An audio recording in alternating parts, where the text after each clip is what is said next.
So welcome everyone to meeting number 39 of the House of Commons Standing Committee on Health. The committee is meeting today to study the emergency situation facing Canadians in light of the COVID-19 pandemic. And specifically today, we are examining Canada's national emergency response landscape. I'd like to start by welcoming the witnesses. We have appearing as an individual, we have Dr. James Maskalik, Associate Professor of Emergency Medicine, University of Toronto, and Toronto Addis Ababa Academic Collaboration in Emergency Medicine. We have Dr. Andrew Morris, Professor and Physician, and we have Mr. Patrick Taillon, Professor, Faculty of Law, Université Laval. With Switch Health, we have Dylan Stoyanov, Chief Executive Officer, Jordan Paquet, Vice President, Public Affairs, and Olga Jelani, Chief Financial Officer. I will now invite the witnesses to present a short statement. 6 minutes. We will start with Dr. Maskalik. Please go ahead, sir. 6 minutes. Okay, thank you so much. It's such a pleasure to be here. I'm an emergency physician, trauma specialist here in Toronto, and a Médecins Sans Frontières, and I've worked in epidemics, before the COVID-19 pandemic and intend to after. But first I'd like to say that the response overall from Canada and the Canadians has been remarkable and exceeded my expectations and so many people. So I just wanted to extend my thanks as a citizen for feeling so, and a clinician for feeling so well supported and have mitigated the worst of this for all of us. Normally, I speak about issues of global equity and particularly knowledge translation through critical care medicine and emergency medicine to the global south, but I wanted to speak about issues today particularly relevant to the Canadian context and the emergency landscape that the COVID-19 pandemic has made so clear. And I wanted to focus my testimony today on how we might continue these lessons from the pandemic to create a stronger, more robust, and safer health system for Canadians.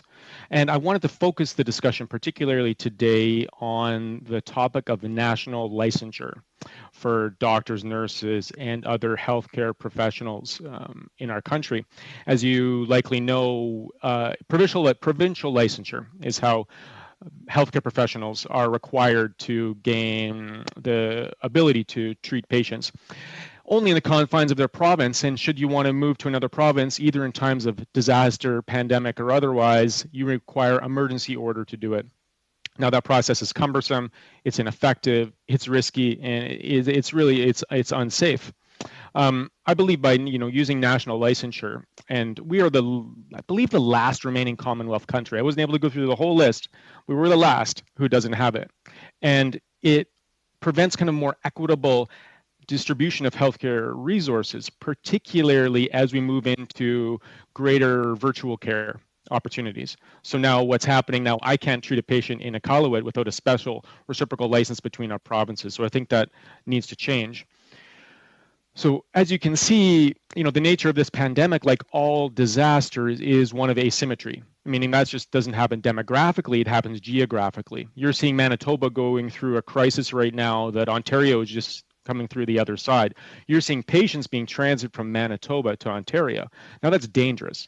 It's dangerous, it's risky for the individual, because if you're a sick person, it's much more risky to send you to Ontario than send a healthy nurse, doctor, RT to Manitoba.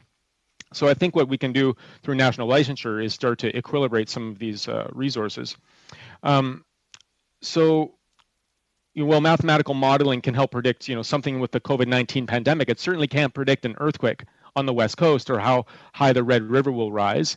So giving, physicians, nurses, and other healthcare professionals the ability to move freely throughout the country would be an easy way to start redistributing these resources in times of emergency, but also overall. And I think, as you'll see in the coming months, we are about to face a crisis of a different kind. We're about to face a crisis of burnout, because pretty much every doctor I know, as they look to the future of their whole careers, perhaps wearing the mask and the shield, everyone's thinking about doing something else. And this is real. And I bring up this issue of national licensure because it's close to my heart, and initially came up about working in Inuit, Métis, and First Nations communities as a way to distribute healthcare resources there. But now I see it as a way to respond to a need in our healthcare community, which is the freedom of mobility and to allow doctors and nurses to do what they love to do best, which is treat patients no matter where they are. So it's safer for Canadians, it's better for doctors. 91% of physicians want it. More than half of them say that they would increase their likelihood of working in remote communities. And what's going to happen if we don't take this step is the virtual care is going to move into a private sphere, and we're going to miss an opportunity to keep it affordable for the average Canadian. Now, with Biden moving to insure up to 40 million Americans, there's no reason to stop a doctor in Alberta from now treating Americans using virtual care. So we have to get ahead of that, in my opinion, and a national license is the way to do that. Reciprocity for this license, allowing greater training, is one thing that it would encourage as well too, particularly as these people are committed to working in remote and Indigenous communities or with those populations that have been made vulnerable by systemic inequity. So I would suggest that the federal government considers immediately establishing a reciprocal arrangement or encouraging a reciprocal arrangement between provinces that allow freedom of mobility of healthcare professionals during the COVID-19 pandemic, and then look to develop a plan to extend this reciprocal licensing arrangement between provinces, territories, Indigenous, and federal governments, allowing these healthcare professionals licensed in one to work in all provinces and territories. Now, the requirements are all the same, okay? The training is all the same. So the fact that there is the expense and the hurdles to jump through is kind of redundant, and it makes vulnerable, because if someone does have malfeasance, then it's less easy to track because they can go to another provincial college and they're siloed organizations. Now, luckily, as Canadians, we haven't endured the big crimes that we've seen in the UK and Australia that allowed doctors to operate and, truly unqualified and hurt people. And we're just waiting for that. Hope may that never happen. But having a national autonomy and licensure is one way to do it. So in conclusion, there's two ways I think that it can be done. One would be to start to focus on healthcare as administered through the federal bodies, like I said, Indigenous, Métis, and First Nations communities. And so that is something that could allow them certain types of autonomy with registration, regulating who comes in, certain types of accountability. But the second and more robust way to do it would be to have the provinces who have mandated to the college the licensing authority mandate that authority to a national body. So it wouldn't change the machinery of the provinces necessarily, but it would allow this national licensure to be possible. And I think it would ultimately be a good step, not just to buoy the spirits of the healthcare workers who've been working very hard during this time. I think it would be a good step towards encouraging harmonization for healthcare along the country, improving accessibility of care, universality of care. So that is what I think is possible, and that is what I would imagine would be a positive step for the healthcare of Canadians. Thank you, Doctor. Just a note, I have these cards. The yellow one I will display roughly when there's a minute left in your time, unless I become totally enthralled in the testimony. And the red one is roughly when your time is up. And if you see the red card, you don't have to stop instantly, but try to wrap up. So we will go now to Dr. Morris. Doctor, please go ahead, 6 minutes. Thanks so much. I actually never have paid attention when given any yellow card before, so I don't know why I should start now. So, Mr. Chair and honorable committee members, thanks for allowing me to address you. Before I start, I want to acknowledge that I'm currently speaking on what I believe to be the unceded ancestral territory of the Haudenosaunee, where my family home currently rests. I'm a professor of medicine and infectious diseases at the University of Toronto, and I'm also a consultant in infectious diseases at Sinai Health and University Health Network. And prior to this pandemic, most of my academic work was focused on antimicrobial resistance, that is, drug-resistant infections. I currently co-chair with Dr. Jerry Wright a project to conceive of a national network to tackle antimicrobial resistance, or AMR, and support the anticipated and I'll say massively overdue pan-Canadian AMR action plan. This is my fourth such appearance before your Standing Committee on Health related to infectious diseases over the past 4 years, and I'm really quite honored to be able to have this privilege of presenting to you again. I want to cover two things: pandemic strategy and antimicrobial resistance. Pandemics require strategy. Strategy should be based on the best available information and should be adaptive to new information. The pace of new information that we've received has been rather incredible and unprecedented. In my first and second HESA appearances, I highlighted for this committee the potential cost involved in preparing properly for an antimicrobial resistance pandemic. I think I quoted a $100 million price tag at the time. Just imagine now only spending $100 million in exchange for properly preparing for a costly pandemic. And my guess is, by the way, that this government still won't commit $100 million for an antimicrobial resistance pandemic. If we consider Canada's performance to date regarding this pandemic, and with deference to my colleague who just spoke, I think my personal and I would say reasonable assessment is that it was not good, but it could have been worse. We've lost over 25,000 Canadians directly to COVID-19. The fact that we will see well over 10,000 COVID-19 deaths since January 1st will remain one of the most catastrophic and tragic failures of our nation.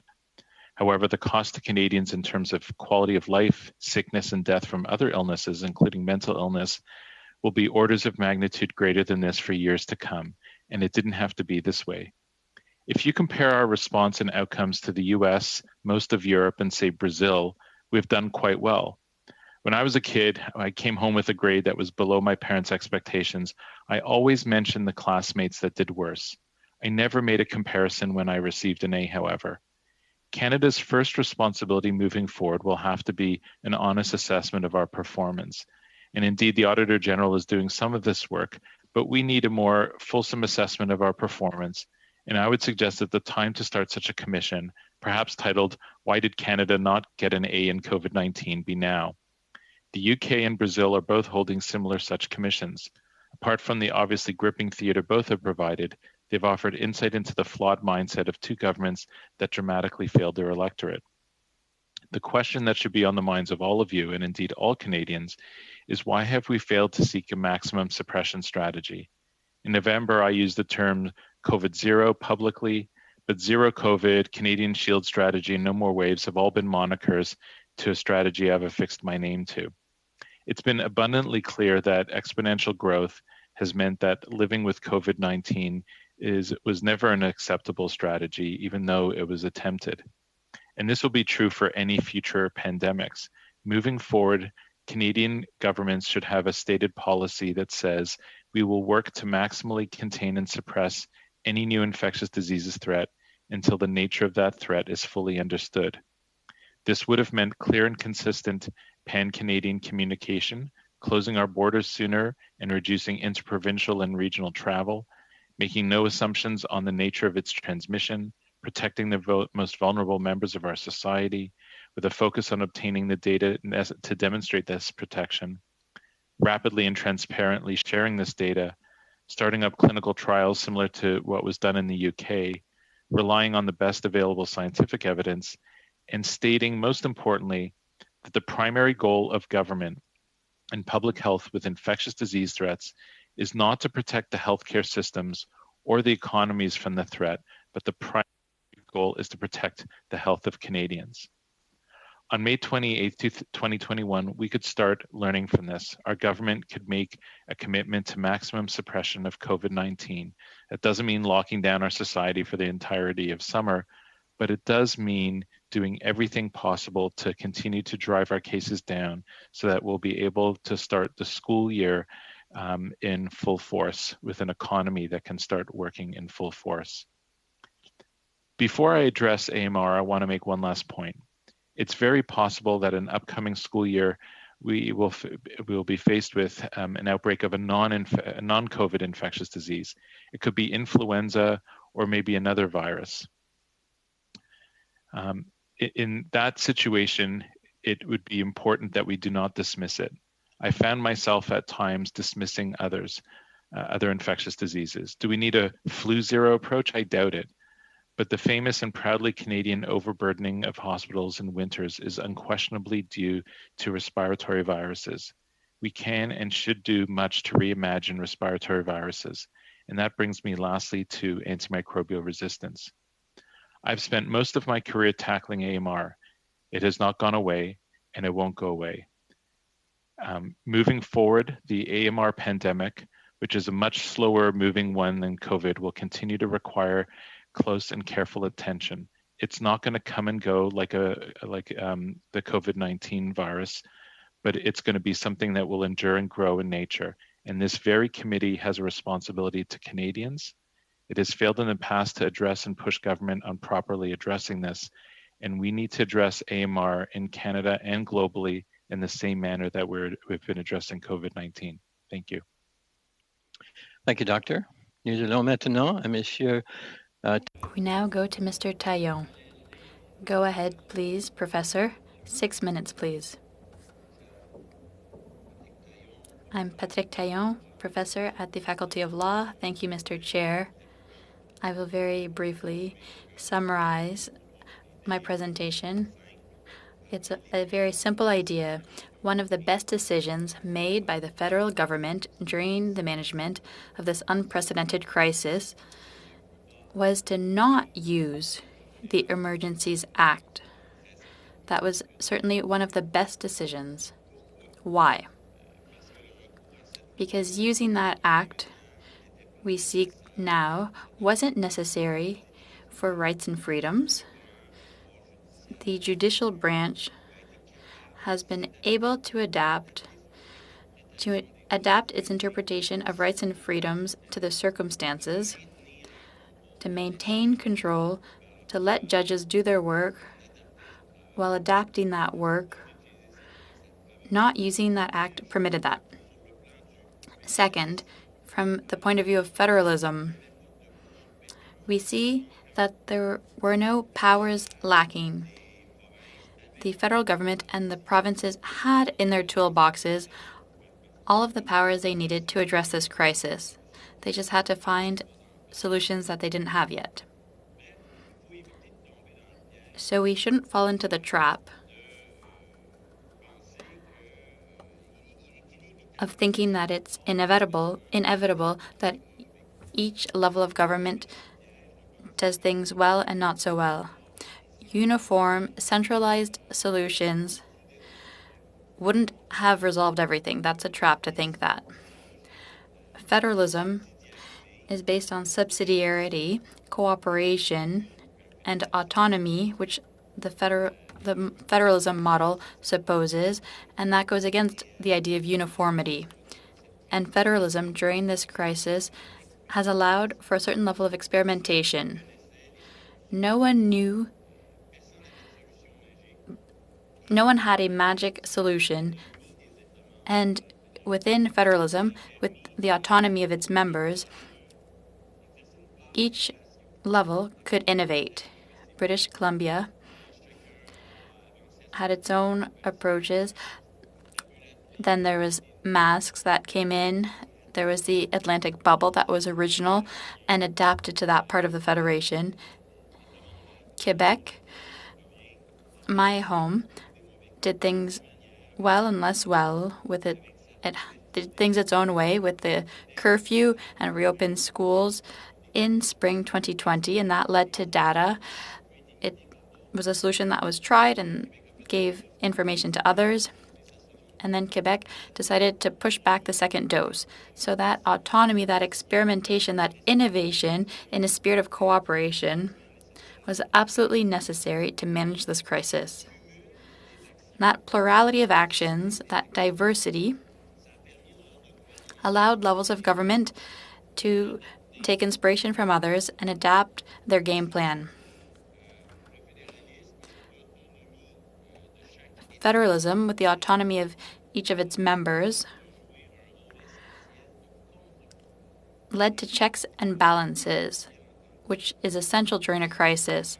In the worst moments, when nothing was going well, when courts were practically closed, when newspapers were precarious with lower revenue, when parliamentary assemblies were closed, what was left for us in terms of checks and balances?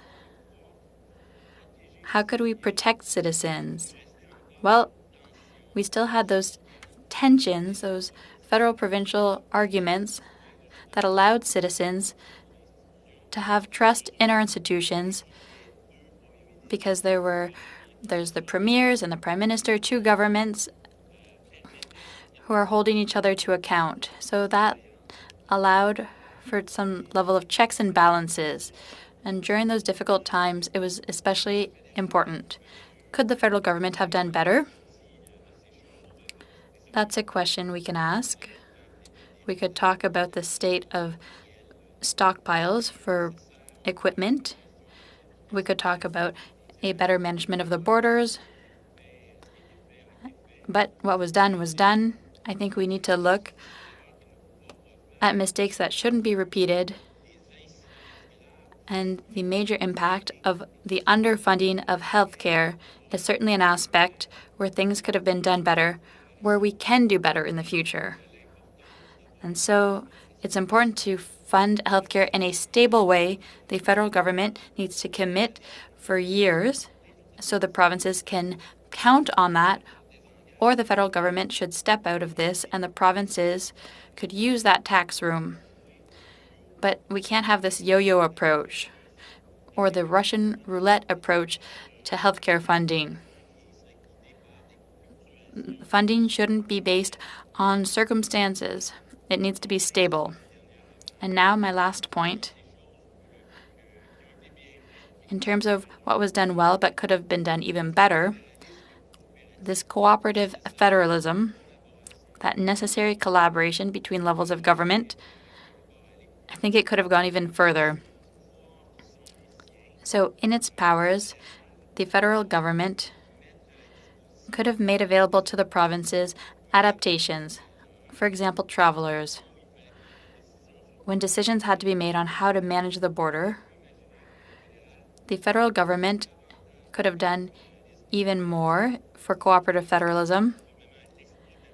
So in the spirit of the Atlantic bubble, it could have closed the border for the Atlantic bubble, put an end to flights at the request of those provinces, and in other provinces there could have been obligatory quarantine, as was finally done. So uniformity is not the best solution.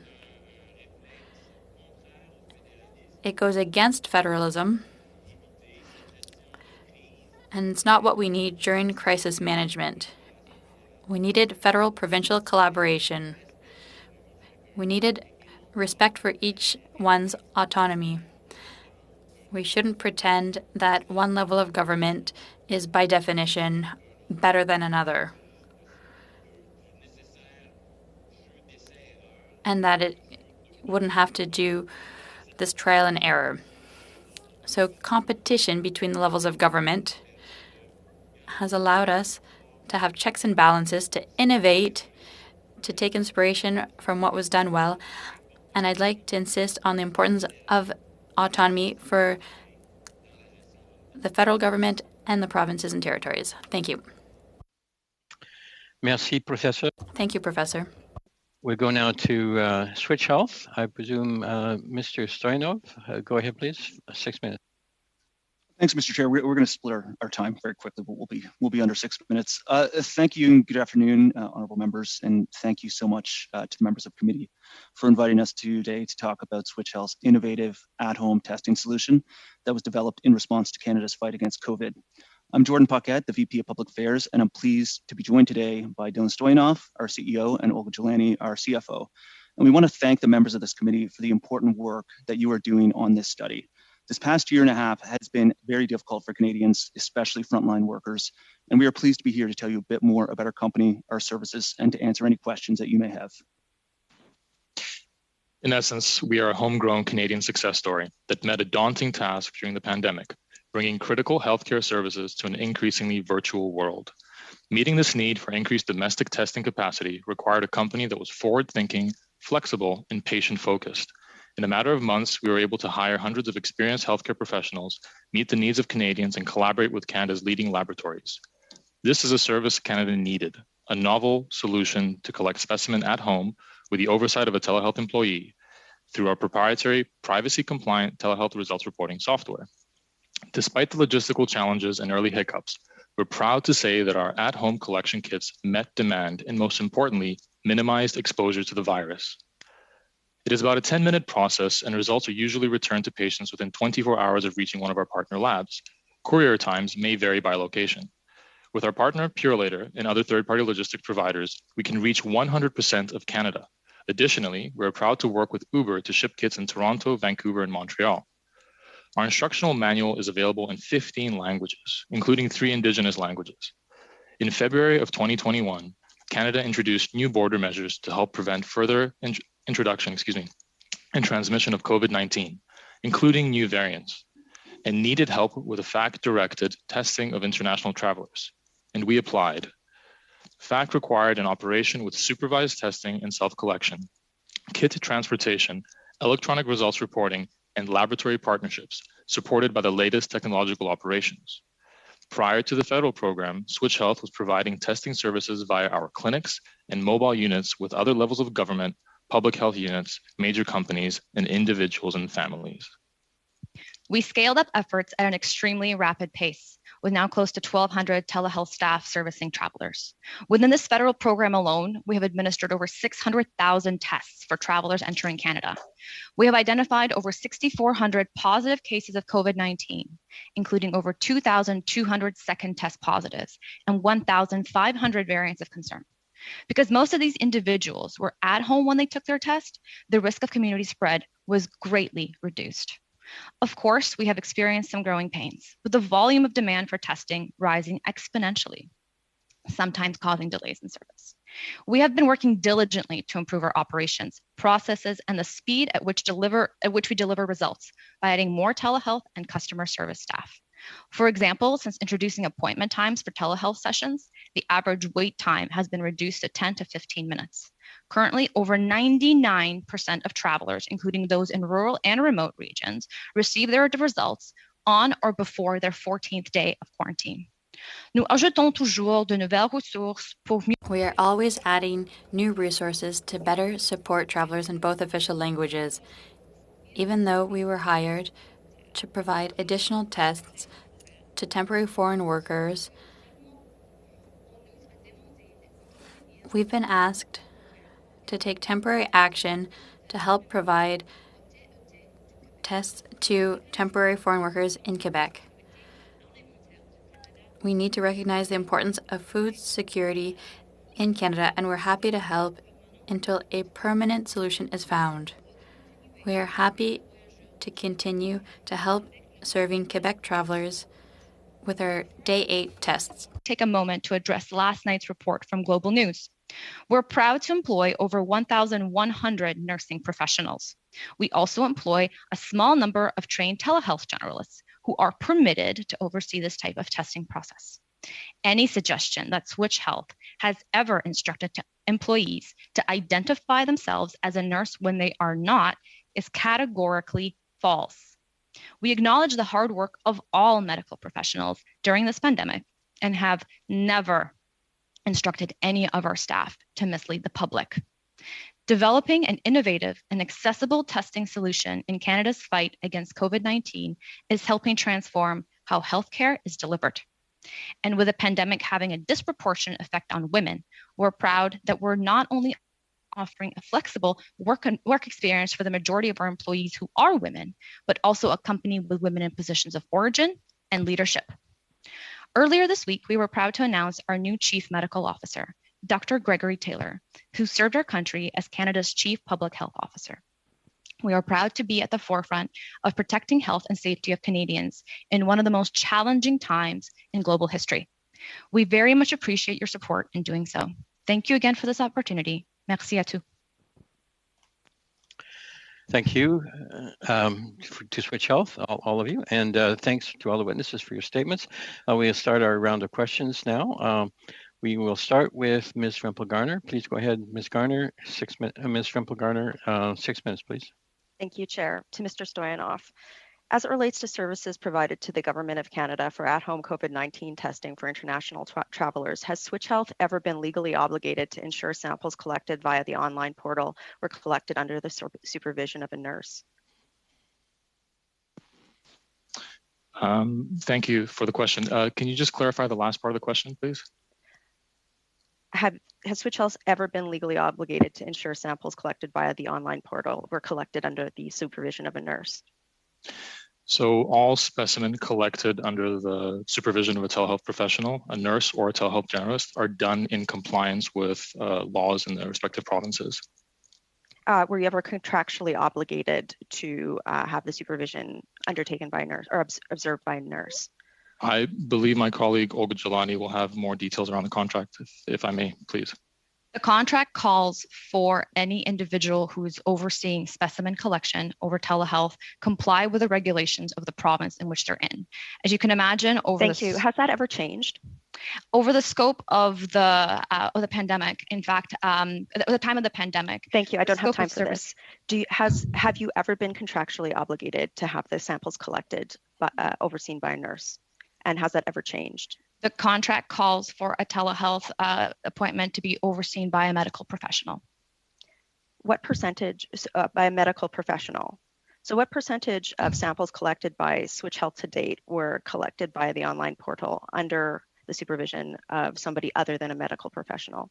So we employ 1,172 registered nurses and registered practical nurses and 17 medical generalists. And for reference, those medical generalists are respiratory therapists. Thank you. That's not what I asked. Have any samples been collected while not under the supervision of a medical professional?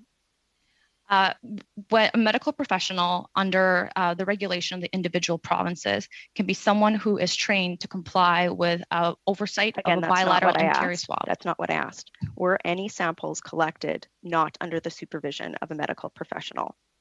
The medical professional who is overseeing collection of samples was trained to the standard of compliance with the regulatory. Were any samples collected while not under the supervision of a medical professional? Over telehealth, specimens collected with the oversight of a medical professional. Would it be safe to say that's a yes? That's a yes, that there were samples collected that weren't under the supervision of a medical professional. Medical professionals were always overseeing sample collection. You do realize that obfuscating on this with talking points is not helping your case. Were any samples collected while not under the supervision of a medical professional? All the telehealth professionals who observe specimen collection are overseen as well by an RN or RPN. Does the Government of Canada conduct audits to ensure that samples were collected by medical professionals? Absolutely, and it is within the scope of our contract to collect specimen. Thank you. To Mr. Stoyanov, has anyone acting on behalf of Switch Health or associated companies ever proactively communicated with any Government of Canada official at the Associate Deputy Minister level or higher relating to matters regarding to providing services to the Government of Canada for at-home COVID-19 testing for international travelers? I apologize. Just again, repeating the second part of that question. Has any employee or person acting on behalf of Switch Health communicated to? I realize that you guys might be trying to talk the clock. I will ask one more time. Has anyone acting on behalf of Switch Health or associated company ever proactively communicated with any Government of Canada officials at the Associate Deputy Minister level or higher relating to matters regarding providing services to the Government of Canada for at-home COVID-19 testing for international travelers? I believe our VP of Public Affairs, Jordan Paquet, may be better suited to answer that question. Yeah, thanks, Honourable Member. Certainly in relation to the contract, we entered into the RFP in a very competitive process. Our dealings throughout the contract have been at the officials level, at what a variety level? of different levels.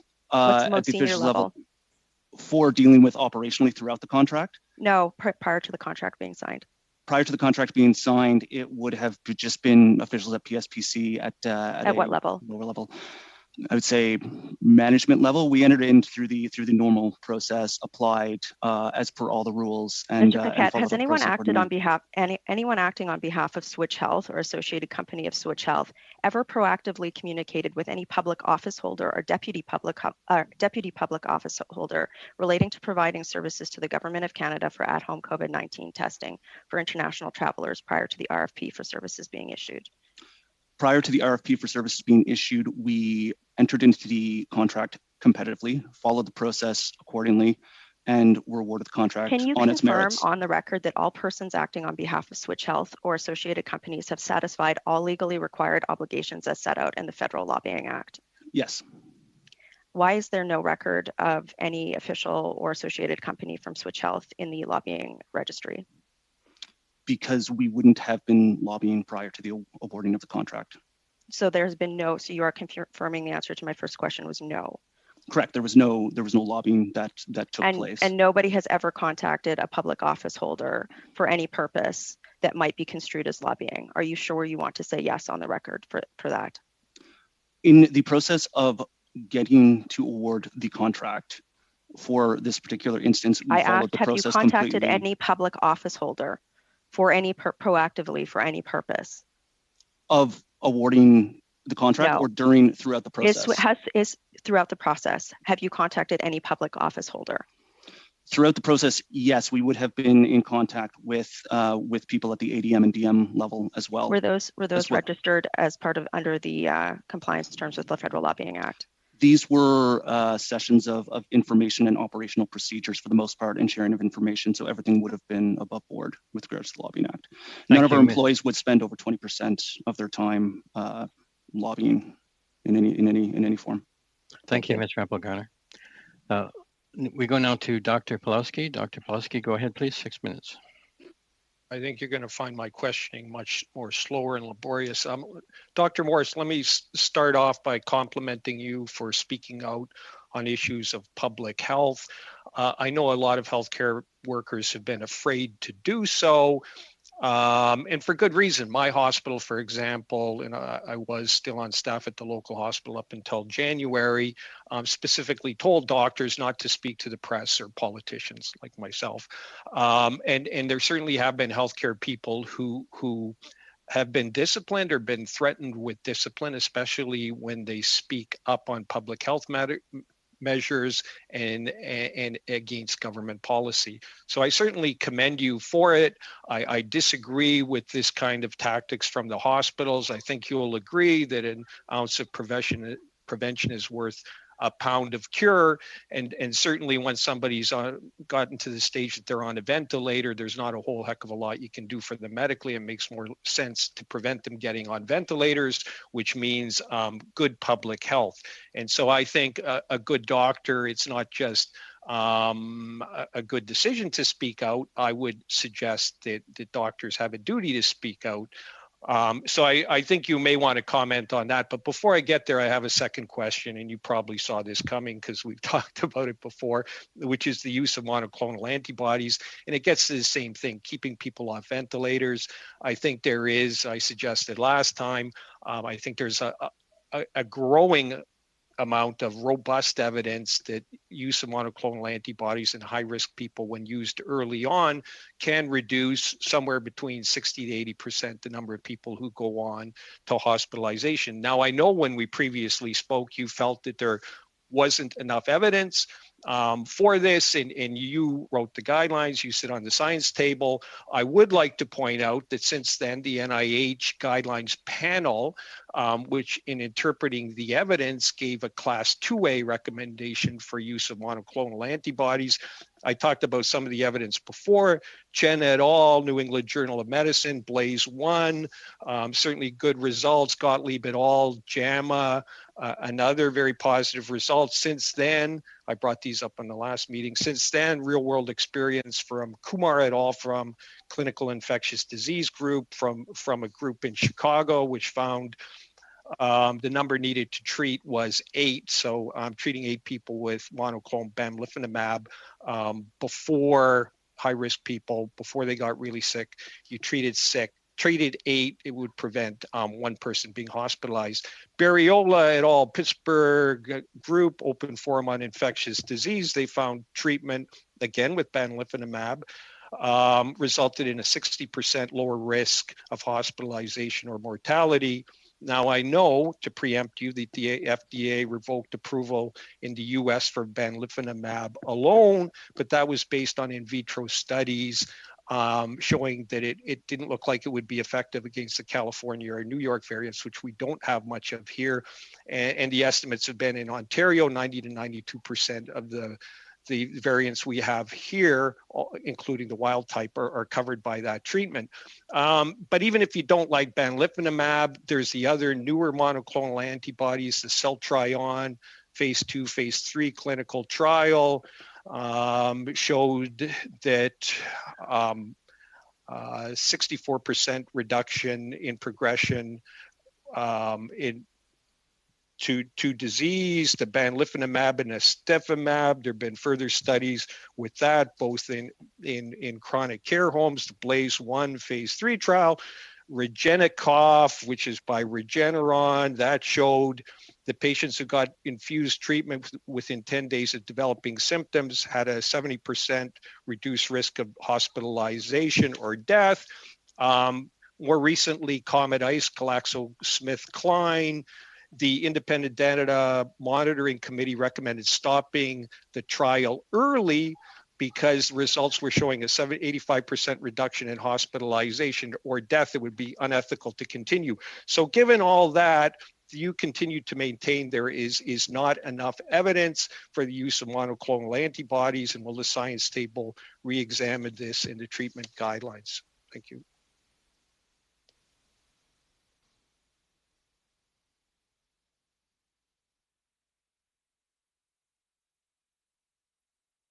I'm sorry, Doctor, for whom was that question?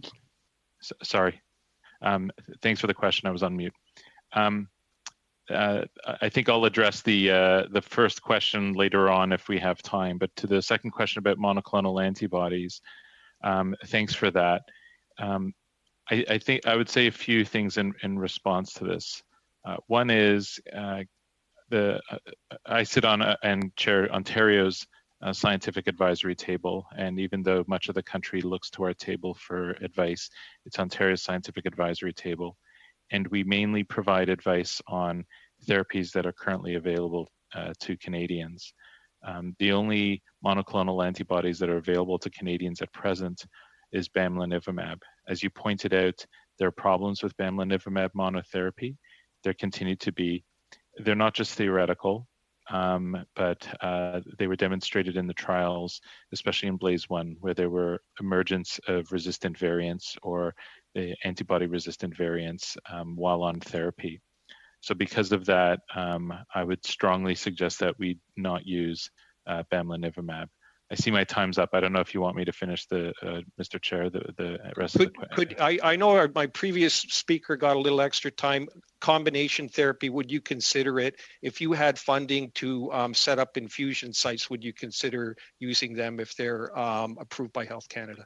Yeah, I think it would absolutely consider it. I think there is emerging evidence of some benefit. There are some challenges with it, especially the practicalities. But definitely, as time has gone on, if you can get patients onto combination monoclonal antibodies early enough, there may be some benefit. Whether that trade-off in terms of the cost and logistic challenges proves adequate for the benefit, that's something that needs to be decided. Thank you, Doctor and Doctor. Nous allons maintenant à Monsieur Thériault. We now move to Mr. Thériault. Mr. Thériault, go ahead, please. 6 minutes, please. Thank you very much, Mr. Chair. First, I'd like to thank all of the witnesses for their presentations. We're looking for solutions.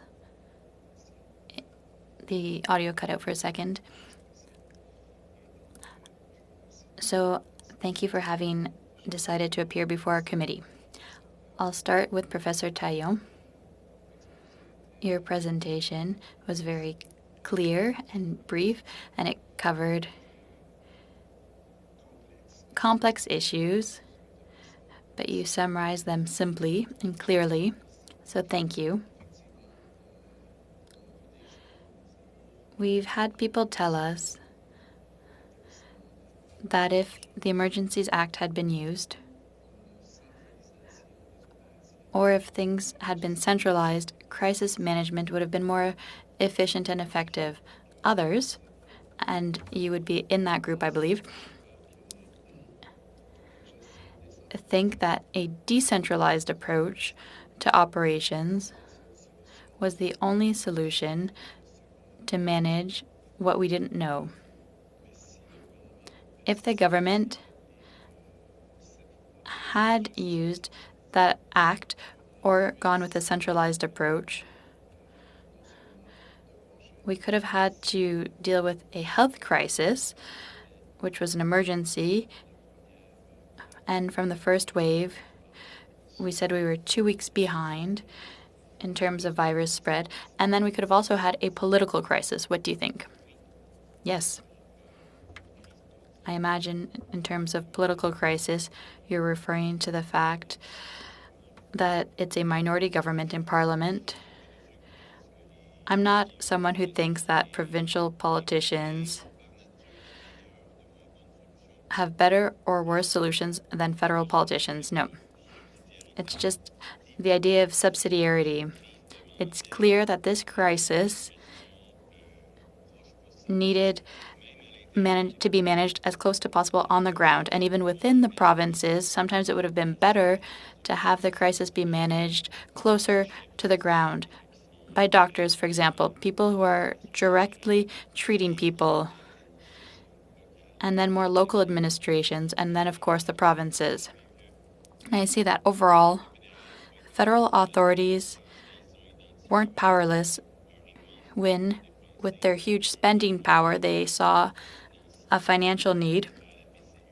For example, CERB, they were able to put into place the policy they wanted to. They didn't need the Emergencies Act for that.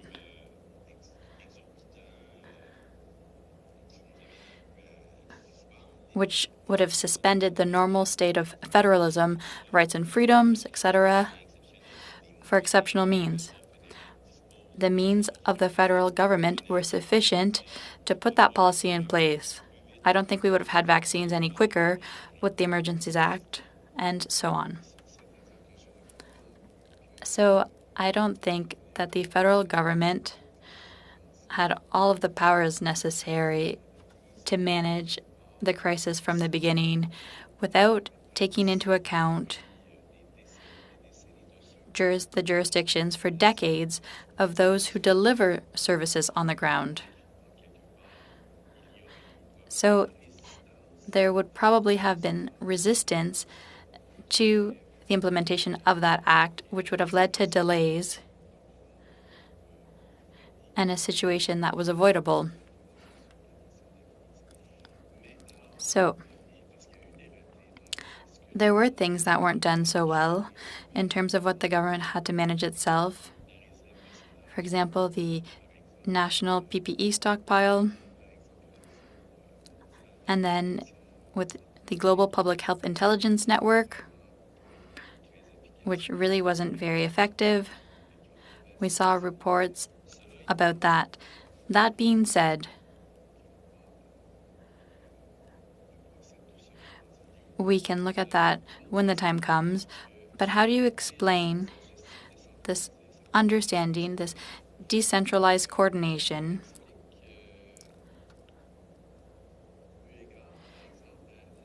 how do you explain it with regard to the attitude that the government had to not fund right away healthcare networks? Why not transfer the necessary money to help healthcare networks? Cancer specialists, cardiologists have come to tell us that the down-ramping of non-COVID patients meant that we'd be seeing consequences for 10 years with higher death rates, higher by 10% every year, with skyrocketing costs because a colonoscopy costs $1,000. But if the diagnosis isn't done early, that becomes a patient who has to go through the healthcare system over and over again, and it will be very expensive to treat advanced cancer. So why would you say there's a desire to lead unilaterally on this and to say we'll deal with healthcare transfers later? That's the first mistake, medically and economically. And then they impose standards and conditions.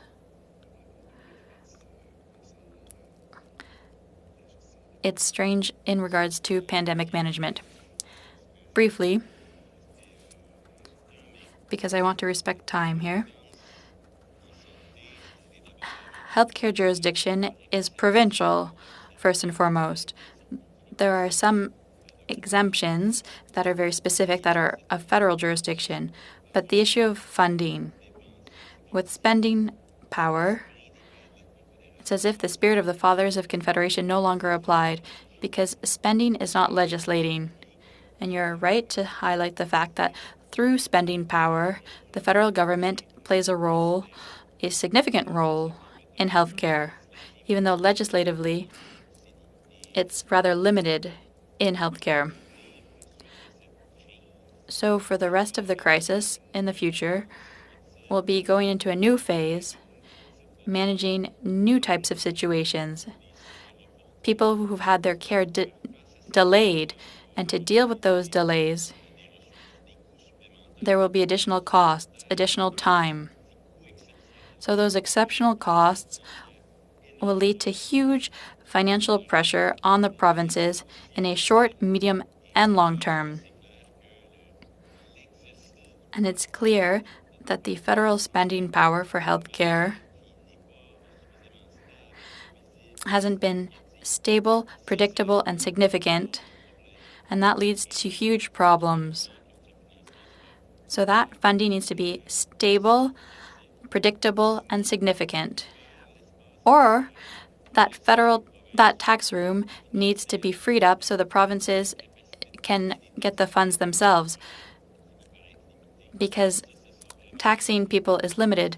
And so that will be the issue for the future. Now that we're more familiar with the virus, we need to deal with other patients, and there will be a significant cost. Thank you. Merci, Monsieur Thériault. Thank you, Mr. Thériault. Now to Mr. Davies. Mr. Davies, please go ahead. Officially, you have 6 minutes, but everyone else took at least 7, so go ahead for 7 minutes. Thank you, Mr. Chair. Dr. Morris, you recently posted on your website the following: I anticipate we will be hearing definitive word of a passport from our political leaders in the coming weeks in anticipation of a relaxation of quarantine restrictions. There I am. I cannot imagine we can be seen as safe until the third wave truly recedes in all provinces. Now, some provinces, including my own in British Columbia, have just announced plans to open up and are starting to open up, while others, like Manitoba, are clearly in severe crisis. In your view, is this prudent for us to be having some provinces reopen when others don't? Do we need national reopening guidelines? Well, I've always felt that we need to first and foremost consider this pandemic to be a global pandemic. So we need to appreciate that Canadians won't be fully safe until everyone around the world is going to be safe. But if we think of Canada and its borders and everything within its borders, you have really two choices. One is that you allow provinces to make their own decisions, but you protect the provinces from the strengths and weaknesses of the adjacent provinces or where people travel to and from. So at the moment, if you're bordering Manitoba, which has a pretty high case rate at the present, and you're allowing travel to and from Manitoba to your own province, then you are adopting much of the risk of the other provinces. So I think it's really important that we not only consider international travel, but we consider interprovincial and regional travel in how we open up our economies, and more importantly, how we move forward.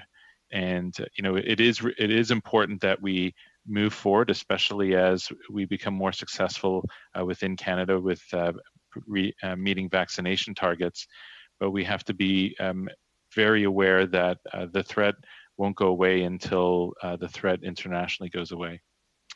So again, on your website, I'm going to turn to something you've written about AstraZeneca. You wrote, some have argued, as the Ontario government just acceded, that patients can receive informed consent regarding the risk of VITT prior to getting a second dose of AstraZeneca.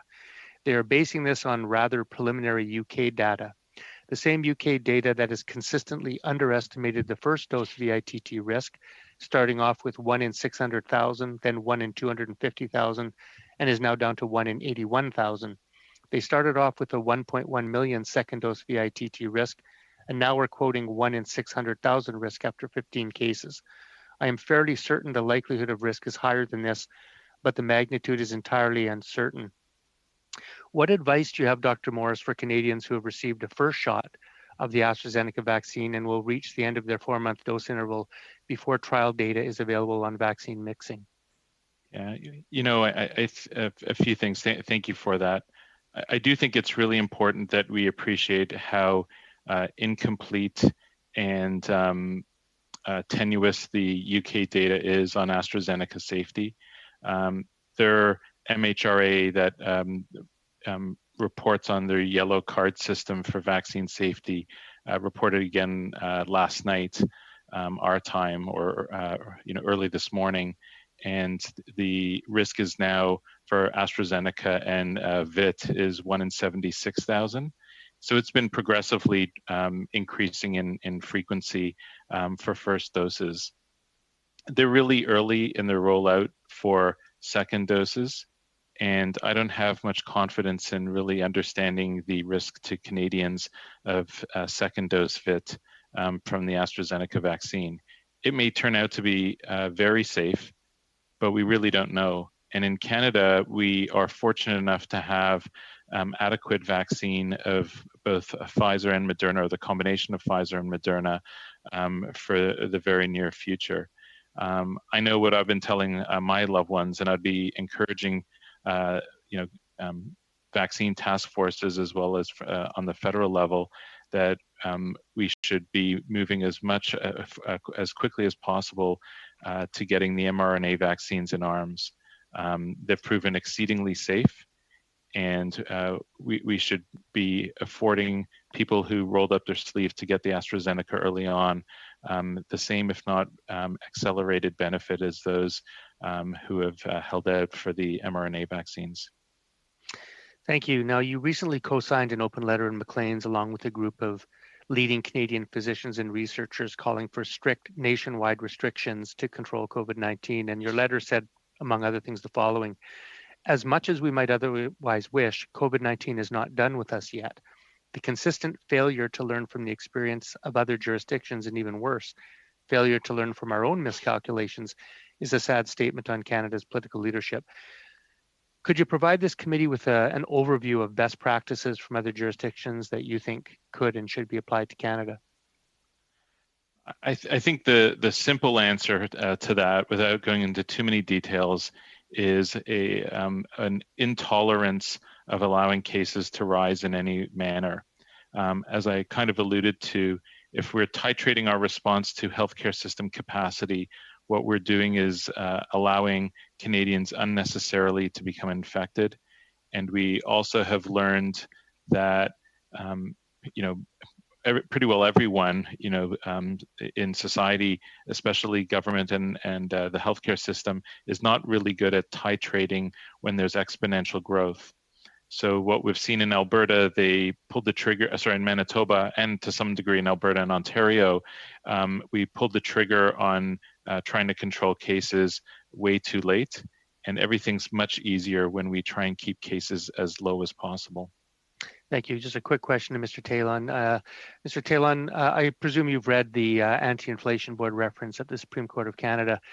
You agree with me, sir, that it's quite clear by the Supreme Court that the peace, order, and good government power gives the federal government paramount jurisdiction to legislate in all measures, even actually to usurp provincial powers in the case of an emergency. Do you agree with the Supreme Court when they say that?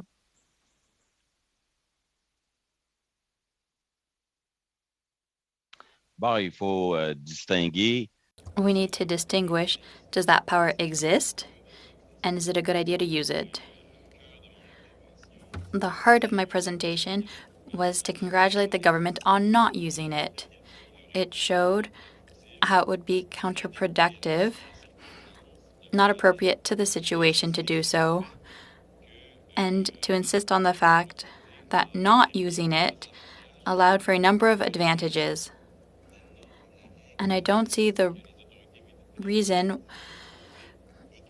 why the federal government would have needed it, what they weren't able to do because they didn't use that act. So that's the first part of my answer. The second part is yes, in our Constitution, there are major powers that go against the nature of federalism, but in certain cases, they can be used, notably the emergency power. It's time limited. There are major consequences because the principles at the heart of our system, I'm thinking of rights and freedoms, I'm thinking of federalism, and then we give ourselves carte blanche to do what we want to do. You do it when it's necessary, when there is good reason to do it. And I think it was very wise to reflect on this and to wait before heading in that direction. And I think we can be glad that we didn't have to use that extraordinary act. That should be used only in very, very, very limited circumstances. Like a global pandemic? Thank you, Mr. Davies. So I'd like to thank all the witnesses. We've burned up all of our time for this panel. Thank you for your time and spending it with us here today and helping us with our inquiries. With that, I will suspend and we will bring in the next panel. So thank you, everybody.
We are resumed. So welcome back to meeting number 39 of the House of Commons Standing Committee on Health. The committee is meeting today to study the emergency situation facing Canadians in light of the COVID-19 pandemic, specifically today, examining Canada's national emergency response landscape. So I'd like to welcome the witnesses. As an individual, we have Dr. Colleen Flood, University Research Chair, Health Law and Policy, University of Ottawa. We have Dr. Dean Knight, Associate Professor, Faculty of Law, Victoria University of Wellington. Michelle Hammers, Wildlife Campaign Manager. This is World Animal Protection. We have Michelle Hammers, Wildlife Campaign Manager, Melissa Matlow, Campaign Director, and Scott Weiss, Professor. So I'll now invite I should point out that I have these cards, magic cards. A yellow one indicates your time is almost up, and the red one is your time is up. If you see the red card, please do try to wrap up. You don't have to stop instantly, but just try to wrap up. So we will now invite the witnesses to give a statement, and we'll start with Dr. Knight. Dr. Knight, please go ahead, 6 minutes. Kia ora and greetings, and it's a pleasure to join the committee to share some of the experience and insights from Aotearoa, New Zealand, because I think there has been understandable interest in the efficacy of New Zealand's response. We've only encountered just over 2,600 cases of the virus and only 26 deaths during the pandemic, and 1/3 of those diagnosed cases have been caught at the border before entering the community. And the virus was, if I can say, first stamped out in the community nearly a year ago, 5 months after it first infiltrated. Since then, there's been a handful of flare-ups, largely arising from what we describe as border breaches that have been again stamped out in what has become quite a sophisticated game of a whack-a-mole. And the last instance of community transmission was at the end of February this year. So in many respects, I think our current settings, the arc of the pandemic, and thus the government response has been quite different to Canada and many other countries. But to give you a sense of the nature of the regulation and the government response that has been deployed, I think that story is best told through a series of bubbles, and that's been a metaphor which has been very powerful in the New Zealand context, because we started with what we described as our household bubbles from March 2020 nearly, where we had 2 months of aggressive and strict nationwide lockdown, stay-at-home directives, and closure of premises other than those that were essential. And that really broke that chain of transmission and allowed that shift from what was intended to be a mitigation or a suppression strategy to our current elimination strategy. And that go hard and go early approach, and that's how it was branded by the Prime Minister here, has probably been the main driver of New Zealand's success so far in combating the virus. And the achievement of that COVID-free moment in the community, or the COVID-free community, set the conditions for an ongoing elimination strategy where those re-emergent instances of the virus could continue to be stamped out, and that's been the focus. After our sort of household bubbles, we were confined to our houses, we had our nationwide fortified bubble, where ordinary day-to-day life largely resumed almost a year ago, with most restrictions largely lifted. We have some ongoing restrictions, low-level measures such as a contract tracing system with QR codes, face coverings on some public transport and so forth. But significantly, we had a fortified border fortress with a 14-day state-managed isolation and quarantine system, an escalating system of border testing, management of incoming border flows through booking, charges, pre-departure testing. So very much trying to create an impenetrable border to protect the nation as a whole. Within that, as I said, there were some flare-ups, and I think of this in terms of resurgent localized bubbles, where we had a handful of regional lockdowns, largely in Auckland, and other targeted measures to address those flare-ups, the small number of flare-ups. More recently, we've developed and moved to a transnational shared bubble, where we've reopened our borders with Australia and a couple of other Pacific nations, allowing restriction-free travel. And in order to do that, we've also harmonised our public health monitoring and measures across those countries. And I guess our hope is for a future popped bubble, if I can describe it like that we have a slow but steady vaccine rollout, and we look forward to hopefully being able to fully open our borders again and reintegrate with the world. And while that we can see that success, the government regulation response, I don't think has always been smooth, stable, and slick. The early days were characterised by a lack of preparedness for this type of virus, but a willingness to pragmatically innovate and respond. Legally, the resort was to perhaps ill-fitting public health and civil defence tools, principally directive health orders issued by our senior medical officer of health, the Director General of Health, enforceable by the police, but also heavy reliance on an extra legal alert level framework, a sort of a communication tool, characteristic communication from our Prime Minister and ministers and Director General, and building a collective community trust in the government and the government's response. I should note there was one notable incident where the government where the High Court found that the government overreached the underlying legal requirements. I'm happy to talk about that some more if that's of interest. After the lockdown was lifted, more bespoke legislation was passed, COVID specific, which gave a broad power to ministers to continue to issue directive health orders mandating public health measures and continuing police enforcement. But the authority to do that was moved from the officials to the minister. And I think of it in terms of belt and braces protections being overlaid on top of that.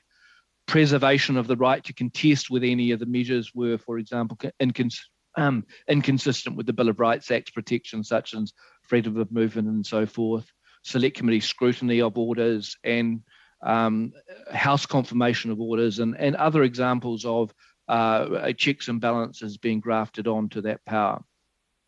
I guess just my final comment might be to say that the other notable feature has been a strong social license in the community for these very aggressive measures. And my analysis is that legitimacy for that response has been catalysed by the government maintaining And I think enhancing accountability through direct face-to-face reasoned explanation of the problem, the measures, openness and transparency. For example, all the cabinet papers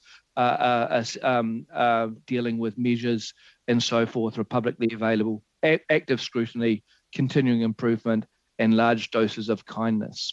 So thank you. Thank you, Doctor. We go now.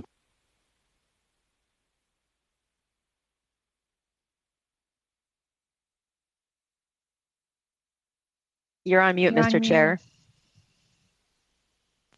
Okay, sorry about that. Thank you, Dr. Knight. We go now to World Animal Protection. I believe it would be Ms. Hammers to give the statement. Go ahead, please. That will be Melissa Matlow. She will give the statement for us. Thank you. Very well. Melissa, go ahead, 6 minutes. Thank you, Mr. Chair and committee members, for this opportunity to speak about a very important issue, pandemic prevention. I'm Melissa Matlow, the Canadian Campaign Director for World Animal Protection. We're an international animal welfare charity with offices in 14 countries and more than 300,000 supporters in Canada. We have general consultative status with the United Nations, are members of the Civil Society 20 that is engaging the G20, and have a formal working relationship with the World Organization for Animal Health, the OIE. Working together with environmental and infectious disease experts, we're encouraging the federal government to take a One Health, One Welfare approach to curbing pandemics. Through curbing the preventing pandemics through curbing the commercial trade in wild animals and products made from them, not only to prevent pandemics, but also to prevent animal suffering and biodiversity loss. I should say we are concerned about the growing legal commercial trade in wild animals that, in our opinion, is underregulated, unsustainable, and presents a disease risk. Our focus is on non-essential wildlife use, such as exotic pets, entertainment, and trinkets, not on subsistence community use. It is widely acknowledged that wildlife markets, breeding farms, and the trade supplying them played a significant role of the outbreaks of SARS and COVID-19. In April, the One Health Tripartite, the World Health Organization, UNEP, and OIE, issued emergency guidance which called on national authorities to suspend the trade in live-caught wild mammals for food or breeding. That guidance also stated that it was relative for other wild animal uses. Canada should adopt these recommendations immediately, but more transformative change is needed. 75% of new or emerging infectious diseases originate in animals, mainly wildlife. MERS, avian flu, Ebola, SARS, HIV, AIDS, Nipah virus, monkeypox. I could go on, I won't. Recent reports by UNEP, the Intergovernmental Science Policy Platform for Biodiversity and Ecosystem Services, recognize the commercial wildlife trade as a key pandemic driver, and animal welfare is at the root of it. When a variety of different wild animals who wouldn't normally encounter each other in nature are kept in close proximity in crowded, unsanitary, and stressful conditions, it is the ideal environment for the emergence and spread of infectious diseases that can then be transmitted to humans. These conditions exist throughout the wildlife trade, and studies show the risk of transmitting diseases can increase significantly as animals are traded up the supply chain. But this is a global problem and it requires a comprehensive global solution, and Canada has an important role to play. Our research shows that more than 1.8 million wild animals were imported into Canada between 2014 and 2019, and it would seem the vast majority, 93%, were not subject to any permits or pathogen screening. Animals are coming in for a wide variety of purposes, but there's been a dramatic increase in the number of animals imported to supply the exotic pet industry. We found that different federal government agencies regulate different aspects of the trade with their own data collection systems and requirements, and this is leaving gaps in important information like the names of species, the purpose of the trade, whether the animals were wild caught, and the country that they come from. And once animals are brought into our country, or if they're captive bred here, they're subject to a patchwork of inadequate domestic regulations, and nobody's tracking these animals. Other countries are taking action on this issue. China has permanently banned the farming and consumption of many terrestrial wild animals, and they're helping farmers transition to alternative livelihoods. If passed in the US, the Preventing Future Pandemics Act would prohibit the import and export of wildlife for human consumption and medicine. The Netherlands is fast tracking their ban to end fur farming for good because COVID-19 is running like wildfire across mink farms. Germany has agreed to reduce the trade in wild animals for pets, ban the sale of wild-caught animals, and set up a centralized trade register. Last month, Italy, which holds the G20 presidency, approved a ban on the trade of wild and exotic animals. And just a couple days ago, Thailand announced its interest in being free of the legal wildlife trade. We urge Canada to join these countries and do its part. Specifically, Canada should immediately adopt the guidance issued by the One Health tripartite and prohibit the trade in live-caught wild mammals, promote greater emphasis on pandemic prevention, and address the key drivers of pandemics, particularly the commercial wildlife trade at the G20. Urge the One Health tripartite to present a list of wildlife species and conditions that present significant risks of transmitting zoonoses and guidelines for mitigating them. This was recommended actually at the G20 Agriculture Ministers meeting last year. Here in Canada, to do our domestic part, we need to adopt a more preventative regulatory framework and improve our systems for collecting data and monitoring the trade. And the federal government should work collaboratively with the provinces and territories to improve their regulations to significantly reduce the trade and improve enforcement through better coordination and resourcing across all agencies and jurisdictions. That's all my remarks, but I wanted to say joining me today to help me answer your questions, I have two experts. Michelle Hammers is a professional biologist that works with our organization. She conducted our research on Canada's wildlife imports and is one of the leading experts in Canada on the exotic wildlife trade. And Dr. Scott Weiss, who has contributed his veterinary infectious disease expertise to our organization in this cause. Dr. Weiss is the director of the University of Guelph Center for Public Health and Zoonosis and chief of infection control at the Ontario Veterinary College Teaching Hospital. Thank you. Thank you, Ms. Matlow. I see that Dr. Flood has been able to rejoin us. Dr. Flood is joining us, I believe, from New Zealand, where we've been having some communications connection issues. So before we start your statement, Doctor, I will ask you to speak for 10 seconds so we can get a sense of whether the interpreters can hear you well, and maybe just tell us where you are and what the weather's like. Well, I'm here in the top of the South Island, which is not too far from a little city called Nelson. And normally the weather is glorious, but it's actually pouring rain, so bummer. And it's my son's 9th birthday today, so bummer again because we're meant to be going to laser tag. All right. Well, thank you. Can you hear me okay? I can hear you fine. Let's just get it. Okay. See if we get the thumbs up from the clerk. Good. It's sort of dicey. Maybe if you put your mic a little closer to your mouth. Okay. How's that? Actually, maybe a little higher, so it's just above the lips. Like a mustache. Indeed. Indeed. Okay. I'm sorry about this. Unfortunately, my thing died, it seems. Yeah. Yeah. Well, let's try that. I'll invite you now to present a statement of up to 6 minutes. I don't know if you saw the caveat. When I wave my cards, this is your time is imminent, and this means it's up. Okay. But okay. Try to wrap up when that happens. Okay.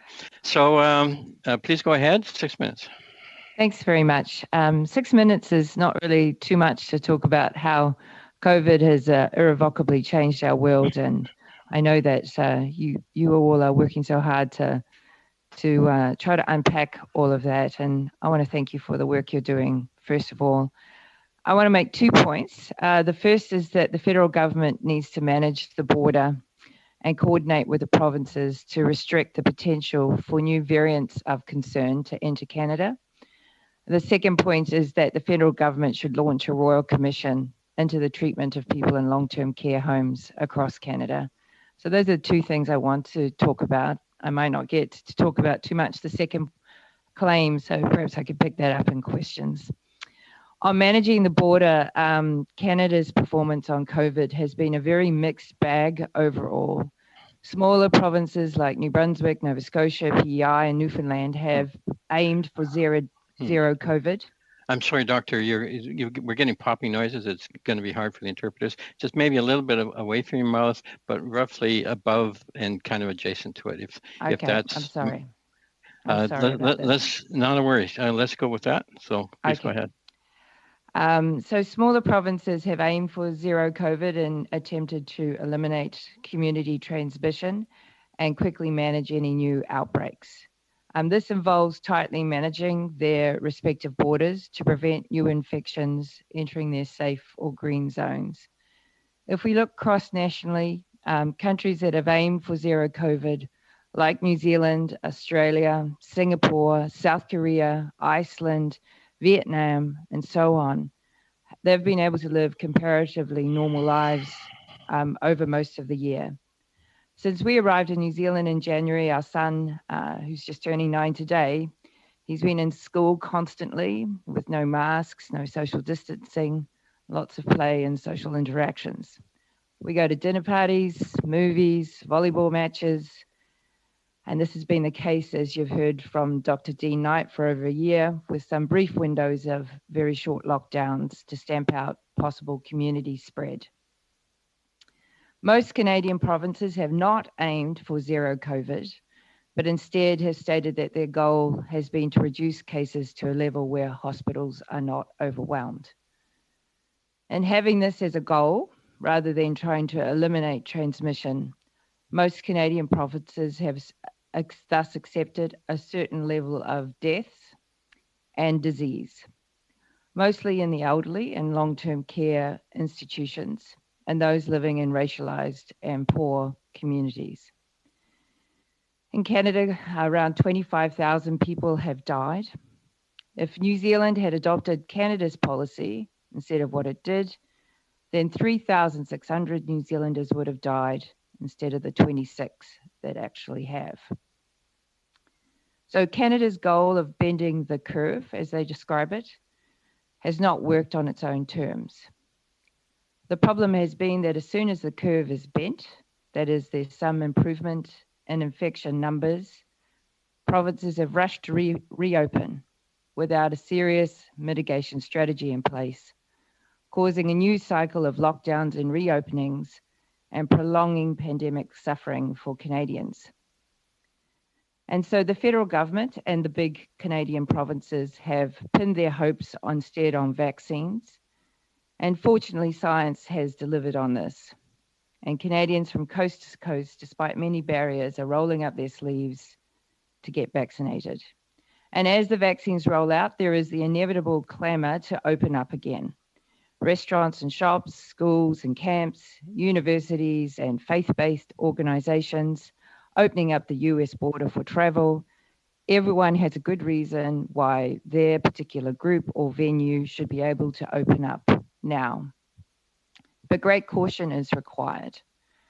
Canada has already lost so much, physically, emotionally, economically. I don't think that Canadians can afford or tolerate yet further cycles of lockdowns and reopenings for short-term political gain or because of short-sighted economic outlook.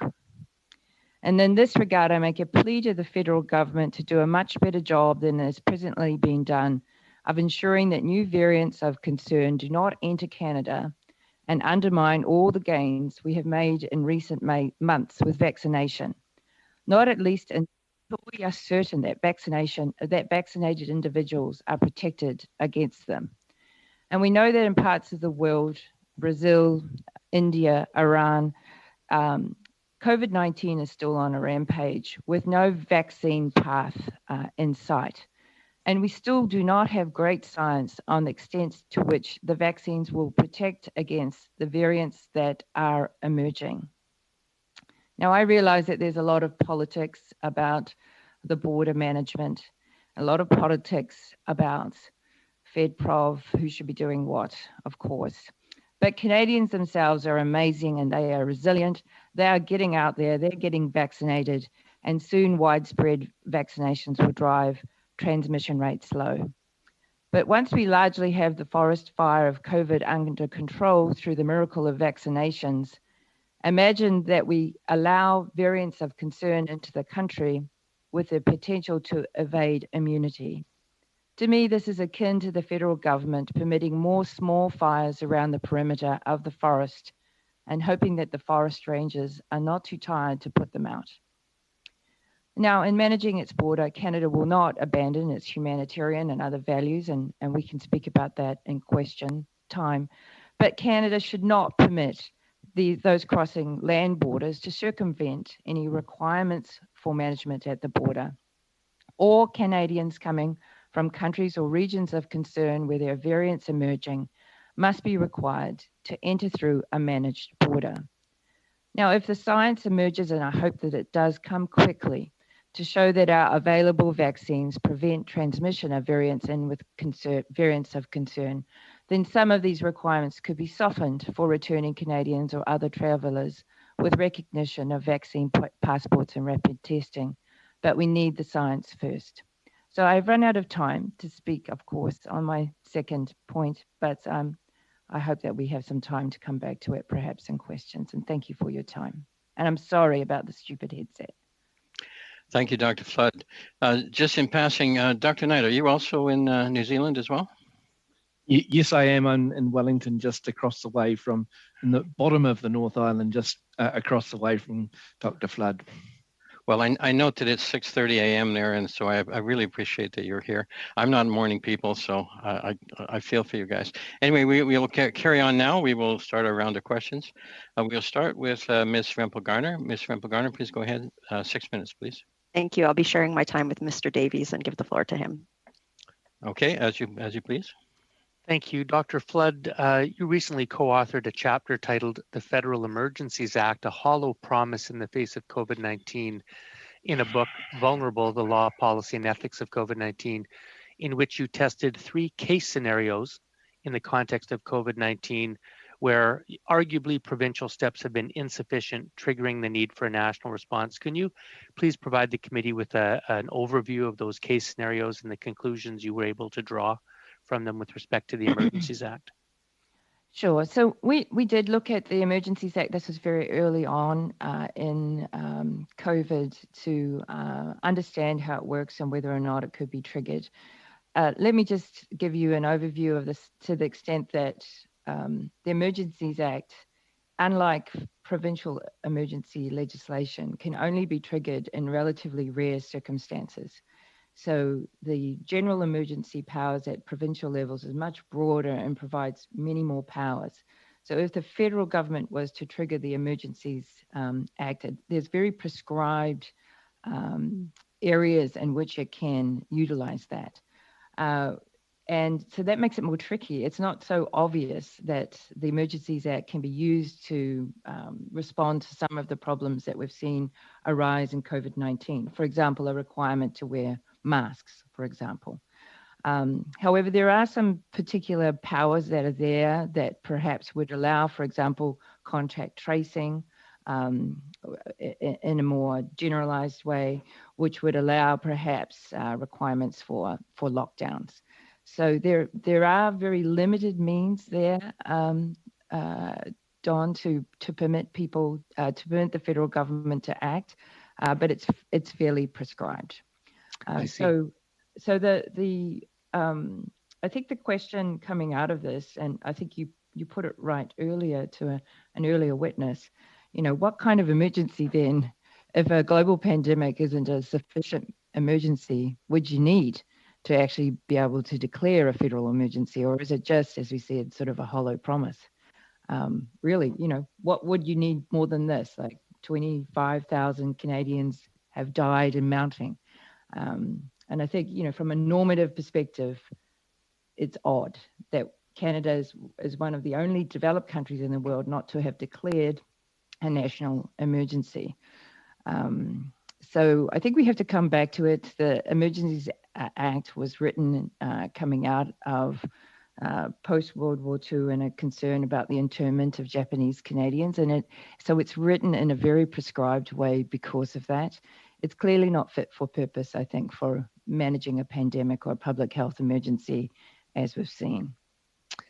Thank you. Dr. Knight, in a recent article you wrote, My suspicion, too, is that this openness to responsibility was crucial in fortifying the social license for the extreme measures the government took. In other words, the government bred legitimacy for its response through its open attitude to accountability. This speaks, I think, to an aspect of constitutional culture in New Zealand, a sense of civic virtue that predates the pandemic, but one that has been rarefied throughout it. In your view, what lessons can Canada and other nations draw from New Zealand's constitutional culture and the way they approached accountability and openness in dealing with COVID?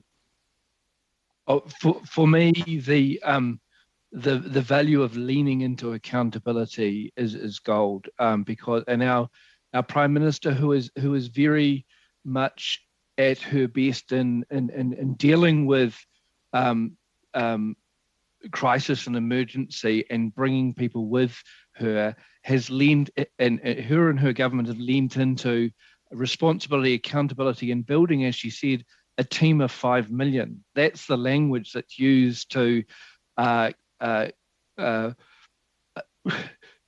encourage that collective community spirit that is required to manage a pandemic like this. And it was done in a number of different ways. I've mentioned the face-to-face, just being straight up and clear and open about the crisis that's being faced, what the government's doing, and so forth.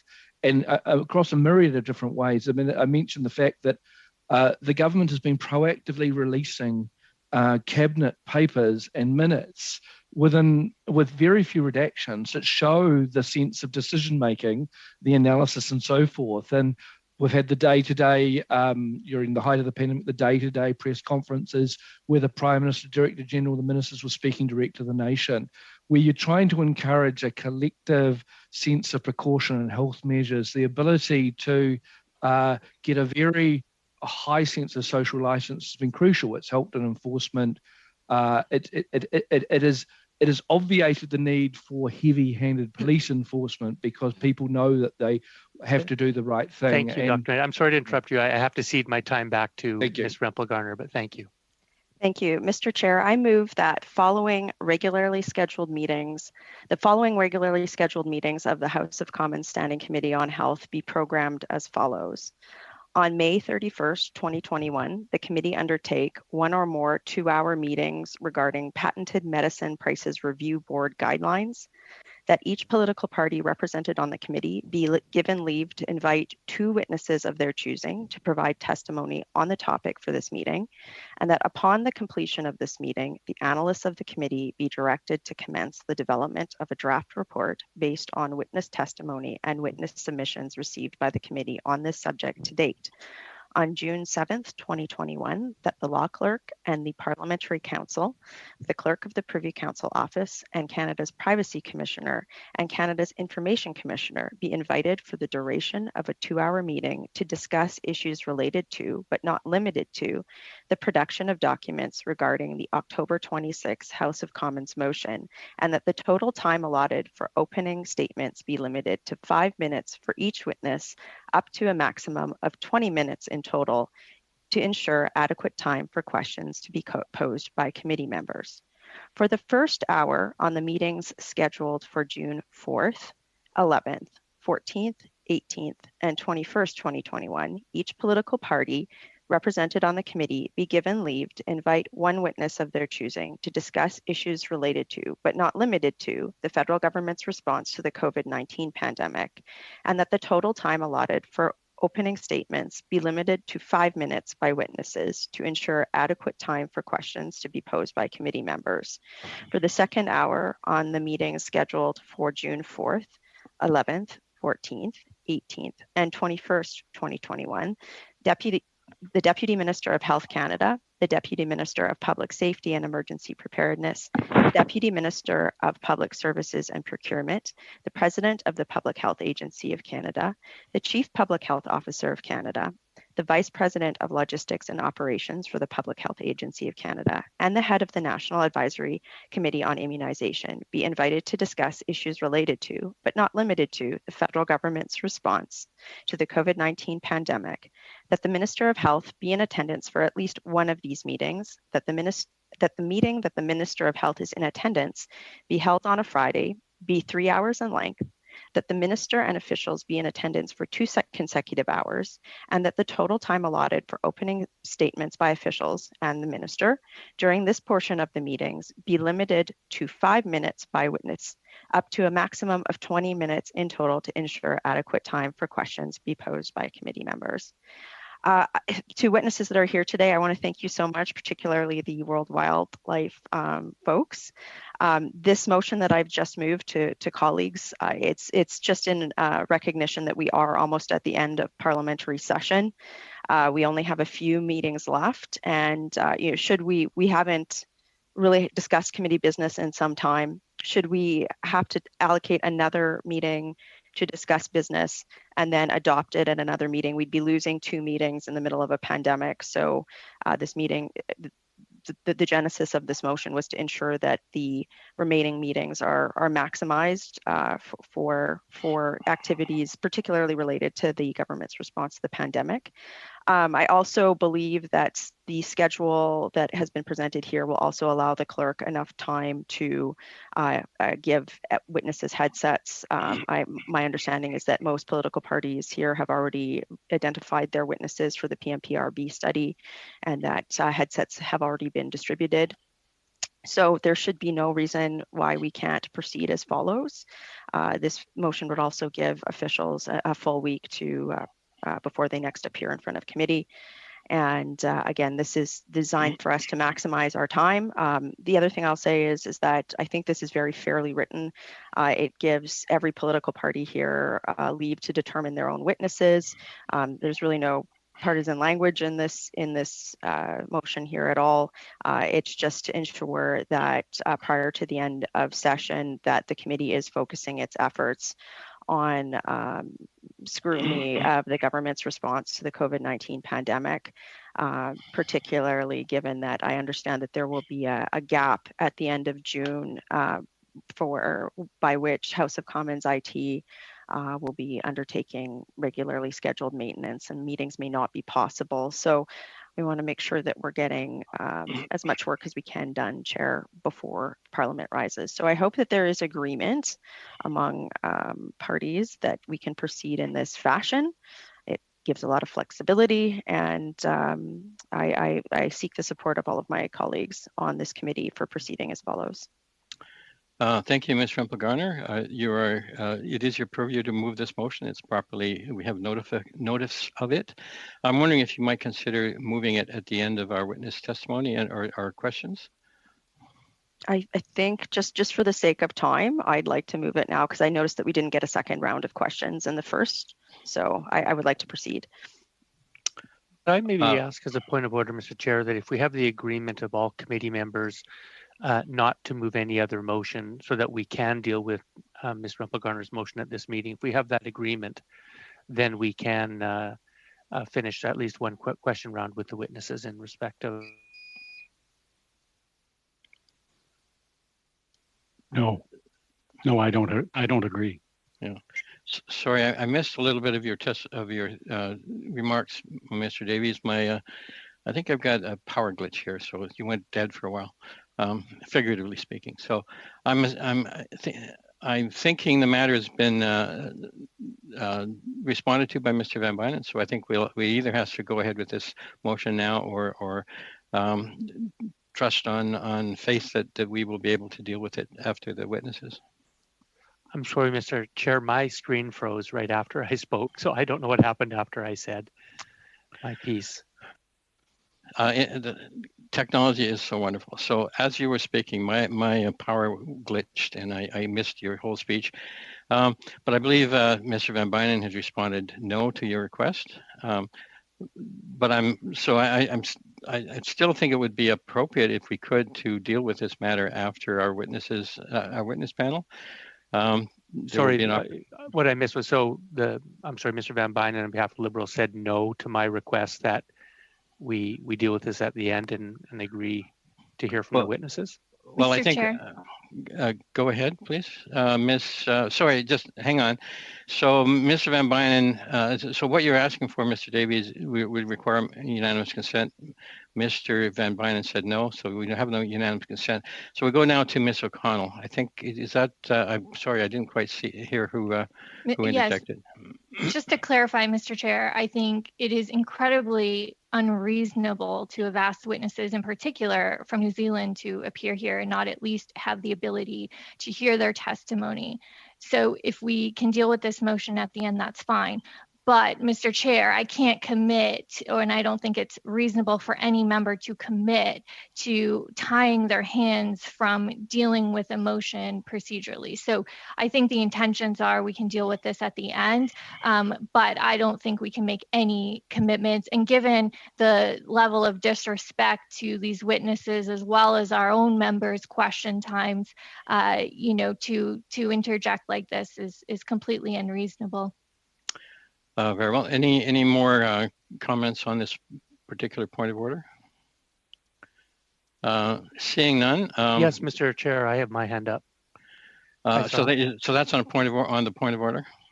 Well, just to clarify and answer Ms. O'Connell's point, what I'm asking is, we have 2 more rounds of questions. We have the Liberals round, then we have the Blocks round, and then they have my round. All I'm asking is that if we can all agree that none of us will move another motion substantively deal with business, so that we can ensure that we deal with Ms. Rempel-Garner's motion at the end, then we can proceed to hear from the witnesses as Ms. O'Connell wants to do.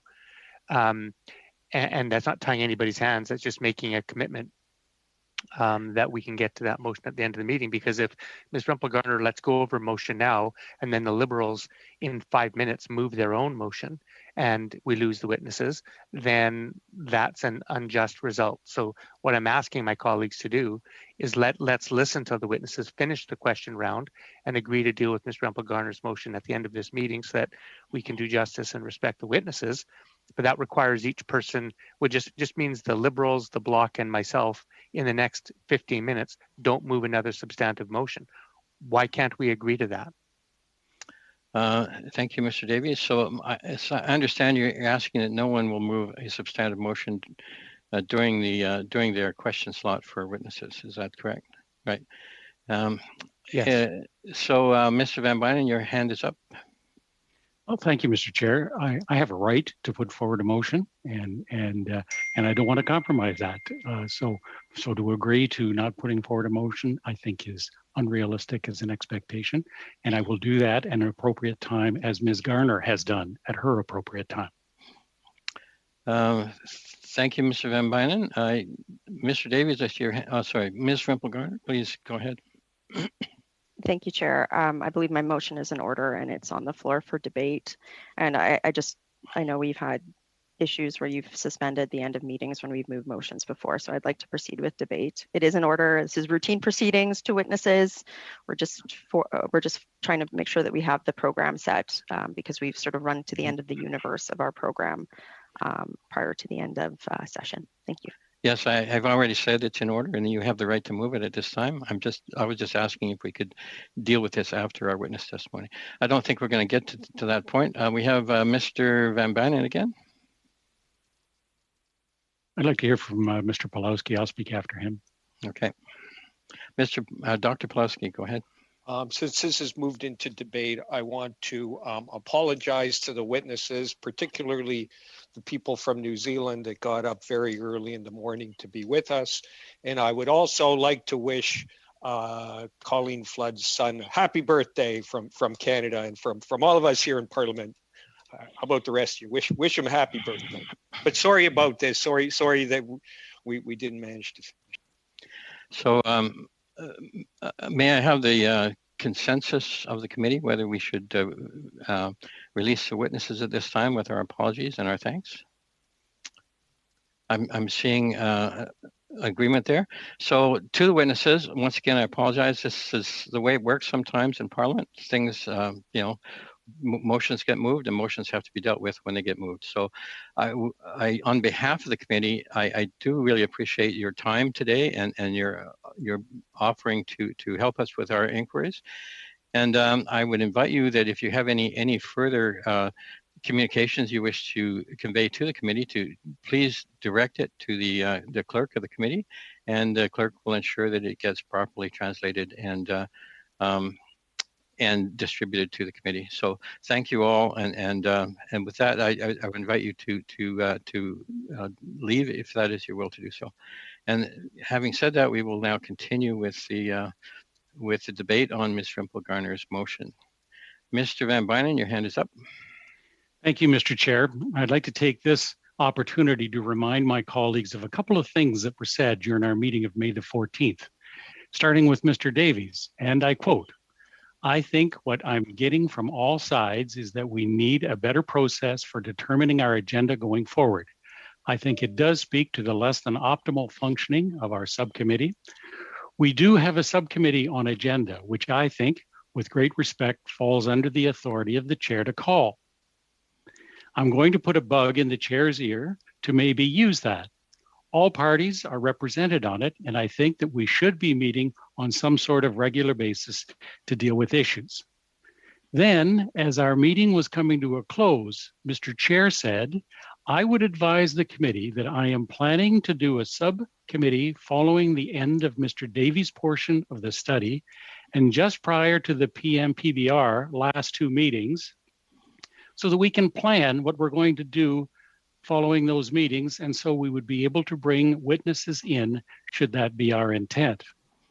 And it seems to me that that bug was indeed planted in the chair's ear, because it's my understanding that this subcommittee has been scheduled for next Monday, a little less than 75 hours from now, to discuss the committee's work plan moving forward.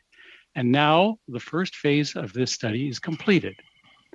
The motion we are currently debating, introduced by Ms. Rimpel-Garner 11 days after our chair advised the committee of this plan, as quoted above, completely undermines our ability to collaborate and work together in a respectful manner.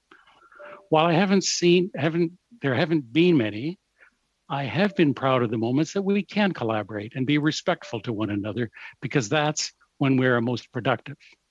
I am not proud, however, or thankful for that matter, for motions such as this one that undermine our ability to work collaborative as a team while respecting each other.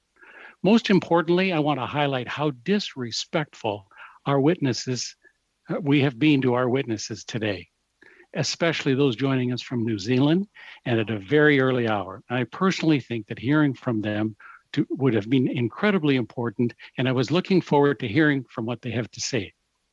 That being said, I move the debate now be adjourned. Thank you, Mr. Van Bynen. The debate, so the motion to adjourn the debate is on the floor. It is non-debatable, so I will ask the clerk to call the roll or call the vote. Ms. O'Connell. Yes. Mr. Kellaway. Yes. Mr. Podolsky. Yes. Ms. Sidhu. Yes.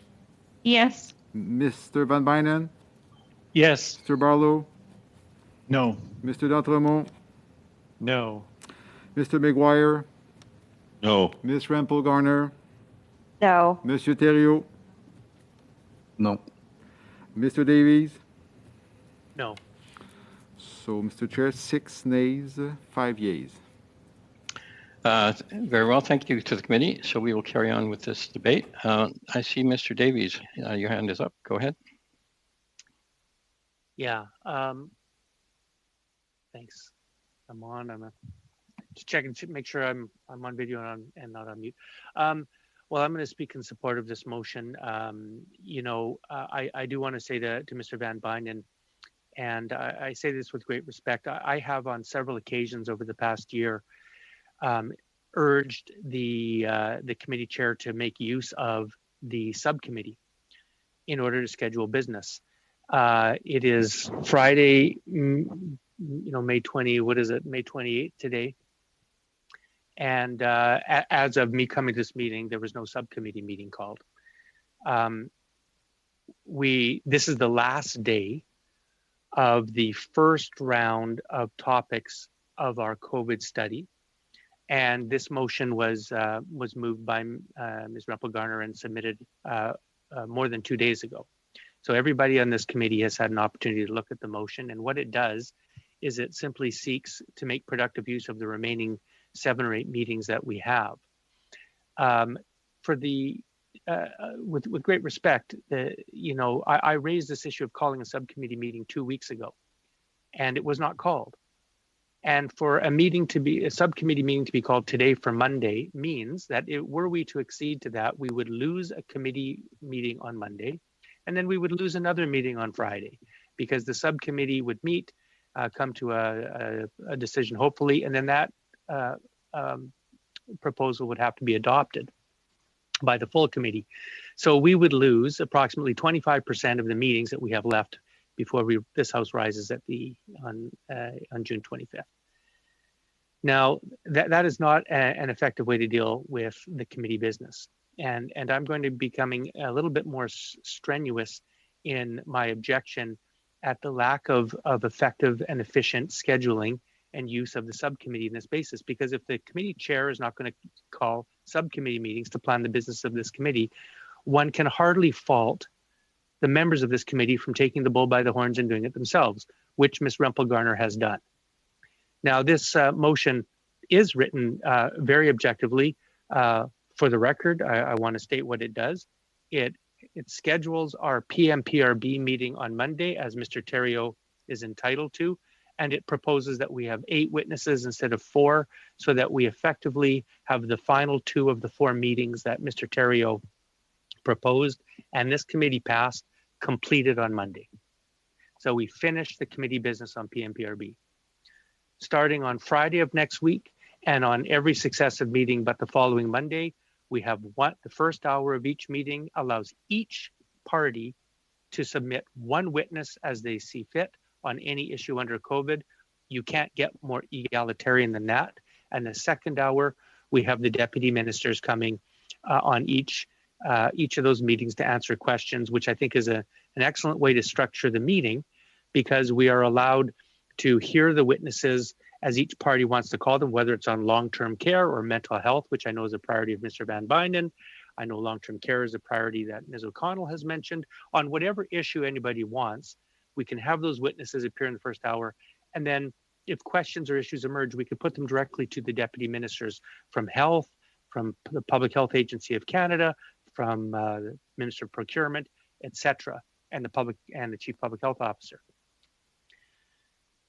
I think that's a very important way to proceed, because were we not to come up with this process, we would have to then proceed with the next first priority of the Liberals. That's where we'd go back, and we would never get to the next priorities of the other parties. So we have the benefit right now of stopping at this point, having heard each of the number 1 priority from each of the 4 parties and having 4 meetings on each. You can't get more egalitarian than that.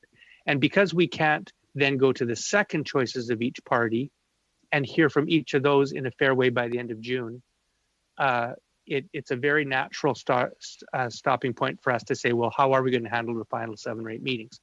This way allows every party to get the witnesses they want before each one of those meetings. Finally, the other piece of it is the following meeting from a week Monday is the only other meeting that departs from the process I just described, which would be a meeting hearing from the law clerk and the clerk of the Privy Council. I am going to make some pointed remarks about this.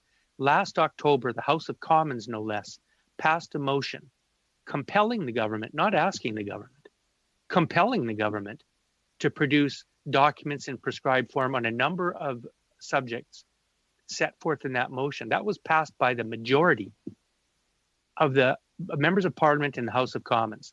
And we live in a democracy. That is the democratic will of the House of Commons.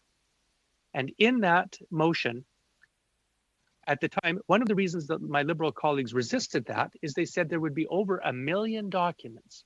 Now, by the way, I never understood how they ever got to that number. I think it was pulled out of thin air, but nevertheless, it was confirmed in writing by the clerk of the Privy Council to this committee that they had in their possession over 1 million documents related to the motion that we called production for. To date, 7 months later, this committee has received about a little over 8,000 documents. 992,000 documents remain in the possession of this government. Not only that, but this government refused to translate those documents, in my view, in direct violation of the law and of their obligation to provide documents in both official languages, and dumped that responsibility onto the law clerk, who has no resources to do translation, by the way, and had to use his budget to go and hire people specifically for the purpose of translating documents that this Liberal government refused to put in both official languages. Not only that, but the documents that were passed over to the law clerk, the first tranches were a series of the most innocuous documents you could imagine, press releases, documents well in the public sphere. I'll tell you what my thesis is. This government is deliberately stalling and withholding production of documents. There is no other conclusion any reasonable person can come to. In 7 months, 8,000 documents out of 1 million. Moreover, I will say this, that this government, by the terms of the motion, does not have any right or responsibility to vet those documents, so they can't say that they're doing any work on them. Their job is to identify the documents and fire them over to the law clerk. We specifically in the House of Commons said that the law clerk has the responsibility of doing the redacting and vetting according to the criteria we gave them. And we did that specifically so that the government wouldn't hold up the process by redacting documents in advance. So the government doesn't have to redact. They don't have to review. Their job is to find the documents and turn them over to the law clerk. And then the law clerk will do the redacting according to the instructions. So I think it's entirely appropriate to have a meeting on Monday to hear directly from the law clerk and from the clerk of the Privy Council to find out what the heck is going on. Parliament is supreme in our system, not the government, not the cabinet, not the Liberal caucus. Parliament is supreme. And Parliament has demanded production of these documents, and we're not getting them. So to wrap up, this motion gives us the PMPRB study conclusion that this committee has already passed. It provides a fair structure for us to hear from witnesses on a completely egalitarian basis from each party on COVID, which is what Canadians want us to focus on. It calls the deputy ministers who are responsible to come and be answerable to this committee, as they should be. It provides one meeting so that we can deal with the issue of production of documents, which I believe is bordering on contempt of Parliament. And finally, it asks the Minister of Health to come to one meeting of her choosing on one of the Fridays between now and June 25th. Now, how anybody on any side of this committee could object to that and instead say, "Oh no, we don't want to vote on this. We're going to filibuster this out or talk. Let's have a subcommittee. Let's have a subcommittee meeting on Monday," they say on a Friday, and waste 2 meetings next week on that is frankly irresponsible. Canadians, you know what? Other committees may have their own business. This is the health committee, and we're in the middle of the biggest global health crisis that this country and this globe has seen in a century, and we can't afford to miss meetings. So I think this motion is well structured. It's fair. It gives a very prescribed system of dealing with the last 7 or 8 meetings of this committee, and I can't imagine anybody in this committee having a single valid objection to it. I will be supporting it. Thank you, Mr. Davies. I should clarify that the notice for the subcommittee meeting went out Wednesday morning. It appeared in my inbox at 10:22 a.m. Pacific time, and that was done by the clerk in response to a request done earlier in the week, and also following through on my commitment to do so in our previous meeting. We go now to Ms. Sidhu. Ms. Sidhu, go ahead. Thank you, Mr. Chair. First of all, Mr. Chair, I'm extremely disappointed with this motion. I have some important questions for the witnesses from New Zealand. I strongly believe it is important to have their perspective studied, and I'm very disappointed that my turn was the next and the opportunity has been taken away from me. Mr. Davis just said that questions should be offered equally. but this motion personally took my time away today. We agreed to a subcommittee meeting following the NDP topic in our work plan as agreed by all members. Letting the witnesses go despite the agreement on the scheduled subcommittee meeting has been disappointing. Mr. Chair, is this that we are showing to our friends in New Zealand? They woke up at 5 a.m., have spent hours preparing their testimony, and we are doing this? Unbelievable, Mr. Chair. Like I said, you had mentioned that a subcommittee meeting would be held next week after we completed Mr. Davis' study. We had also adopted an earlier subcommittee report in March that said we would have 2 more PMPRB meetings and proceed to report writing. And this motion is worded in a very confusing way. I'm very concerned about how much time the 4th section is the motion is asked for public officials, asking all these high-ranking public servants to be on standby for an hour or 2 different days every week in the middle of the day while they are in the middle of managing our response to a global pandemic. It is just asking for 2 hours. Like everyone, they need to prepare these meetings. They need to defer our other meetings. They're accountable to us, but it is not their job to be grilled with unnecessary questions for multiple hours a week so that the opposition member can get clips for social media. But more than any of that, I'm concerned and disappointed about the lack of respect that this motion shows for this committee.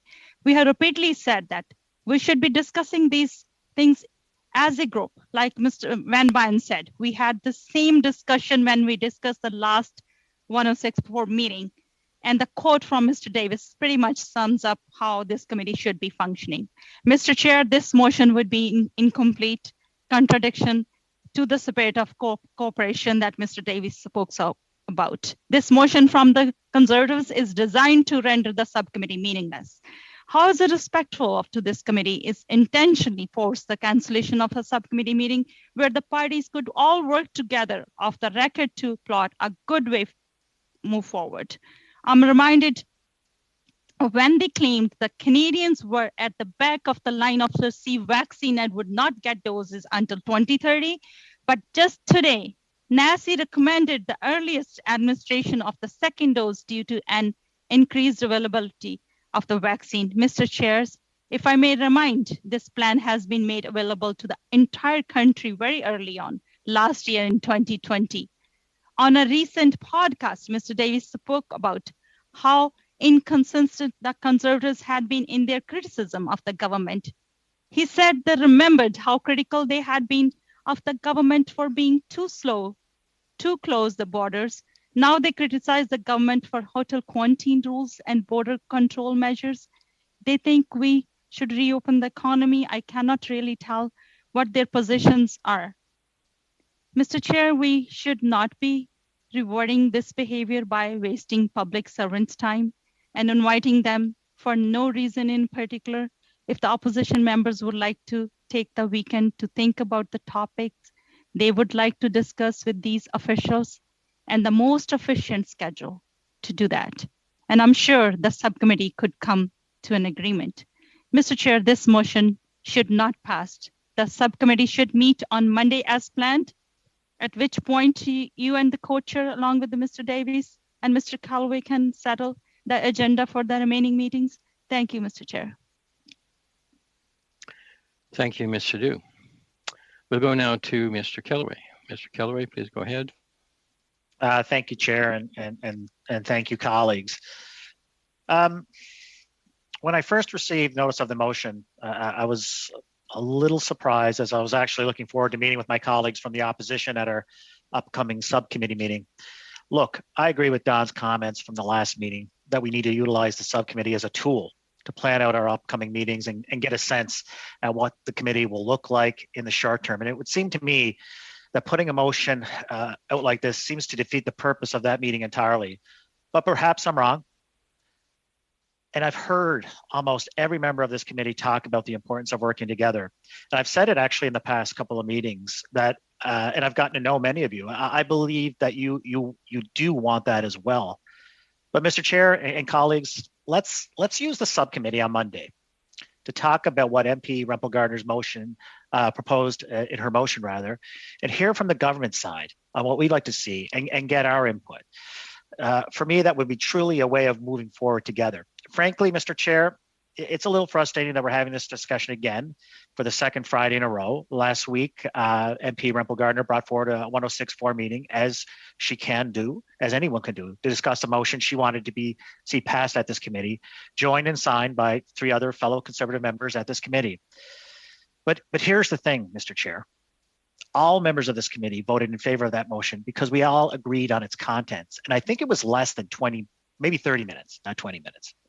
However, Mrs. O'Connell and I both took the time to make it clear that we were frustrated with the Conservative members of this committee using the 1064 to call a meeting to discuss the motion, rather than doing so collegially through discussing ideas on the committee's future business with other parties on this committee, namely the NDP and the Bloc Québécois, and of course the Liberals.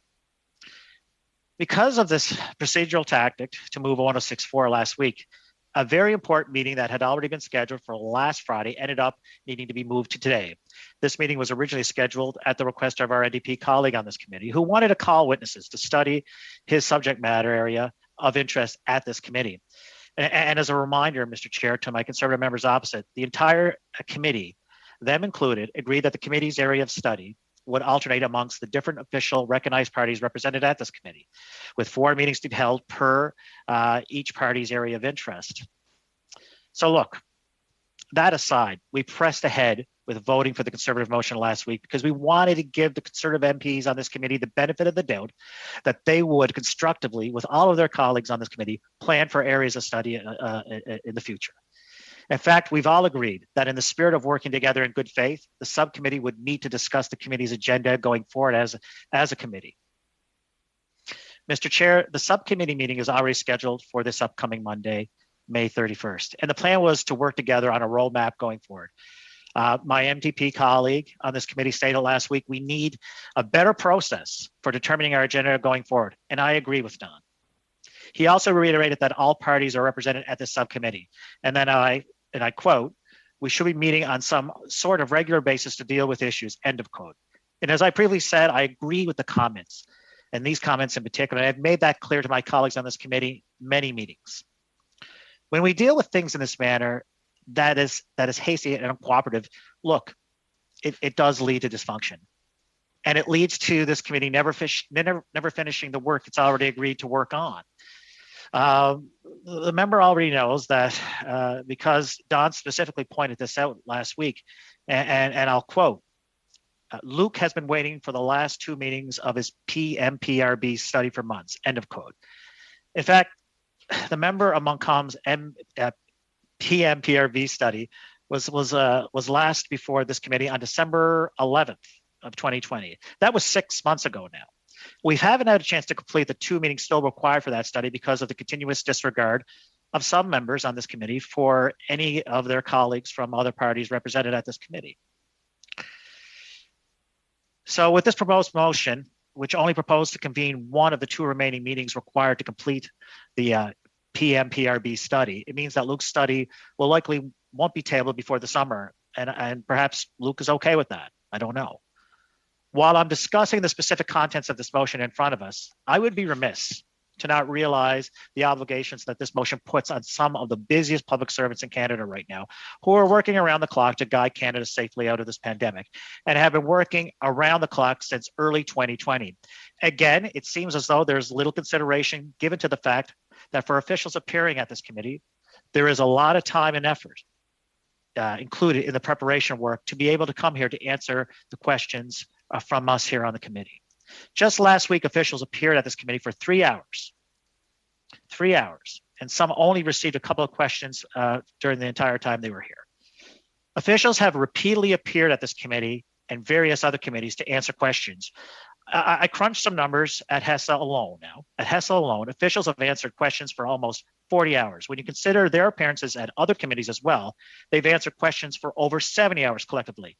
Nothing in the Conservative motion, Mr. Chair, even indicated that there are any new topics that have not yet been comprehensively answered. But as I said last week, and I think this is important, I will always welcome the opportunity to hear from these folks. After all, they're the ones leading the charge. And as the health committee, we should be able to ask them questions. And we all know there is no shortage of questions to be answered. Mr. Chair, let us think about this for a moment. The Deputy Minister of Health Canada, the Deputy Minister of Public Safety and Emergency Preparedness, the Deputy Minister of Public Services and Procurement, the President of the Public Health Agency of Canada, the Chief Public Health Officer of Canada, the Vice President of Logistics and Operations for the Public Health Agency of Canada, and the head of the National Advisory Committee on Immunization. These are the very officials that are actively responding to the COVID-19 pandemic in real time. They're responding to surges and emergencies across this country.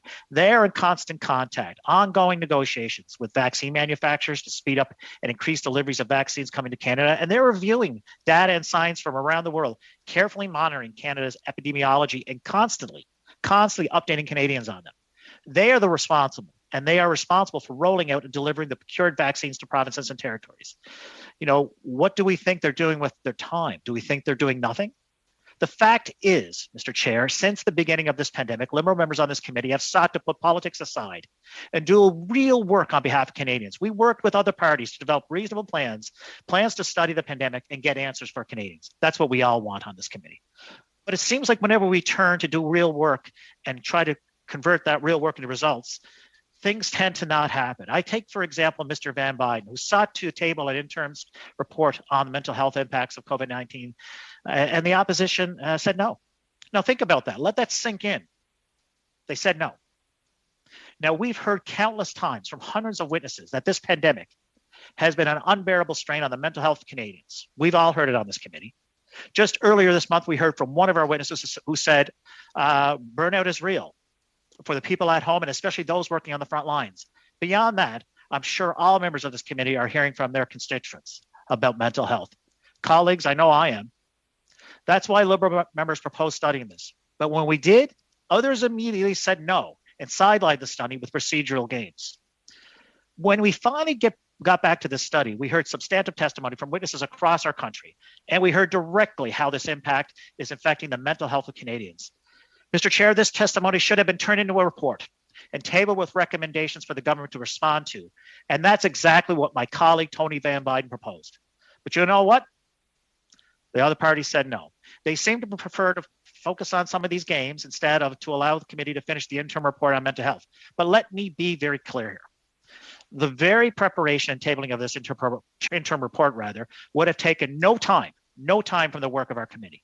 And if the Conservatives had allowed the interim report to go through, the recommendations now would be tabled in Parliament, and we would be waiting for a government response to the recommendations and expert testimony that we heard.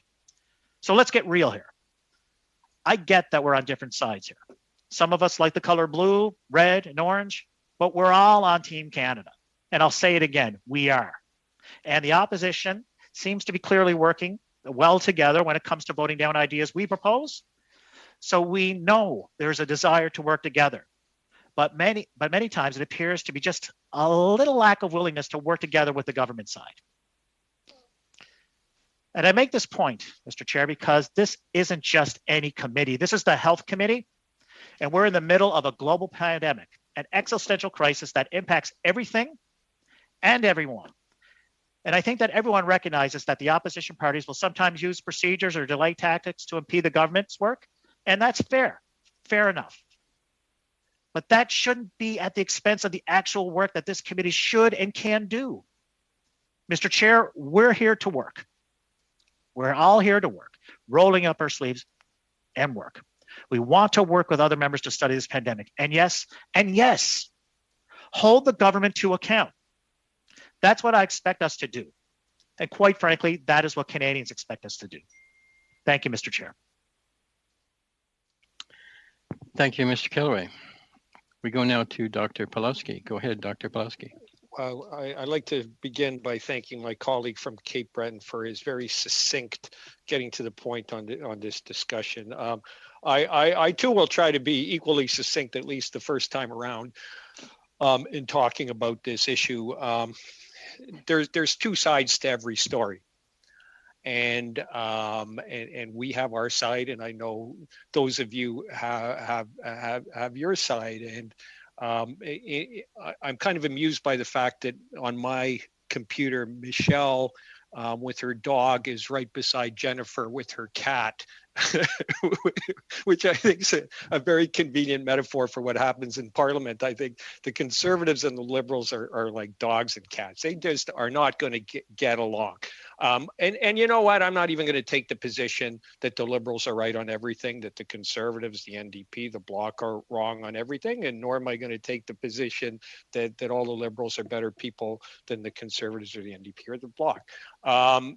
There are two sides to every story. We have our reasons for our position, as was stated by Tony Van Bynen. I thought the agreement was that after this initial round of each party getting four sessions to talk about their subject of interest, that the subcommittee would meet, and then it would be decided where we would go after this. Now, I know that with this motion, something different is being proposed.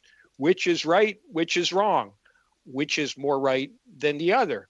I'm not even going to say our position is more right than your position, but we have a reasoned position. We are firm in our position. And I think a result of that, you know where this is going, which is kind of unfortunate given the fact that it's such a beautiful day out there in Thunder Bay. I only got part of my garden planted last weekend. I do have to get the rest of the garden in. It's not going to plant itself. But, you know, there's a lot of things we can talk about with respect to what we're going to do in the next number of weeks before the end of Parliament. There's all kinds of issues, and directly related to this motion. What are we going to study in the upcoming 4 or 5? No, I guess we have more than that number of sessions, but we have 3.5 weeks, and so we're going to meet on a lot of things. And so there's a lot of issues we could talk about directly related to this motion. What are we going to study about COVID? I've got all kinds of things I'd like to talk about COVID, and heck, if I can get on the Hansard as talking about these things already, that's not so bad. So I know, and you've heard today, a big interest of mine has been monoclonal antibodies, and the fact that largely as a result of policy made by the provinces, this could be really a second front in the battle against COVID. But for one reason or another that I haven't quite managed to fathom, we're not doing this, even though in the United States this practice is widespread. But on that subject alone, I could talk for quite a lengthy period of time. I have fairly extensive notes that I brought, knowing that Dr. Morris was going to appear, and I wanted to have all my facts before me. So certainly that's related, because what are we going to talk about in these studies? Certainly the monoclonal antibodies are one of them.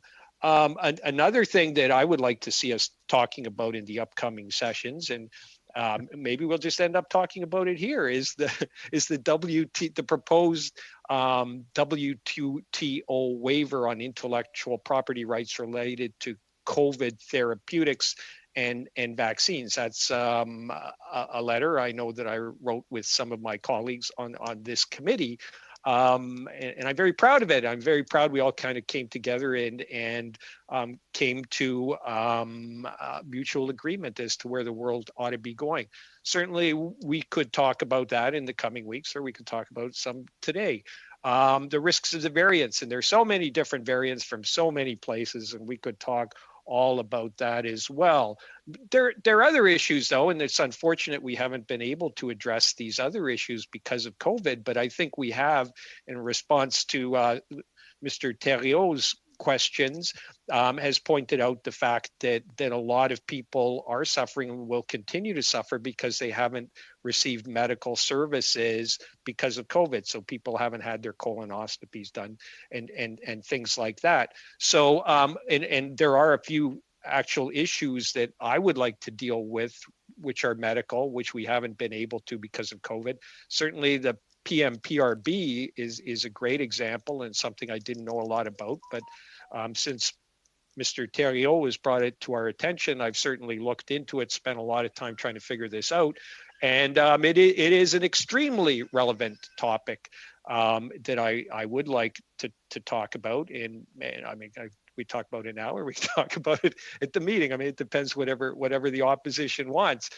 Here is another opportunity, because like we're going to talk probably for some considerable period of time about what we should do in the coming weeks. So that certainly is one that I have definite interest. Another one, and I know, again, this has been something that some of my colleagues on this committee have also been interested, is in the concerns of the dense breast people about the national guidelines on screening for breast cancer in women. There are allegations by some very high up, well-placed specialists in breast imaging and breast cancer specialists who say that the current recommendations on screening are inadequate. The studies that they looked at and they based their conclusions on were flawed. And as a result, they're saying that up to 1,000 women a year may be dying of breast cancer because of these flawed guidelines. So they would like that addressed. I would like this to be something that comes before the committee and can be discussed nationally. Other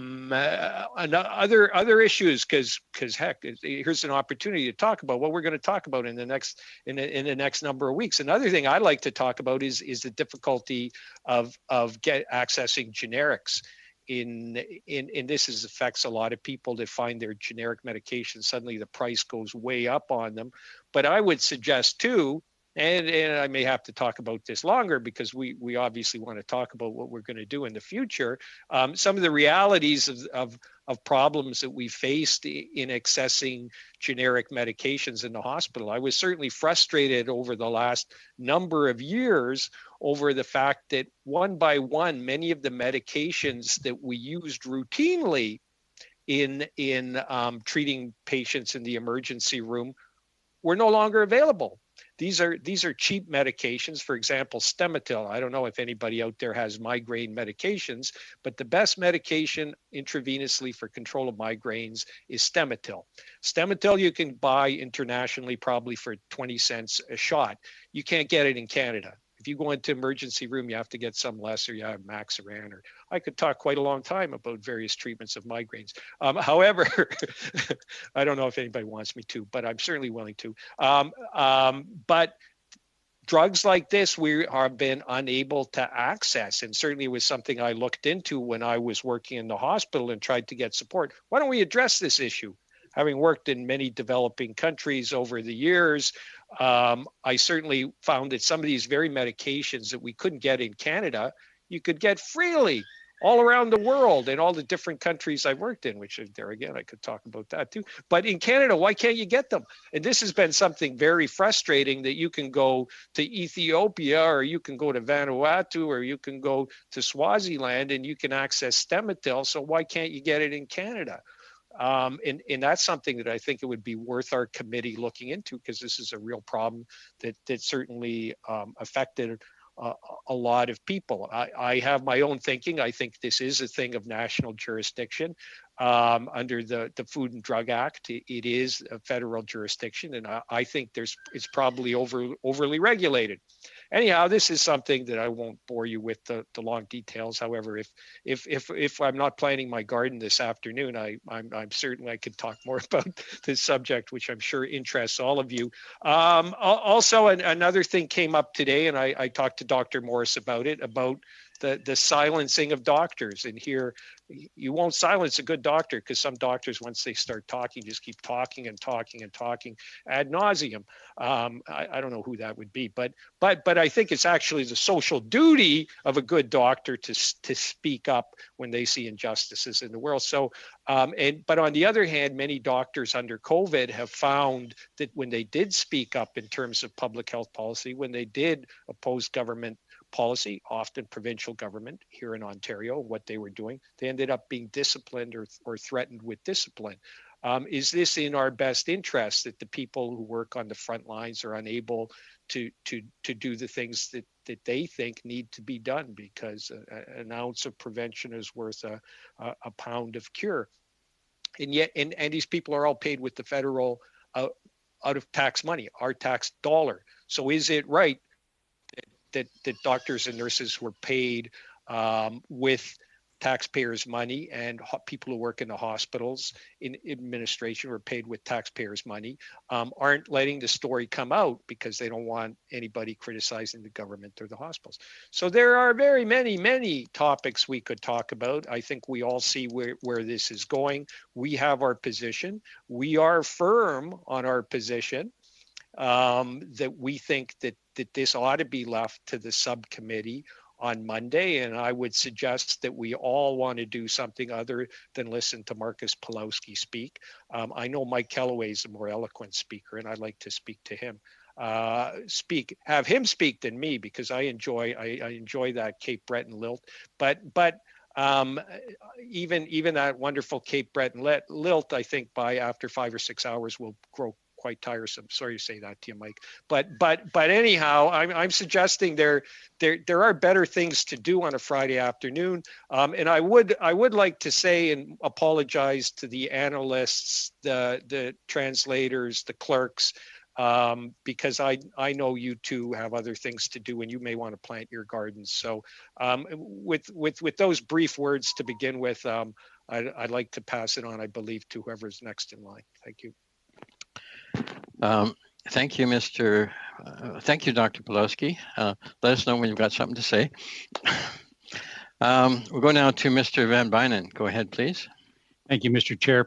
What we're doing here is we're dragging a lot of people away from a very important mission, and that is to get the better of COVID. And so to give you some perspective, or to read into the record some perspective in terms of what these individuals do, I'll reflect on the statement of the Chief Public Health Officer of Canada, and that's as recent as yesterday, May the 22nd. The COVID pandemic continues to create stress and anxiety for many Canadians, particularly those who do not already have access to regular support networks. Through the Wellness Together Canada, the online portal, people of all ages across the country can access immediate, free, and confidential mental health and substance use, and supports 24 hours a day, 7 days a week. Over the past weeks, we have seen Canada make huge strides in ramping up the COVID-19 vaccination rollout. As vaccine supplies have increased, provinces and territories have opened the eligibility for many more people. And it has been heartening to see so many of you rolling up your sleeves as your turns have arrived. And as of yesterday, over 21.9 million doses have been administered across Canada. These successes have required coordination with communities across the country to make vaccines available and accessible, and have been benefited by community leadership and innovations like local pop-up clinics, multilingual clinics, and support groups like Vaccine Hunters to help you find and book appointments. We've also seen, excuse me for a minute there, Mr. Chair, I've lost my notes. Okay, sorry. Yep. We've also seen the efforts to support equitable access to vaccination by allocating vaccine clinics to places where they're needed the most, such as clinics specifically for those who are experiencing homelessness or living in social housing, and prioritized vaccine accesses to the hotspots. Widespread immunization is an essential component towards allowing us to get back to many of these things we've been missing. We can all do our part by getting vaccinated and supporting COVID-19 vaccination within our communities. And one way of helping with this is to learn more about the COVID-19 vaccines and to share evidence-based information with those in your network. You can find evidence-based information about COVID-19 vaccines in 15 different languages on our COVID-19 portal to help you and your family make informed decisions. As COVID-19 activity continues in Canada, we are tracking a range of epidemiological indicators to monitor where the disease is most active, where it is spreading, and how it is impacting the health of Canadians and the public health, the laboratories, and healthcare capacity. At the same time, the Public Health Agency of Canada is providing Canadians with regular COVID updates vaccines administered, vaccination coverage, and ongoing monitoring of vaccine safety across the country. The following is the latest survey on the national numbers and trends and the actions that we need to be taking to reduce infection rates while vaccination programs expand for the protection of all Canadians. Since the start of the pandemic, there have been 1,368,106 cases. 1,368,106 cases of COVID vaccine and 25,361 deaths reported in Canada. These cumulative numbers tell us about the overall burden the COVID-19 illness has had to date.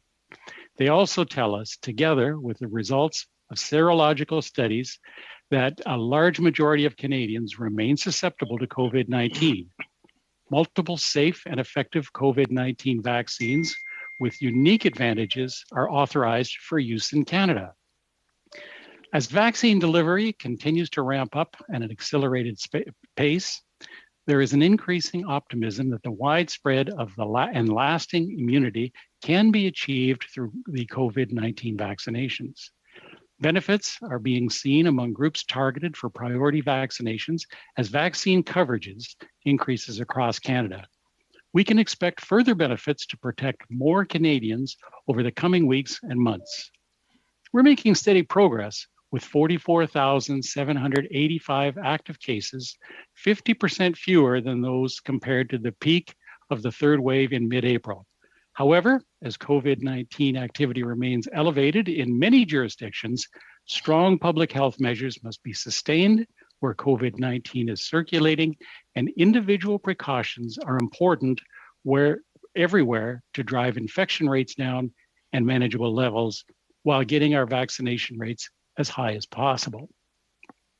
While the latest national level data show continued declines in disease activity, with an average of 3,674 cases reported daily during the latest 7-day period, which was May 20th to the 26th, a decrease of 30% compared to the week prior, infection rates remain high in some areas of the country.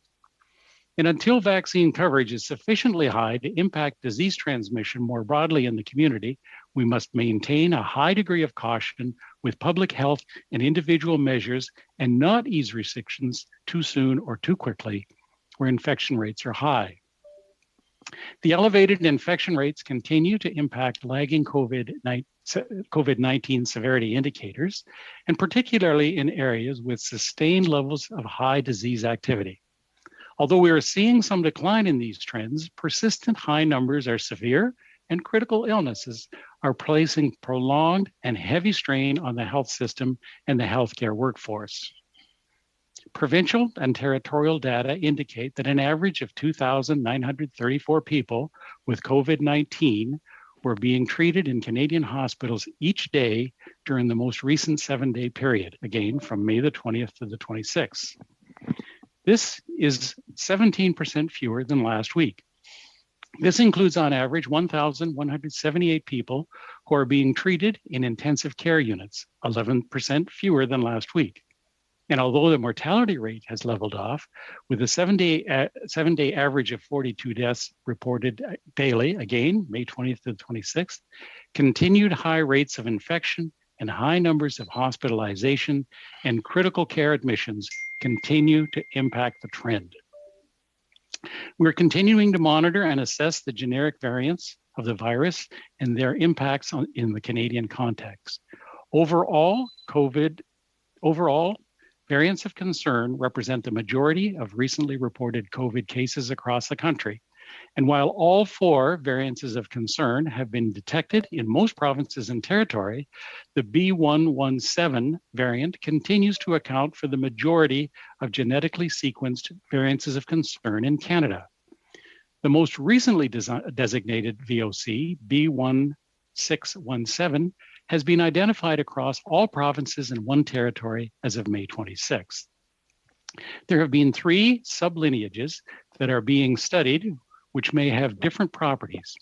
Early data from the United Kingdom indicates that the protection offered by 2 doses of Pfizer BioNTech or AstraZeneca vaccines were generally similar for the B16172 sublineage and for the B117 variant. In addition, data from the United Kingdom suggests that the B16172 variant may be more transmissible than the B117 variant.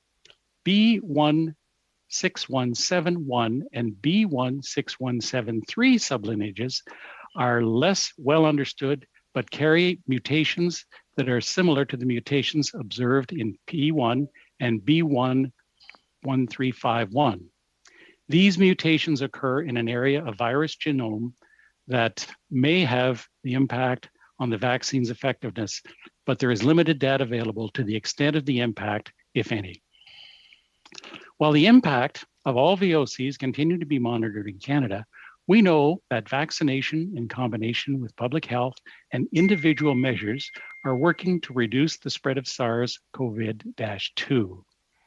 As vaccine eligibility expands, Canadians are urged to get vaccinated and support others to get vaccinated as vaccines become available to them. However, regardless of our vaccination status, Canadians are urged to remain vigilant, to continue following public health advice, and consistently maintain individual practices that keep us and our families safer, even as we're beginning to see the positive impacts of COVID-19 vaccines. Stay home, self-isolate, and if you have any symptoms, think about the risks and reduce non-essential activities and outings to a minimum. Avoid all non-essential travel and maintain individual protective practices. Mr. Chair, I have a point of order. Distancing and hand, cough, and surface hygiene. And Mr. Davies, on a point of order, go ahead. Thank you. I'm well aware of the confines of filibustering, but there is a rule of relevance, and I would ask my honourable colleague to tie his comments to the motion under consideration. I'm happy to do that, Mr. Chair. First, I wanted to put my position into context, and I think this is the appropriate document to do so.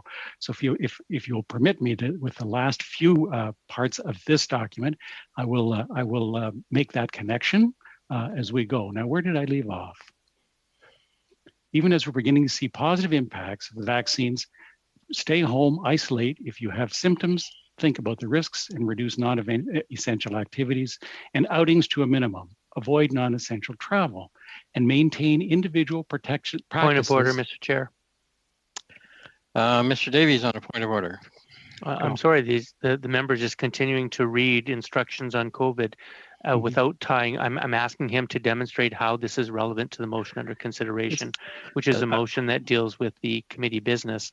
And unless he can tie what he's talking about in some at least remote way to the matter under consideration, he's not allowed just to simply talk at length about issues that have absolutely nothing to do with the motion under consideration. So I'm asking him to tell the committee how what he's talking about now relates to the motion under consideration. Mr. Chair, this hardly seems egalitarian.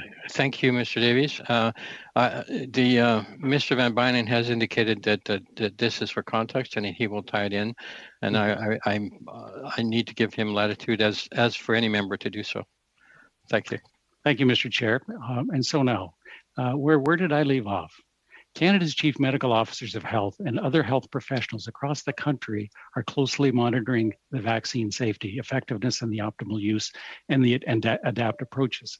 As science and its situation evolves, we're committed to providing clear evidence, informed guidance in order to keep everyone in Canada safe. That, Mr. Chair, is the basis of this discussion. We are taking individuals who have this responsibility away from their job. And it's important for everyone who's listening or anyone who's reading these comments to understand how important those roles are and how important it is us to work with them collaboratively. My second point, Mr. Chair, is when I was a mayor for 12 years and decided to get involved in federal politics, I did so on the basis of how everybody on council took the time to work together and to provide positive solutions or value add as opposed to find fault in everything that was being put forward. And a great example of the way that things have turned out is contained in, and I'd like to share with you also some observations with respect to collaboration and confrontation and partisanism, in my view, is counterproductive. And today, what we're discussing is an excellent example of what is happening. We should be working together to find solutions. But no, we are finding the government the victim of uber partisanism. So I will take an excerpt from Dave Meslin in his book Teardown. And what he's saying here is building democracy from the ground up. And I think, Mr. Chair, that's what we need to do.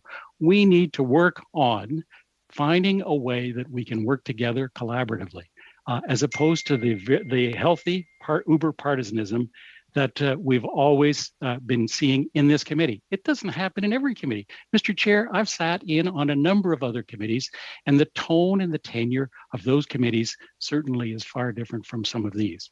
But Mr. Meslin says, imagine landing your dream job, showing up for your first day of work and being completely ignored by your colleagues.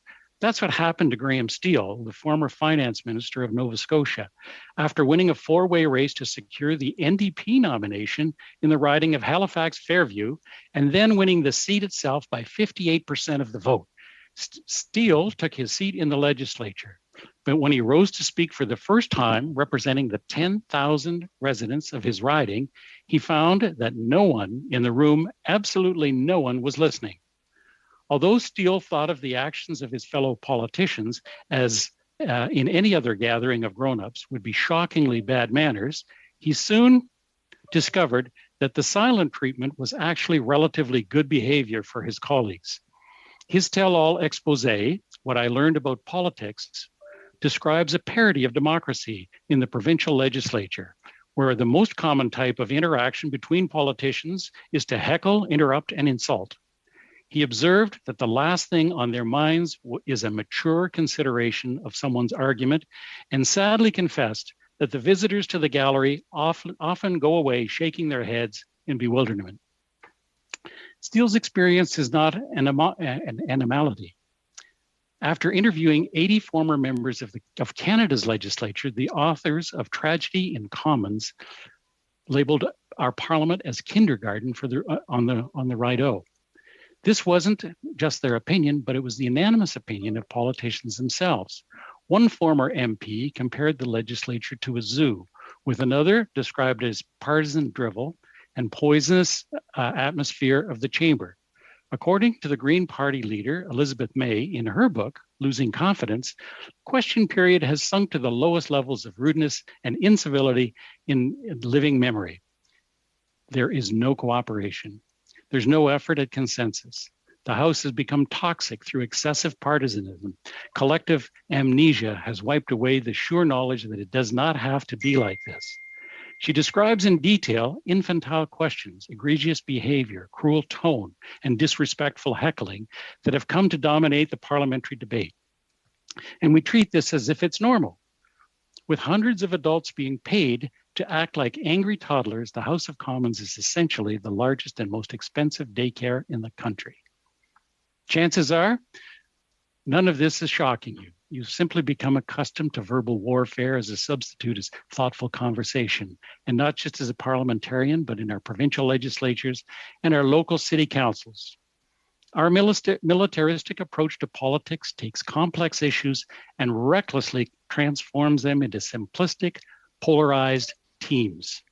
Right versus left, urban versus suburban, drivers versus cyclists, environments versus business. This team sport mentality has four results. First, the legislation is often ideologically driven rather than evidence-based. Second, they have fishtail policies that flip back and forth between binary views depending on who is in power. Third, actual dialogue is replaced with political theater that reduces all our politicians to the intellectual equivalent of hockey goons. Fourth, voters increasingly turn their backs on the whole circus, not out of apathy, but in disgust. It is too idealistic to imagine. Is it too idealistic to imagine another approach? rather than the battlegrounds populated by players with inflexible opinions? Could our councils and our legislative bodies serve as arenas of conversation? I confess, I sometimes have doubts. I watch my young son playing his video games passionately, immersing himself in medieval battles, modern warfare, and futuristic laser fights. And it makes me wonder if perhaps our militaristic approach to politics is an unavoidable consequence of human nature. Maybe we're just attracted to the thrill of fighting. And again, there's Minecraft, an odd video game that's simply about building things. When you play Minecraft, you're not trying to win, and you don't have to kill anyone. Rather, it's an infinite and complex virtual sandbox. Most importantly, you can collaborate. My son and I have built castles, underground subway systems, gardens, and bridges.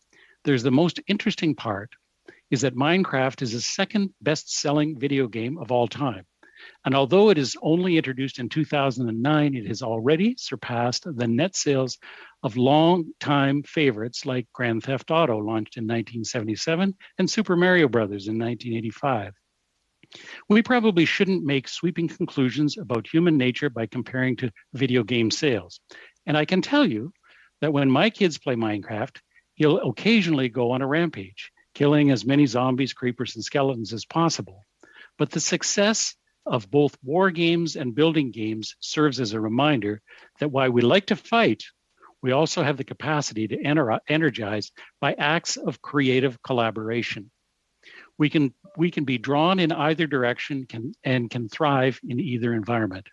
I should also point out that the best-selling video game of all time is Tetris, a puzzle. If political compromise is the art of seeing how people's perceptions and needs differ, and then finding a way to arrange all those needs and ideas into one coherent shape, then Tetris lovers should be easy recruits to this new kind of politics. We are hardwired to enjoy problem solving, building, and collaboration. The question is, can we take these traits that lie within us and somehow allow them to come alive in our democratic spaces? That shouldn't be too much to ask. The first step towards moving beyond team sport partisanship that gets in the way of good policymaking is to stop blaming politicians. While we often hear cheap slogans like kicking the bums out or draining the swamp, evidence suggests that the problem is much more complex. In what I've learned about politics, Steele writes, the fact is our politicians are us. There isn't a better, more perfect, more angelic version of us. The people who are elected to office used to be us. And once they're in office, they respond in human ways to the pressures of the job. And you'd do the same if you were elected. Yes, you would. And if you think you wouldn't, you'd be one of those bright-eyed politicians who didn't know what they were getting into. Steele tells a story about sitting in the legislature and watching the leader of his party, Premier Darren Dexter, ask questions from the leader of the opposition, Stephen McNeil. And suddenly Steele realized that he'd heard the exact same back and forth discussion before when his party was in the opposition. Stephen was using the same words, the same tactics, and the same arguments that Darrell had used, he writes. And Darrell was giving the same replies that the Conservatives had given to him when he was the one posing the questions. It struck me then, forcibly, that there was hardly any point to who sat in my chair or who was on which side of the House. None of us was dealing with the real issues. MPs interviewed for the Tragedy in the Commons held a similar view. Our exit interviews suggest that politicians seem to deplore their own public behavior. Lote and Macmillan write, they fear in turning people away from politics. So why not change? If they've regretted so much, why didn't they stop? And in Losing Confidence, Elizabeth May explains that politicians seem to act out of character and their surroundings somehow transform them into juvenile thugs. People who would not ordinarily be crude become the worst version of themselves. And it seems that ruthless adversarial opposition is built into our system by design.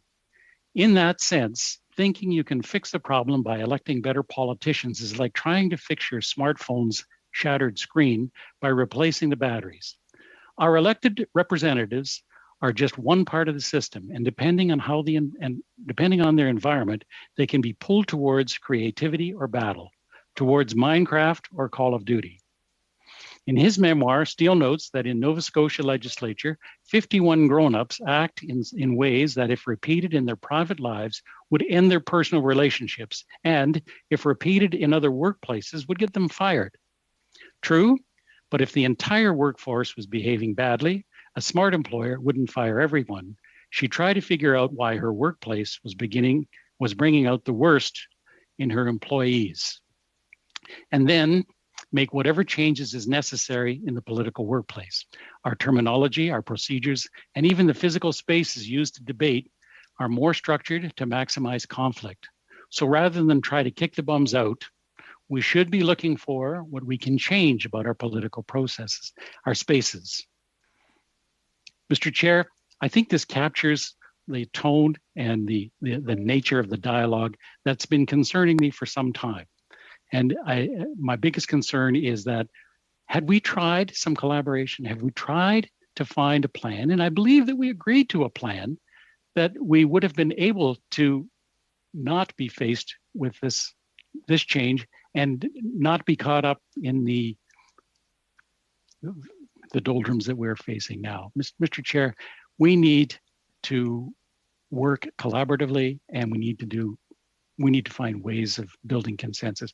It's really disappointing that we have to go back and reference a book that was written only a few years ago, but it does capture exactly what we should be trying to overcome. What's going on here is counterproductive. And my grandchildren watch from time to time, and frankly, there's things that happen during question period. There are things that happen during discussion and debate here that I'm embarrassed to have them see. So I'm offering an opportunity to find a solution, and if we've agreed to do something, our word is our word, and we did agree to going into the subcommittee meeting. Frankly, that's what we agreed to do, and no amount of rationalization is going to change that. I believe it's in the record, and I think we should go forward with that. We should not be having to reinvent things as we go along. Thank you, Mr. Chair. Thank you, Mr. Van Bynen. We'll go now to Mr. Davies. Mr. Davies, go ahead. Thank you. Well, just a few things to say. One is I sort of want to offer a half apology to you, Mr. Chair, but only half for my remarks that that the subcommittee meeting I only learned of it today. I take your word for it that you sent on Wednesday. I didn't receive it, and what I'm going to lay it a little bit at the hands of the clerk. The clerk should be sending notices of motions to our P9 accounts. I did not see that. It did not come to my P9 account. I now have checked with my staff, and it did go to one of my staff members. And what my staff member was told was that the meeting on Monday would not go ahead if we pass this motion today. So my staff member didn't schedule the meeting on Monday pending the outcome of the meeting today. All of which is to say that I think it would be very helpful if the clerk sent notices of meetings to every individual MP themselves at their P9 account, and that would be a lot clearer and more direct. You know, I'm a little disappointed in my Liberal colleagues. You know, after spending a fair bit of time on reading a passage on proper behavior in politics and ethics, Mr. Van Bynen is actually embarking in a filibuster at a health committee in the middle of a global health pandemic. And if there's anything that I would be embarrassed to do in front of my grandchildren or my granddaughter, it would be that. It would be filibustering at health committee because I didn't get my way on a schedule when I don't sit with the majority. And Liberals know they don't. They know that the majority of this health committee wants to proceed with an order of business for the next 8 meetings that has been drafted in an entirely fair manner. Dr. Pawlowski, who I have great respect for, spoke about how he wished he could hear from witnesses on, he went into great detail on medicine and pharmaceuticals that I think had nothing to do with the motion, but of course fit his goal of performing his role in the filibuster. But of course the answer to that is call that witness if you want to call it. You have 5 meetings that this motion before you allows each party to call whatever witness they want on any issue they want. So if Dr. Pawlowski wants her to be a witness to talk about the pharmaceuticals, call them. This motion doesn't prevent that. Quite honestly, it's obvious that Liberals came to this committee with no intention of having an honest or debate about the business before this committee, because they've come prepared to filibuster before the meeting even started. And of course, for anybody watching this, they should know that this motion was given notice to every single member of this committee 2 days ago. Every single person on this committee knew that this motion would be moved. I also want to comment and set the record straight, because to hear the Liberals complain that we didn't hear from that we didn't have a chance to ask questions of the witnesses in the second panel is entirely because of the Liberals' decision not to do so.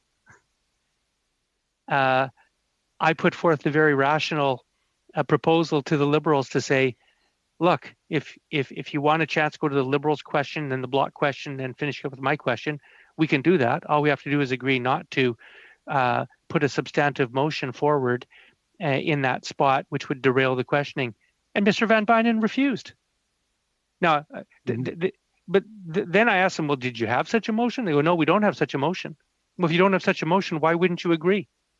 So there's only one reason that we didn't have a chance to question the witnesses in the second round. And by the way, absolutely disrespected those witnesses, 2 of whom were from New Zealand, 1 of which was my witness, who had to get up and prepare for this at 4:30 in the morning, was because the Liberals would not agree not to abuse their question position by putting forth a deleterious motion.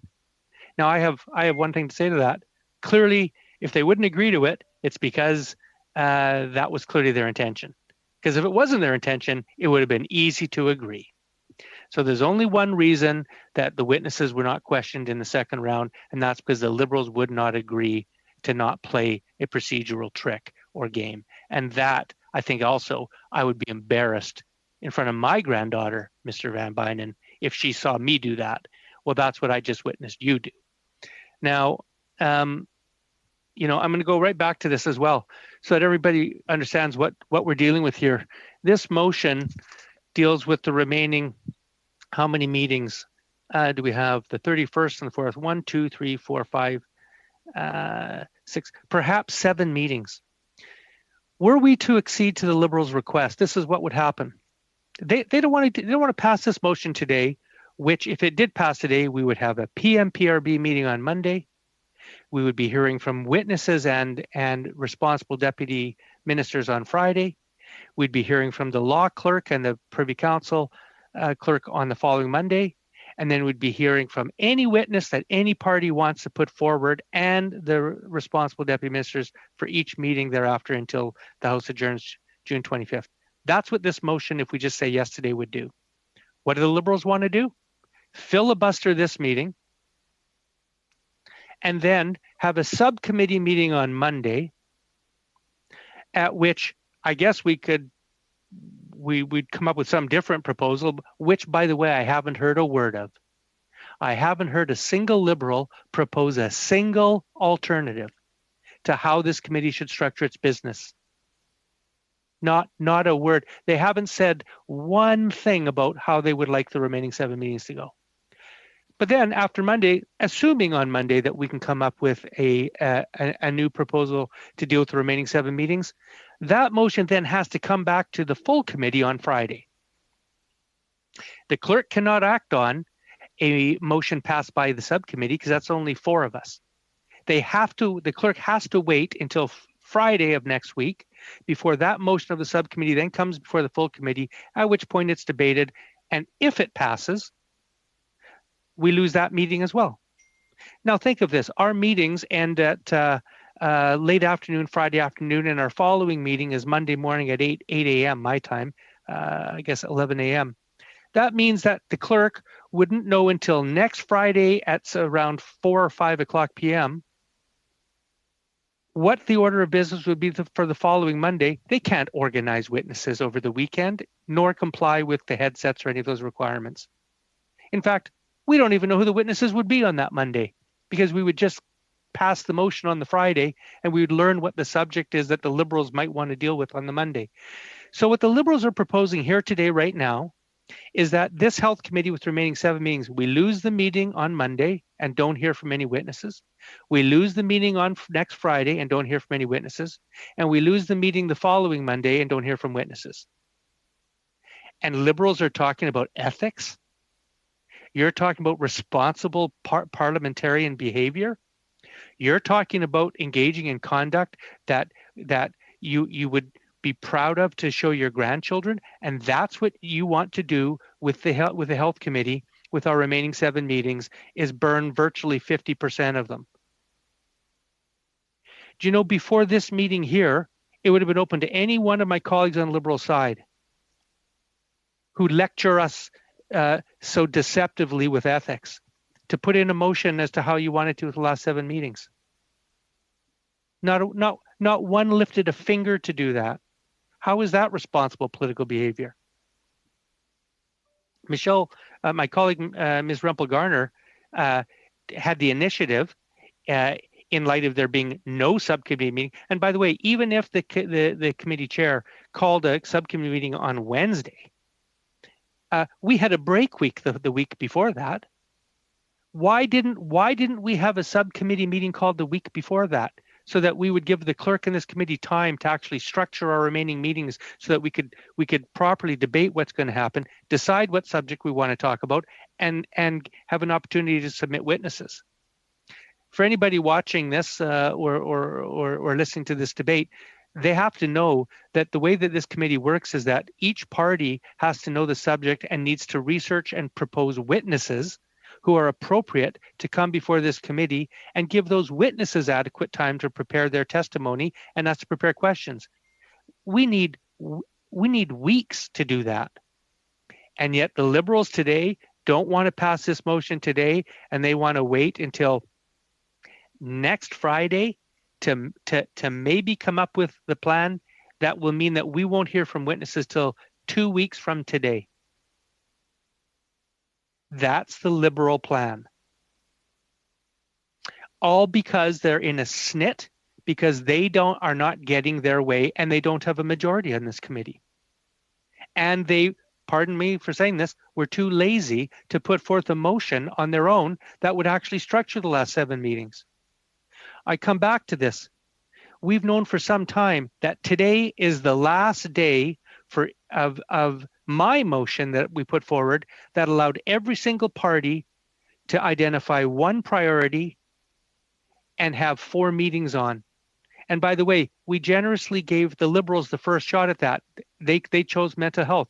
The very first 4 meetings on COVID were on mental health. Then we went to the Conservatives who studied vaccines. Then went to the Bloc Québécois who proposed studying ancillary impacts. And then they went to my last subject, which was to deal with federal provincial roles in dealing with COVID. We just finished that today. Obviously, we're not going to go to the second round of this because we can't get every party in equally before the House rises. Anybody could have foreseen that coming. You know, and frankly, like I said, to watch Mr. Kelway and Mr. Van Bynen and Ms. Sidhu read from prepared notes, reading arcane, completely irrelevant material that doesn't speak one bit to the motion before this committee, tells me everything you have to know about the spirit that they brought into this meeting today, which was they had no intention of seriously debating the matter before us or dealing responsibly with the health committee in our remaining 7 meetings. And where I'm going to conclude is this, is saying that we are no ordinary committee right now because we are not in any ordinary times. These kind of parliamentary games may work at the ethics committee or some other committees that are doing things. We're dealing with the most serious health crisis that has affected Canadians in a century. We don't have time to waste. And yet Mr. Van Bynen wants to waste our time by prattling on for 20 minutes about a book on political ethics. That's what the Liberals think is the best use of this committee's time? Frankly, I'm disgusted by this. I never thought I would see a political party in a time of national crisis come to a health committee and filibuster. That's something that I leave to the Liberal members of this committee to explain to their grandchildren, why they filibustered while Canadians are getting sick and dying. That is disgraceful.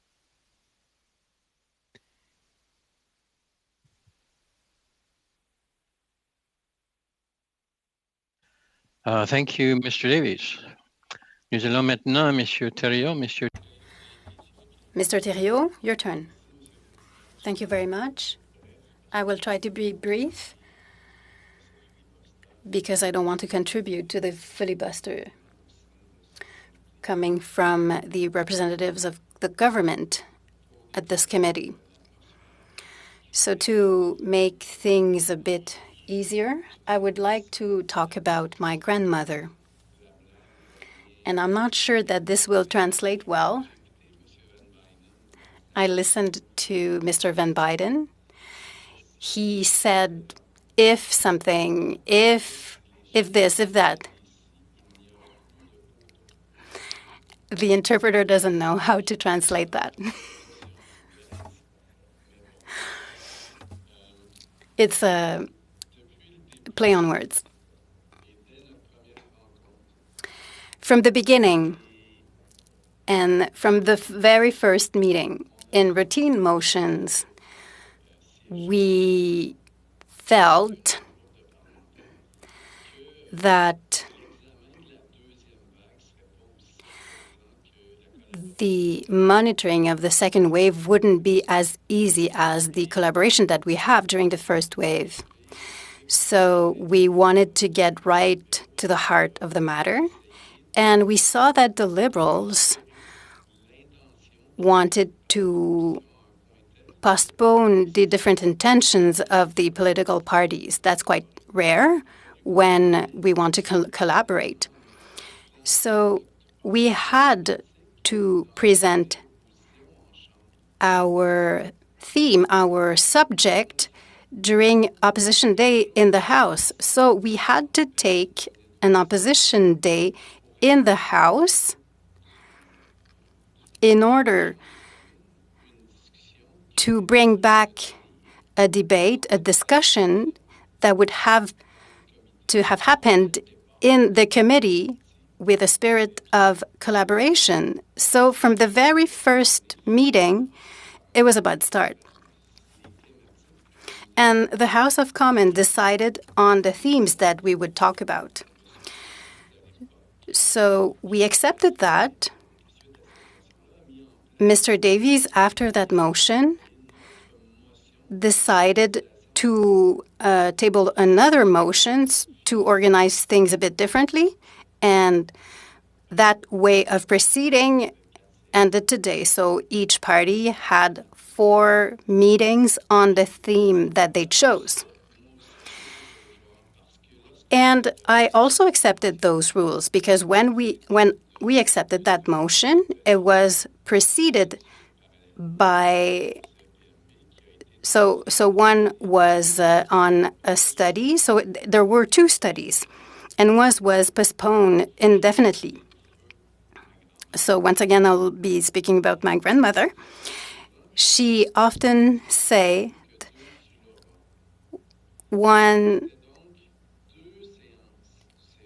so there were 2 meetings on CPMB where each party could have 1 witness. And that motion gives 2 witnesses for a 2-hour meeting. I would have liked to have 3 hours, but because I see that the spirit of collaboration is not that great today.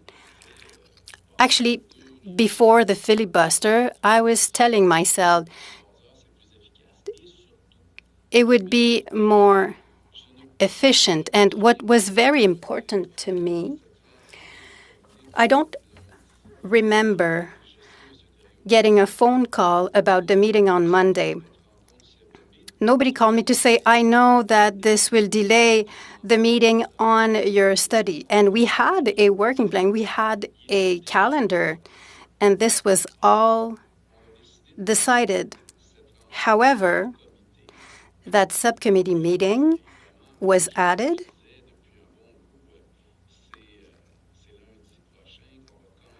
And, well, I started telling everyone that the study would start on Monday. And now I realize that if we want to be able to move forward, we have to be able to make recommendations.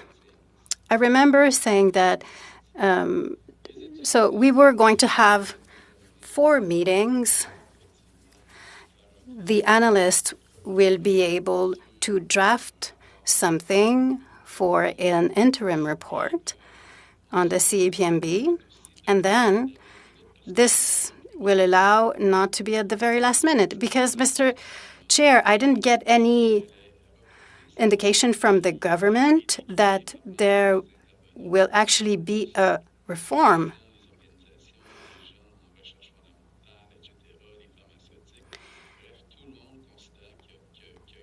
Everyone is considering that this reform is not going well. So I think that that meeting should happen as soon as possible with 2 witnesses who will be able to speak.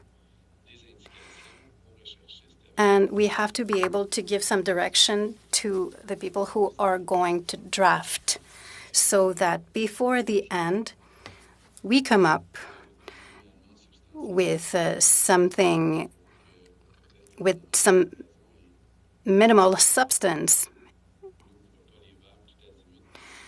And hopefully the government will not dive into that reform that will create a lot of problems. That being said, I don't see any solution. I will not be presenting an amendment because then that amendment will bring us to 6:30. I suppose that we will be told that we cannot go longer. So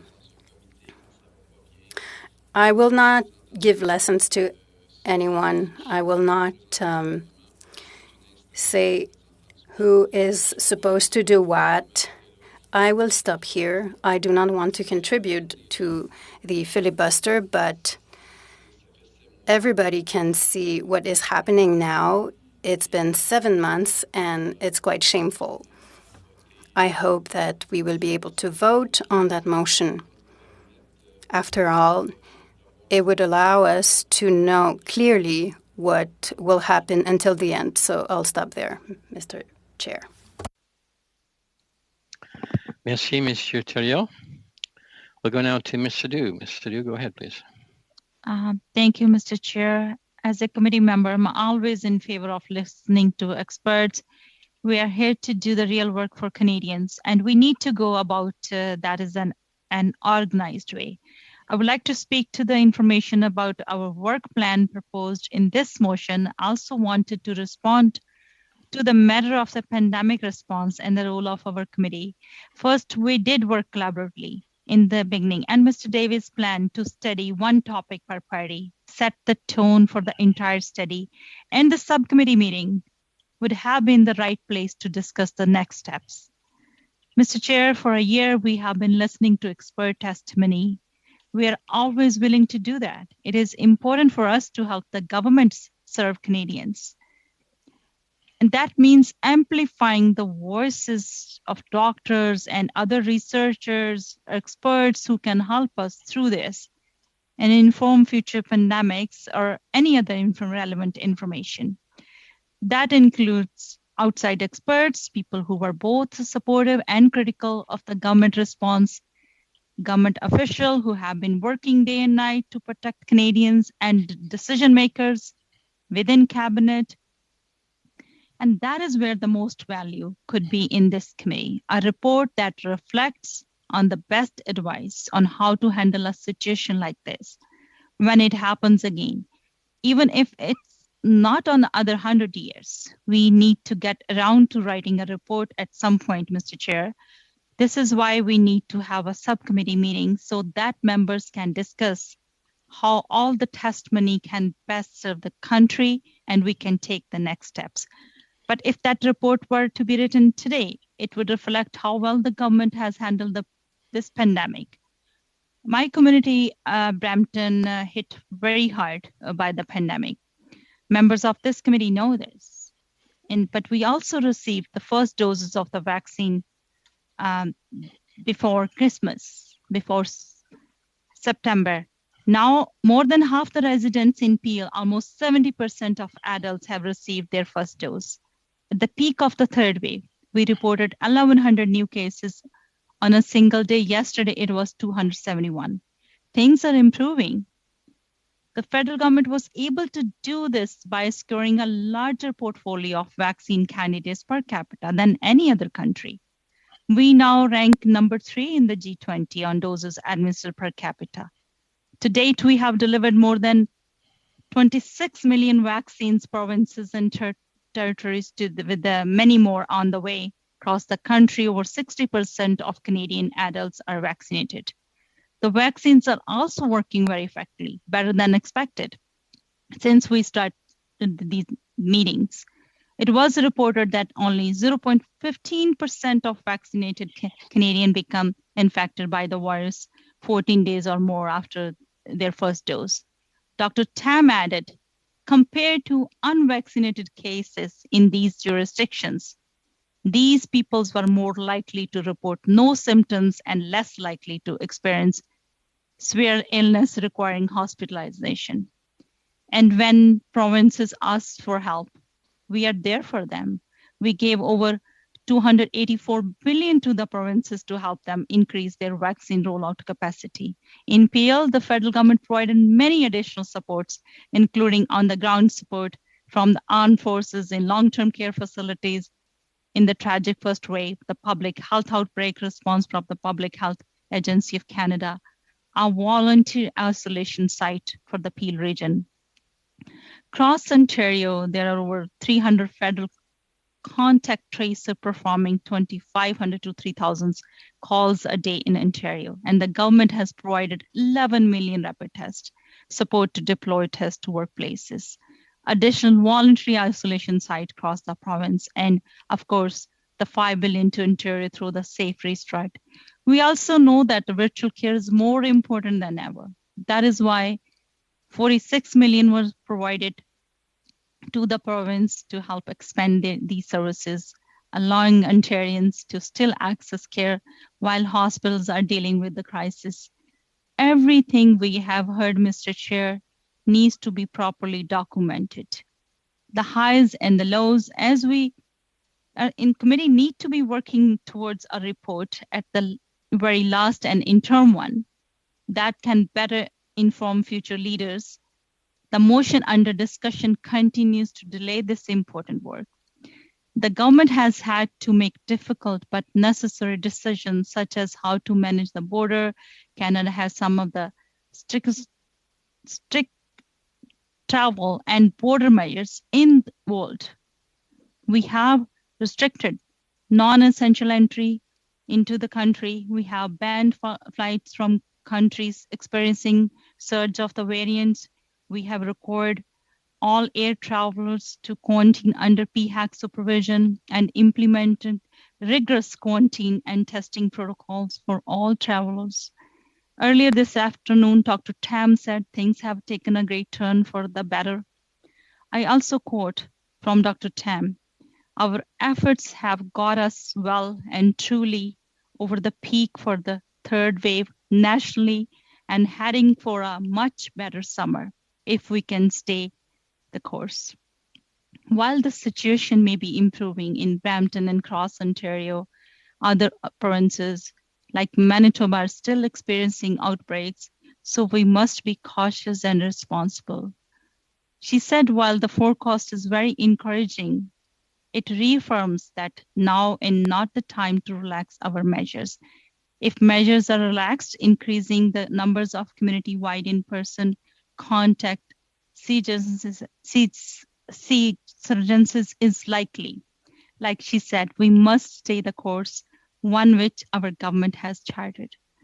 So, Mr. Chair, we need to work collaboratively. That is just my say. Thank you, Mr. Chair. Thank you, Ms. Sidhu. We'll go now to Dr. Pulaski, please.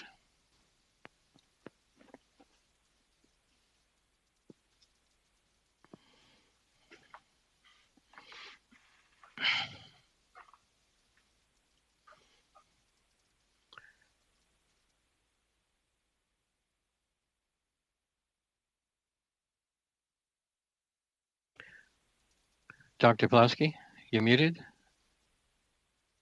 Have I been muted right from the beginning? I think so, yes.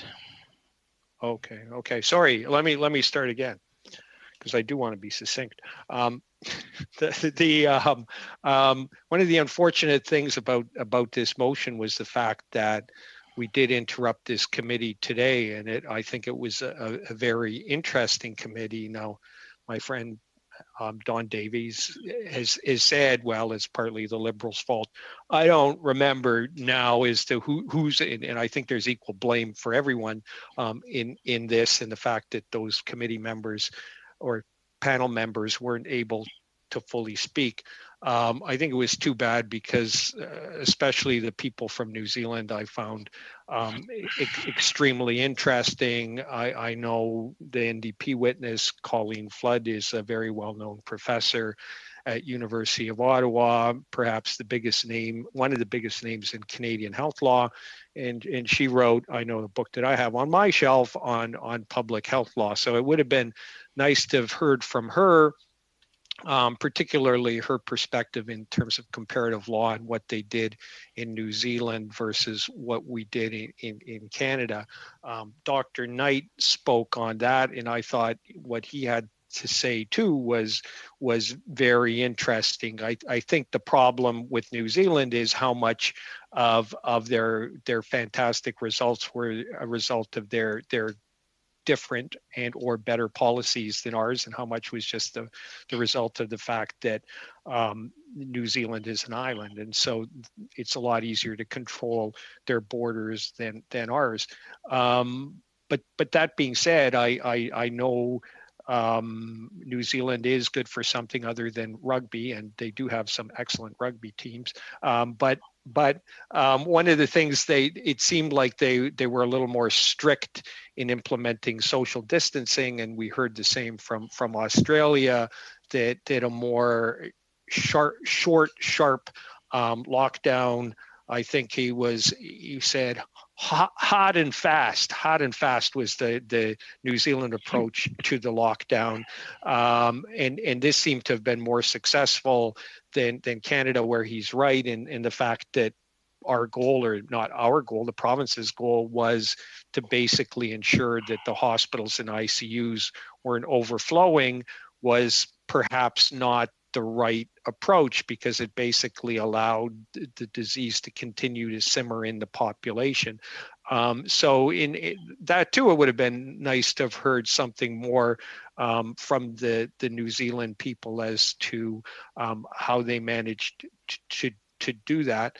Another interesting thing is, my understanding was that in New Zealand, some of their success was due to the fact that police seem to have more powers to enforce public health measures, including social distancing measures. This has certainly been a frustration, at least for me in Ontario, and I'm not sure of those of you in other provinces, but when we look at, and that's what we're here for, we're the health committee, and it seems one way or the other we'll get to talk about these issues, even if it's only from me. But one of the issues, and I think one of the failures in dealing with the pandemic, has been some lack of will on the part of the provinces to enforce public health measures and public health distancing, at least here in Ontario. I know Luke seems to be one of the only people listening, but maybe in Quebec this wasn't the case. But in Ontario, there was seemingly quite a reluctance to enforce public health measures under the Health Protection and Promotion Act. I was particularly interested in this subject because, having worked for World Health Organization writing public health laws, I wrote a public health law for Vanuatu and a public health law for Laos, although I think neither of these laws actually were ever passed. However, I did spend a lot of time reading public health legislation and what's included in public health legislation. And I do know, in fact, that in almost all public health acts in Commonwealth basically correspond or have followed the template set out by the 1936 British Public Health Act, which is kind of the grandfather of all other public health acts. But within this act, there are measures to control spread of disease, because in the old days, public health was mostly about controlling the spread of infectious disease. Part of the problem and a part of our problem in response to the COVID pandemic is that public health has long since drifted away from the control of infectious disease. In the past, that was the core of what public health did. And I don't know about the rest of you, but I remember as a kid having the public health nurse coming out to our school and being very strict. And I don't know if she actually physically disciplined us, but those were very serious people, and I don't think they ever smiled. But it was all about like keeping your hands clean, taking your shoes off, blah, blah, blah. It was about control of infectious disease.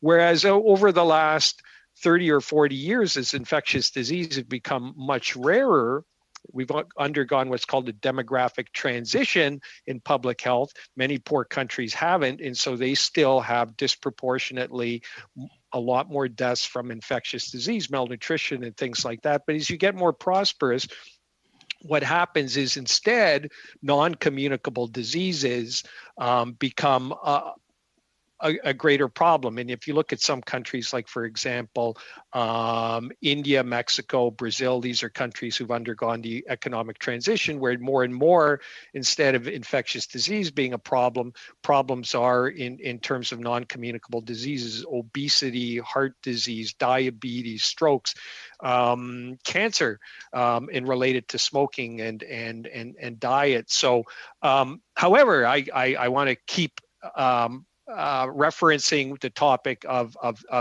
today, and the topic of today and the topic of this discussion is this motion. And part of the problem with the motion is that it interrupted the discussion about New Zealand and what New Zealand did better than we did here. And certainly one of the things that New Zealand seemed to do was to enforce those coercive measures under their public health legislation. I would point out that those same measures are in our public health legislation, at least in Ontario, under the Health Protection and Promotion Act. Section 22 gives the public health officer the ability to make basically any sort of order for the purpose of protecting the public health. The way it's written, and having written it, I realize this, the laws are written quite broadly to give powers to public health officers to make rules. And so under Section 22 of the Health Protection and Promotion Act, there is this power given to the health officers to issue orders with a maximum fine of $5,000 for not following the orders. Now, in Ontario, a lot of public health officers were unwilling to use those provisions. It's been a little difficult to figure out why. Apparently, some were worried about the constitutionality of such orders, the broad powers, but in fact, there have been a number of cases which tested the powers given to health officers under public health legislation under COVID, and in fact, the courts upheld them. So now, why was Ontario so unwilling to enforce its provisions? Well, but part of the problem with Section 22 was Section 22 only allows you to fine. Now, for some people who really don't care about a fine because they have no job, et cetera, and this was happening in Thunder Bay, people with known COVID or high risk of COVID were basically ignoring public health orders, getting on the bus, driving around on the bus. It didn't really bother them that there was offered a fine. So under Section 35, However, there is the power of the health officer to order somebody to stay in hospital and basically be looked after. So if they ran out and they tried to get on the bus, the police could go get them, pick them up, and bring them back to their facility where they would continue until they were no longer infectious. However, Ontario didn't use this. And why didn't they use this? Because actually Ontario did not classify, now I'm not totally sure of the term, but COVID as being an infectious, I think it's infectious disease under Section 35. So you couldn't use Section 35. Now, Section 35 is an infectious disease. They do list gonorrhea and syphilis. I don't think if you get on the bus and someone has one of those diseases next to you, you have much of a risk. However, if they have COVID, that's a totally different thing. So now why the Ontario government was reluctant to use Section 35 is a little beyond me, but getting back to the topic of this discussion and this motion is, unfortunately, the motion interrupted our discussions with New Zealand, because New Zealand and the New Zealand health law people, I think, were willing to talk to us about the fact that in New Zealand, they seem to have enforced some of those social distancing measures. They were willing to take that coercive action. I thought the other interesting thing about New Zealand in the testimony of the two witnesses today, at least Dr. Knight, was the fact that they felt that the population bought into what the government was doing, because the government was so open and transparent in its in fact allowing or publicizing minutes of cabinet meetings and things, that they thought this resulted in greater buy-in to the population, which I thought was interesting. But I go back again though to maybe my original thing with New Zealand. I'm not sure how much though, because I think there are a lot of people in the majority of people in Canada do buy in to the social distancing measures, do buy into what the governments have been trying to do and what the provinces have been trying to do as well in terms of social distancing, but not everybody. So it might just be a matter of numbers. When you're a small country like New Zealand and you have limited borders, you can control who comes into the country.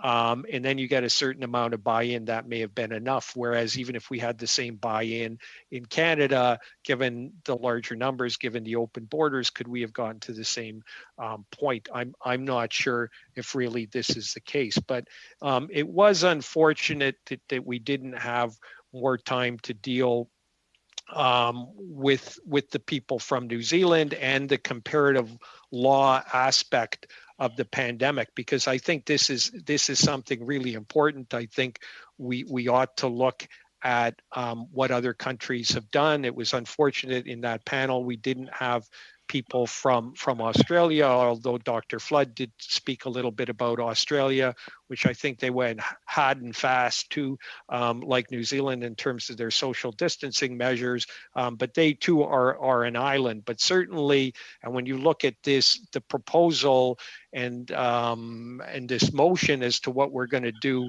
in our next number of weeks, I think it certainly warrants considering looking more at what other countries have done. Too much, I think, in this country, like all countries, we're a little myopic and only can see ourselves. But obviously, everyone in the world, every country in the world has had to deal with the pandemic. And in fact, that would be something, and we're looking at the motion, and maybe that's part of our objection to the motion. And I fully accept there's two sides to every story. So the opposition is going to say, we tried to do this beforehand. We tried to get a schedule. I, like them, fully agree that we are the health committee, and what we do is important, and we shouldn't be wasting our time with procedural wrangling, which I think is basically what's happening here. But I agree, it would have been nice, and it would have been nice had we all been part of deciding what we're going to do for the next number of weeks. Because another thing that I think we ought to deal with, which we haven't dealt with a lot here, is the issue of the global response to the pandemic. I go back to the fact that I'm very happy that many of the colleagues, we had people on this committee from all parties who signed that letter asking for the WHO waiver on intellectual property. I think that's fantastic. It's fantastic. We had the cooperation. Is that the panacea, though, in terms of with the intellectual property waiver, we're suddenly going to be able to produce billions and billions of doses of vaccine globally?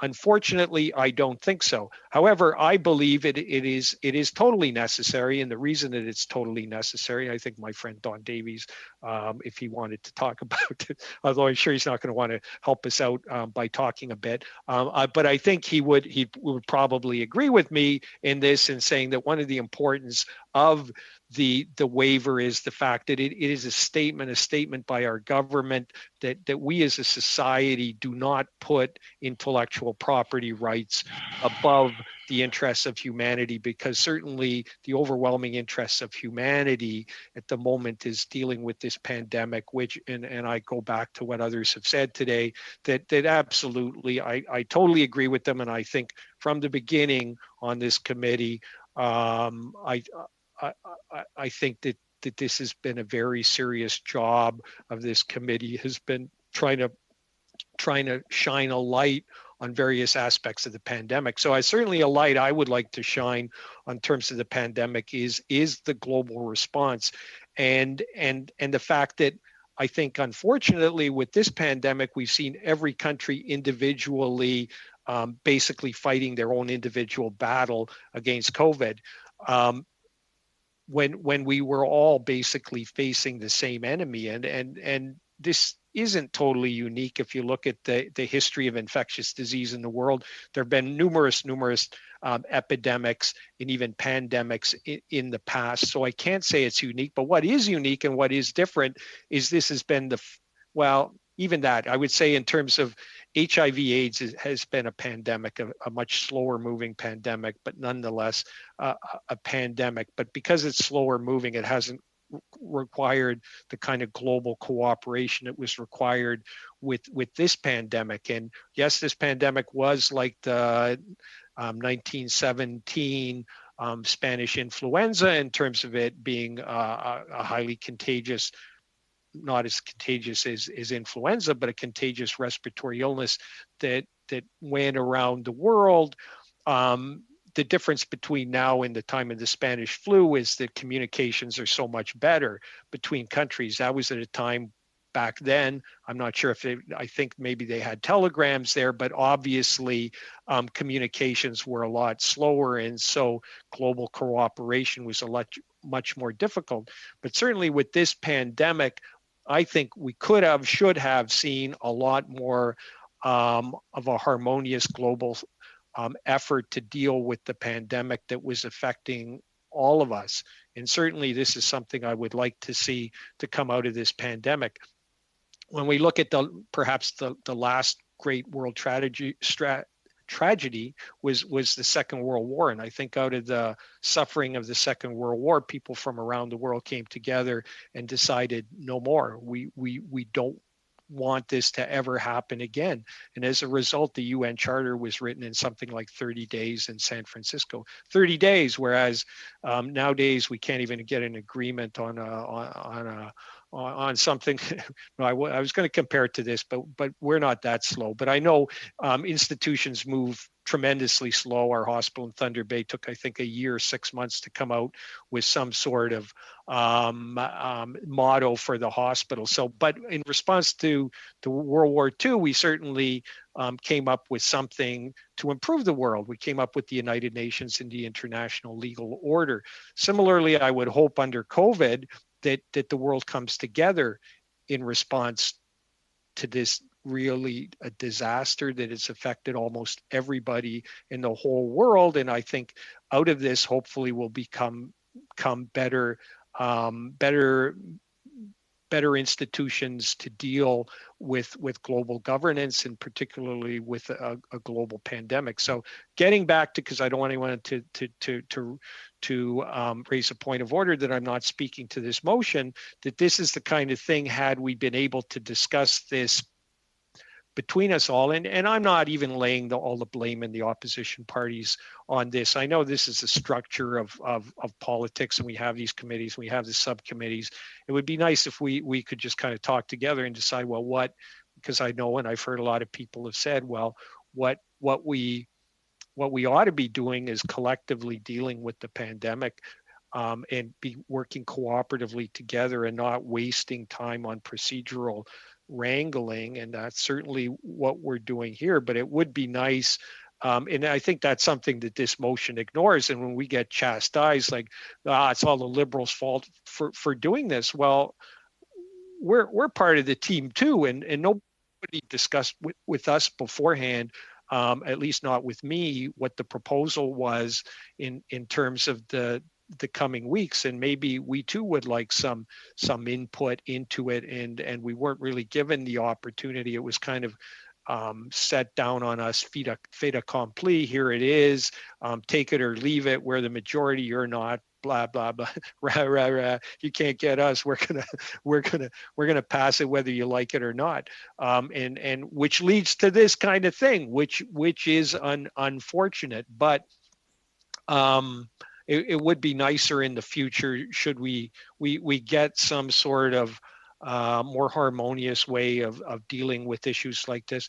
Hopefully, what will happen when we get back to Ottawa is we'll start to all go out, especially, too bad we weren't in Ottawa now on a nice sunny day, and we can drink a few beers and we can reach a more harmonious conclusion as to what we're going to do for the rest of our time in Parliament, rather than sitting here seeing my garden slowly dry up because there's no one there to water it on a Friday afternoon. But with anyhow, I think I've spoken enough, and I will pass it on to my next colleague in line. Thanks. Thank you, Dr. Kellaway. We go now to Ms. Rumpel-Garner, please. Thanks, Chair. I guess I don't understand the reason for this filibuster today from my Liberal colleagues. So I'm just going to put this out here. So when I was parliamentary secretary, I'm dating myself, back in the day, my opposition critic was Megan Leslie, formidable parliamentarian. Seriously, like if you guys ever want to blame somebody for why I'm as good as I am, it's because of Megan Leslie. She really forced me to up my game. And we had a majority in the committee at that point in time, and I was a parliamentary secretary. She was my critic. We met once a week, and I knew like she was going to push her issues. I was going to push mine, but we met regularly on programming, and she would go, like I would go back to my team, my members on the committee, and I'd be like, okay, well, the NDP want to do this. We want to do this. What do you guys think? I'd go back to her, and we'd have things negotiated ahead of time.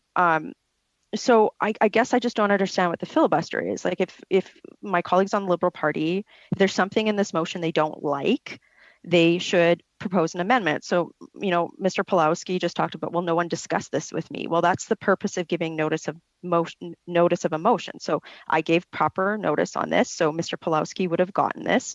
The standard sort of procedure at that point for a member on a committee is to say, like, to call the parliamentary secretary. I don't know who the quarterback is on the Liberal side. I've never really had anyone say, I'm the quarterback.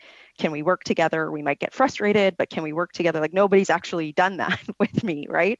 So Mr. Pawlowski, you could have phoned, through you, Chair, Mr. Pawlowski could have phoned the parliamentary secretary or said, like, hey, what's the plan here? What's the minnow saying?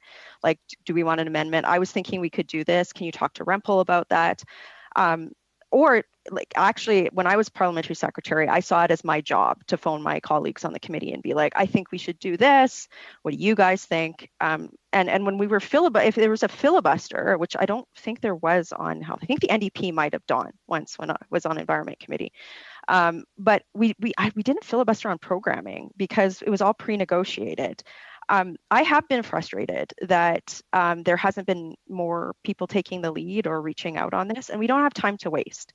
So I would say this, if there's something in this motion that the Liberals don't like and they want to change it, there's this thing called a phone. You guys can, email me. You guys all know the parliamentary email account. You guys could be emailing me right now. I know other colleagues are. We could have sorted this out. But I think what happened here, and I would just like somebody to tell me not, is that meeting on the Liberal side didn't happen. That's what I think happened here, is that the meeting to say, okay, well, where can we negotiate with the opposition on this? What do we want to do? What's the direction from the government? Or what do we want to do how can we marry that within our role as committee members? I don't think that meeting happened. And what's happening here, I think, and I hope I'm wrong, is that members are being directed to filibuster so that we have another meeting on Monday, which is a subcommittee meeting. And then that actually takes up another meeting, as our colleague Mr. Davies pointed out, because we have to approve it. And then we've wasted 2 meetings. So the goal of this motion and giving appropriate notice on it was I just assumed my Liberal colleagues would come prepared and be like, or at least phone and say, okay, can we do this or can we do that? And then we would have passed something today, right? I have not heard I've heard a lot about Minecraft from somebody. But I haven't heard any amendments nobody's emailed me from the Liberal side. Nobody said, hey, kind of need this. So I guess I would ask respectfully for my Liberal colleagues to think about that. Clearly somebody prepared remarks for Liberal members coming in on a filibuster. Why didn't you guys prepare amendments? Or why didn't somebody phone, right? So I think, Chair, that's my concern here. I think this motion I did try to draft it, and I tried to draft it with colleagues that talk to me from other parties. To be fair, I mean, it gives the government a lot of latitude on the witnesses that they want. Like if the opposition wanted to ram a motion through that was unfair, we could have done that too, but we didn't, right? Because we're in the middle of a global pandemic. Department officials, they need to be here because we need to be holding the government to account. There's hundreds of billions of dollars going through our department that need to be scrutinized. The efficacy of funding needs to be scrutinized, either if it's too much, too little, if it's effective. That's our job here. And so that's why this motion is front. So colleagues that are, please don't continue to read prepared notes from, I don't know who's preparing it, but ask your parliamentary secretary, what's the game plan? Because they're good, and this is not that bad of a motion. And if there's proposed amendments, we should be considering that and debating the merits of moving forward. I don't think any Canadian would want to see a continued filibuster on a programming motion in the Health Committee in the middle of a pandemic. And I certainly would be raising this issue on every platform that I have at my disposal and within the media. So if there's an amendment, there's something that the Liberals don't like about this, they should be doing this, but also do your job. Like the Liberal members on the committee, what happens is when you get a notice of motion, you should read it. You should phone your parliamentary secretary, whoever, I don't know who the quarterback is. I'm assuming it's the PS, it might not be, and just say like, okay, like, what are we doing on this? Hey, I mean, you guys might vote your own way too. I don't know. Maybe there is no quarterback. But every individual member has a responsibility to come here, be prepared, read motions, and be prepared to vote or put forward substantive amendments. That's how it works. So I hope we can come to resolution on this today because I'd really like to get going with further work next week. Now, yes, we will have moments in this committee where we disagree on partisan principles or policy positions. That's yes. And you know what? I am good at my job. I am good at it. I put a lot of time into it. And I don't apologize for that. But this is how collaboration works on a committee, right? So it works both ways. I have never, outside of, I will give a shout out to Mike Kellaway. He did reach out to me once and we had one conversation. But on this motion, no Liberals reached out to me. And the phones and emails work both ways, guys. So I hope that if anybody has any more comments, that they are substantive and that we can proceed with programming out the business of this committee. Thank you. Thank you, Ms. Trimple-Garner. We go now to Ms. O'Connell. Go ahead. Thank you. Sorry. Thank you, Mr. Chair. Thank you so much. Well, I mean, let me start by saying how honored I am that the conservative critic thinks that I just tell all members what to do. She clearly doesn't know us very well. As the newest member to this committee, I can tell you that our HESA members need absolutely no assistance, as they've already demonstrated here today. In fact, I think it just demonstrates the complete level of desperation that the conservative member is just grasping on for. At the end of the day, they talk about wanting to get down to business, and her threats about using her all social media channels she has to highlight that. Go for it. Because you know what we're fighting for on this side? We're fighting to hear from witnesses, from Canadians. The member opposite tables a motion that says in the middle of a pandemic, every party gets one witness. And then the audacity she has when we are in the middle of questioning witnesses, of hearing their testimony about their experiences around the world dealing with COVID, very real evidence that might actually help Canadians get through this pandemic just a little bit easier. What does that member do? No, I don't want to wait till the end. She says, I don't want to wait till the end. I don't care that these witnesses have put in time and energy to come here to help us, to help all of us get through this pandemic. She throws, as usual, a temper tantrum and says, I want to deal with my motion now. I don't want to hear from other people. And that is what is so classic that I have seen from this member. I've only been in this role for a couple of months now, but I can tell you, I really appreciate the testimony and the commitment to this file from all members. But what I will never stand for is the absolute disrespect to witnesses that have taken the time to come and be with us today. The disrespect to our members. Ms. Rempel-Garner talks about she puts in a lot of work and she's not going to apologize for it. Well, so do we. So do we. We put in a lot of work to question witnesses, to get testimony that might actually help Canadians. That's what we're here for. So I don't want to hear her faux outrage about the amount of work she puts in and how great it is, because our members do too. That's what we're all here for. We may disagree on policy, but we're all here to fight for Canadians. And she has the gumption to think that her work is somehow more valuable, her points of view are somehow more relevant to Canadians than everybody else's? Well, Mr. Chair, as the newest member to this committee, I'm here to say it's not. And I will fight to make sure with my Liberal colleagues on this committee to make sure that the perspectives of Canadians across this country are heard. And I will not apologize for that.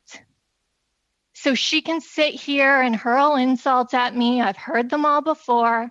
I don't care, because I am doing the work that Canadians sent us here to do.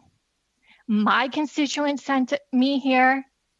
Our other members on this committee sent us here. So for her to somehow talk about her perspective means more.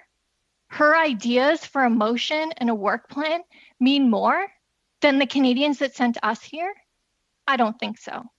We have opinions on that too. We want to talk about how we are going to move forward to ensure that the vast voices regarding COVID are being addressed. And she shuts her ears and says her mind is made up. She doesn't want to be confused by the truth. Go right ahead. Go on every social media channel and say that you don't want to hear from a vast and diverse group of Canadians, because that's outrageous. That's not how Parliament works. That's not how committees work. And I, for one, will not be held hostage in a work plan that limits our ability to hear from Canadians. So if she thinks that that is something that her constituents and her social media channels, find acceptable, but I think there are many witnesses who would like to come in our remaining time in this session.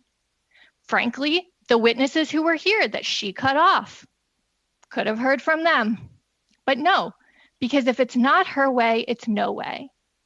And I'm sorry, but that is not how Parliament works. We may not always agree on the policies. We may not always agree on the politics, but there has to be a level of commitment to working together for the greater good. And if you can't, we're going to stand up and fight for it. And so, Mr. Chair, I want to talk about some of the other comments too that were made while I was listening to this debate. It was argued that the motion is just so fair, so fair. How can nobody, how could we not want to support it? Did anybody bother to ask if we want to support it? No. The members opposite talk about, oh, no one reached out, no one reached out. No one reached out to me either. Frankly, I might have just used, I was about to use unparliamentary language, but that was it's not a very bright argument to use because the levels and the channels of communication go both ways. So what's good for the goose is good for the gander. And if you don't want to compromise with us, then, you have no idea what we'd like to see in the work plan because you never bothered to ask. And what we'd like to see is we'd like to see witnesses. We'd like to hear testimony from Canadians across the country who have been battling COVID, who have provinces and territories. We heard incredible testimony from Nova Scotia about the rapid testing program they have in place, about the training of volunteers. We have heard some incredible testimony. Why would I want to limit the ability to hear that, to learn from it? If your only motivation in this committee is political hit jobs, then of course you don't care about hearing witnesses. Of course. All you want is your social media clips. But Mr. Chair, people who genuinely want to hear ideas, genuinely want to make life better for Canadians, want to actually hear people who have that experience. We're lucky we have a doctor on this committee who speaks often with great knowledge about his experience, about technical details that, in fairness, I don't have in that field. I appreciate hearing from him, but I also appreciate that when we bring witnesses with various backgrounds, we all stand to benefit because we're not all experts in all areas of the field of COVID and what we're dealing with. So shutting ourselves down to limiting from hearing from these experts is, I think, irresponsible as a health committee in the middle of a pandemic. I've heard, Mr. Chair, us be criticized that, how could Liberal members want to possibly filibuster in the middle of a health pandemic? Because, Mr. Chair, the Conservatives, the NDP, I don't know about the Bloc because Mr. Theriault had, raised his concerns with this as well, but at least enough members have decided that they want to shut down Canadians' abilities to come before this committee and share their experience. So, yeah, I'm willing to fight for that. I'm willing to stand up against that. I don't want to shut off my ears to the ability to learn from others in their experience, to hear ideas of how we're going to get through COVID and then post-COVID, what we need to do better, what we need to do to make sure Canadians never have to go through this again. Why would I ever want to limit that? So for Conservatives and whoever else is jumping on that bandwagon that says, why would Liberals, Canadians will be so upset that they're filibustering? No, Canadians are going to remember Canadians are going to remember who was on the side of history that thought they knew best versus how to learn from other people's experiences and how to take that knowledge and deliver real change. That's on you. Sorry, not you, Mr. Chair, but that's on the members. And so, there was also questions about, procedure, subcommittee, not subcommittee. Come on, we all know what this is about. This is about structuring a motion. You want to deal with it now, fine. But subcommittee was scheduled, and to Mr. Davies' credit, he acknowledged he hadn't received that email, but it was scheduled. We've heard complaints from members before that more subcommittee meetings should be scheduled. But in fairness to the chair, there were motions on the books. There were motions on the books about the structure of the study. And again, I wasn't around for when those motions passed, but you all came to an agreement. You all said, this is how our work plan is going to move forward. Subcommittees, in my experience, are used for when you need to determine what your work plan is going to be. You all did that work. You had motions on the books. The chair and the clerk were following that directive. The chair at, I don't know which meeting now it was, but I remember him specifically saying, once we reach the end of essentially that work plan, he'd be calling a subcommittee to determine the next one. But that's not good enough for the Conservative members, because that wouldn't have probably produced this type of motion, which limits the amount of witnesses that we can call, limits the amount of voices that we can have at the table, limits the amount of knowledge that we can actually share with Canadians. So of course, they didn't want to take that approach, even though they'd been asking for subcommittee meetings. The chair says yes, and that's still not good enough. As my family from Newfoundland and my family's MP, the member from Avalon, would say, there's just no pleasing them. And that's what this is. There's just no pleasing them. This isn't about COVID. This isn't about doing committee's work. This is about certain members constructing meetings in ways that they think will create the best political hits versus doing the work Canadians sent us here to do. So that's what we're fighting for. I want to see more witnesses at this committee in the remaining weeks that we have. The members proved today, by not letting us deal with this motion at the end of the meeting, which was our every intention to do, proved that they don't actually care about hearing testimony. They don't actually care about any other members and, the work that goes into it. They just care about the work they've done. That's fine. But we care about hearing those witnesses. So we're going to keep fighting for that. I've heard, comments, Mr. Chair, about, they came prepared with notes. Mr. Chair, I find that so insulting. Every member prepares for committee in different ways.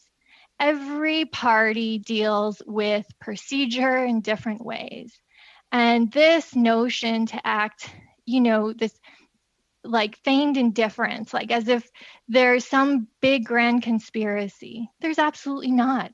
Every single one of us comes prepared at meetings to talk passionately about issues we care about. And we couldn't have possibly known that the Conservatives and NDP were going to split their time and move a motion in the middle of testimony.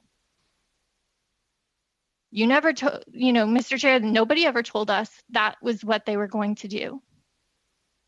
So if you want to talk about collusion, if you want to talk about committees and, ethics and being prepared, we have members that are passionate to talk about health issues. They're always ready to go and talk about that. It's not our fault that we are that passionate and that we have the ability to talk about these things. We couldn't have possibly known the stunt that was going to be pulled here today. But lucky for us, we're prepared to always stand up and fight for Canadians and fight to hear testimony at these committees and fight for the parliamentary process. So it's unfortunate. You know, I think we all could be spending our time in different ways, you know, getting back to constituents, you know, and just dealing with the business of this committee. But the Conservatives and the, you know, NDP shared their time, moved a motion, cut off other members from being able to talk to the witnesses that appeared, cut off their ability to ask the questions that they had put in work to come up with. And there's no way we could have known that that was, you know, the procedure, the collusion that they were going to do together.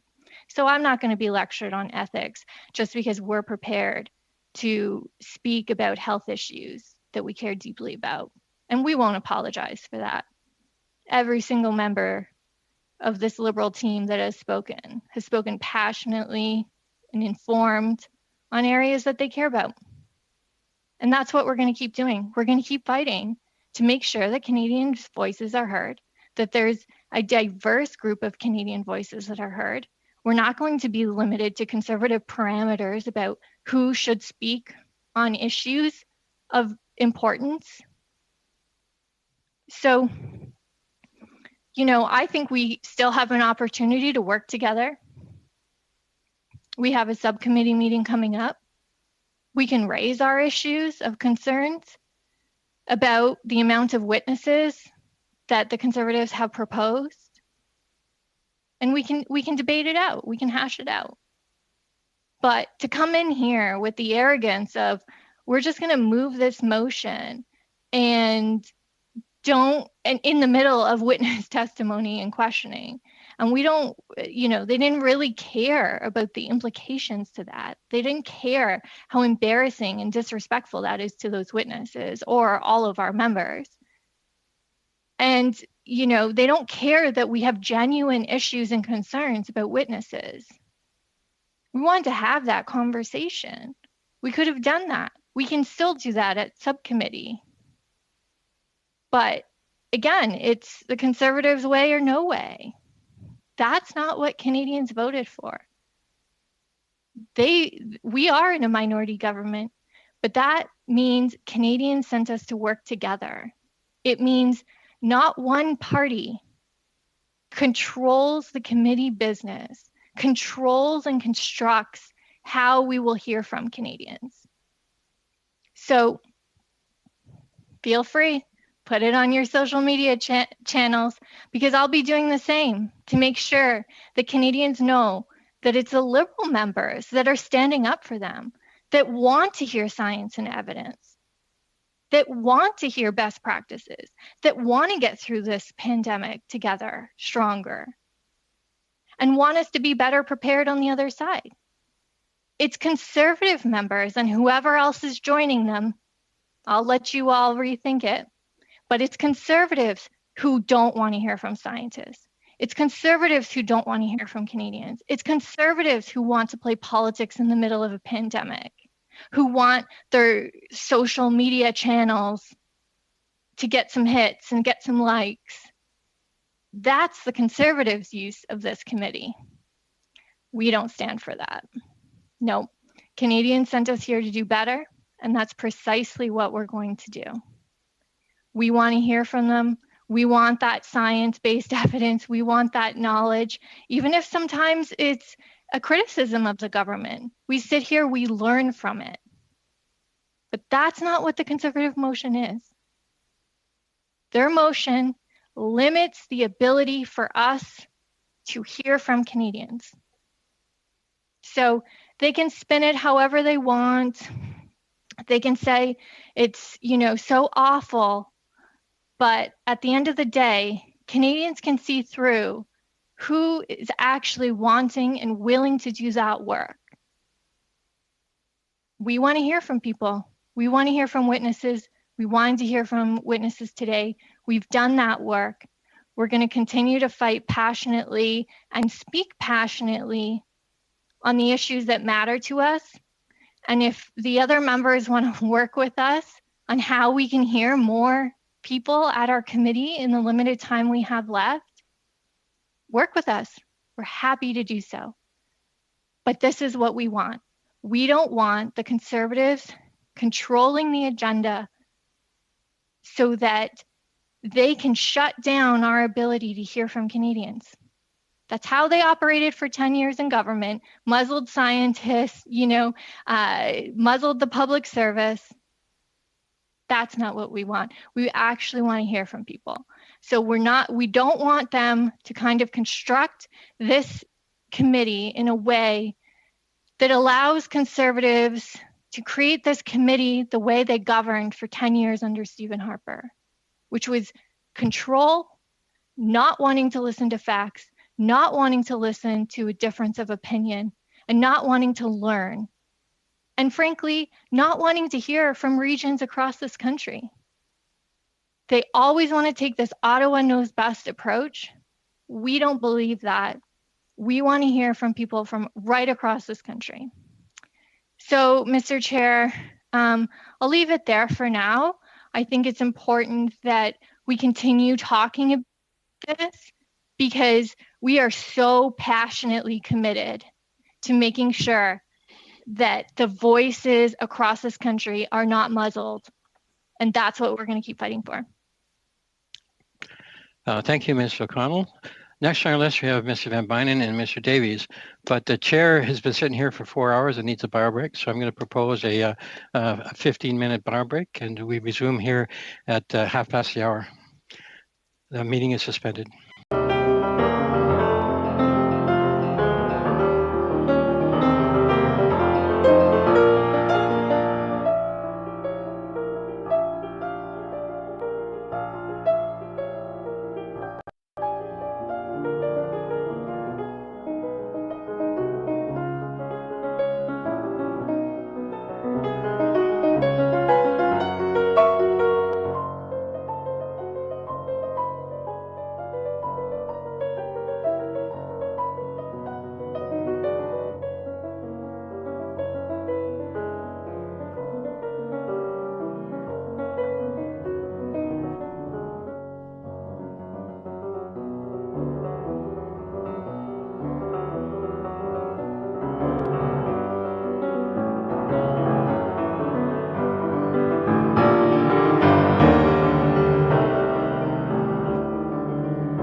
I thank you all for the indulgence in that break. It's a good opportunity for us to take a breather and maybe think our positions through and so forth. I would like to also to advise the committee that we have a hard stop at 6:30 Ottawa time due to resources. And having said that, we will continue with the debate. We have Mr. Davies and Mr. Van Bynen. Before we go to the next speaker, I'll ask Mr. Davies.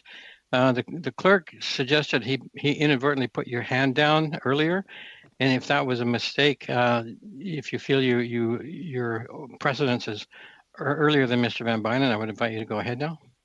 Otherwise, I'll get you to speak after Mr. Van Bynen. I think actually, I spoke before Mr. Van Bynen, so I think it's probably Mr. Van Bynen's turn. So I'll be happy to defer to him. Fair enough. That being the case, Mr. Van Bynen, over to you. Thank you, Mr. Chair. And it's probably appropriate that Mr. Davies has an opportunity to follow me. Firstly, I think I'm entitled to an apology with respect to his personal attack and referencing my grandchildren. I think that's totally inappropriate and it's unacceptable. I don't think I need to quote a rule. I just think that the bitterness and the mean-spirited tone to that is something that is I certainly wouldn't allow myself to get that way, and I would expect to be admonished if I did do that. So I'm hoping that Mr. Davis will take the opportunity to do so. Secondly, I want to say that Ms. O'Connell was a great addition to this team, and although she adds a lot of additional thoughts and great ideas, certainly we are not subjected to directives. The discussions within our group is interactive. We listen, we hear what we have to say, and frankly, a lot of great ideas come forward, and we're able to build on each other's ideas. And I really wish I could say that for the entire HESA team. But what I'm seeing and what I'm hearing is a small group of people coordinating themselves off, as you would see in a schoolyard, and planning how to isolate and disenfranchise others. And that, to me, Mr. Chair, is a huge disappointment. It's not the way that I did business in 18 years or 15 years as a regional councillor, in 12 years as a mayor. We reached out, we had a great exchange and dialogue, but we certainly didn't disenfranchise and isolate others. And that's the component of the uber partisanism that I find so disappointing. I have another half chapter that talks about that, but I'm not going to do that. I just want to say that, we were off to a good start in the first half of HESA. I enjoyed that. I thought the dialogue was good. I thought the dialogue was collaborative. And in the second session, frankly, the tone changed significantly. And to me, that was a disappointment. It would be great if we get back to that, but people will have to ask themselves, what is it they're going to do to contribute to a positive atmosphere and a positive environment? Mr. Chair, I also want to compliment Mr. Davies on the way he put forward a work plan. I thought that was constructive. I thought that put together a framework that would be helpful for us so we could plan our discussions, so we could plan our witnesses. And sadly, it's more than just this time that those well thought out plans and the commitments and the agreements seem to have get changed at the last minute, and that's really disappointment.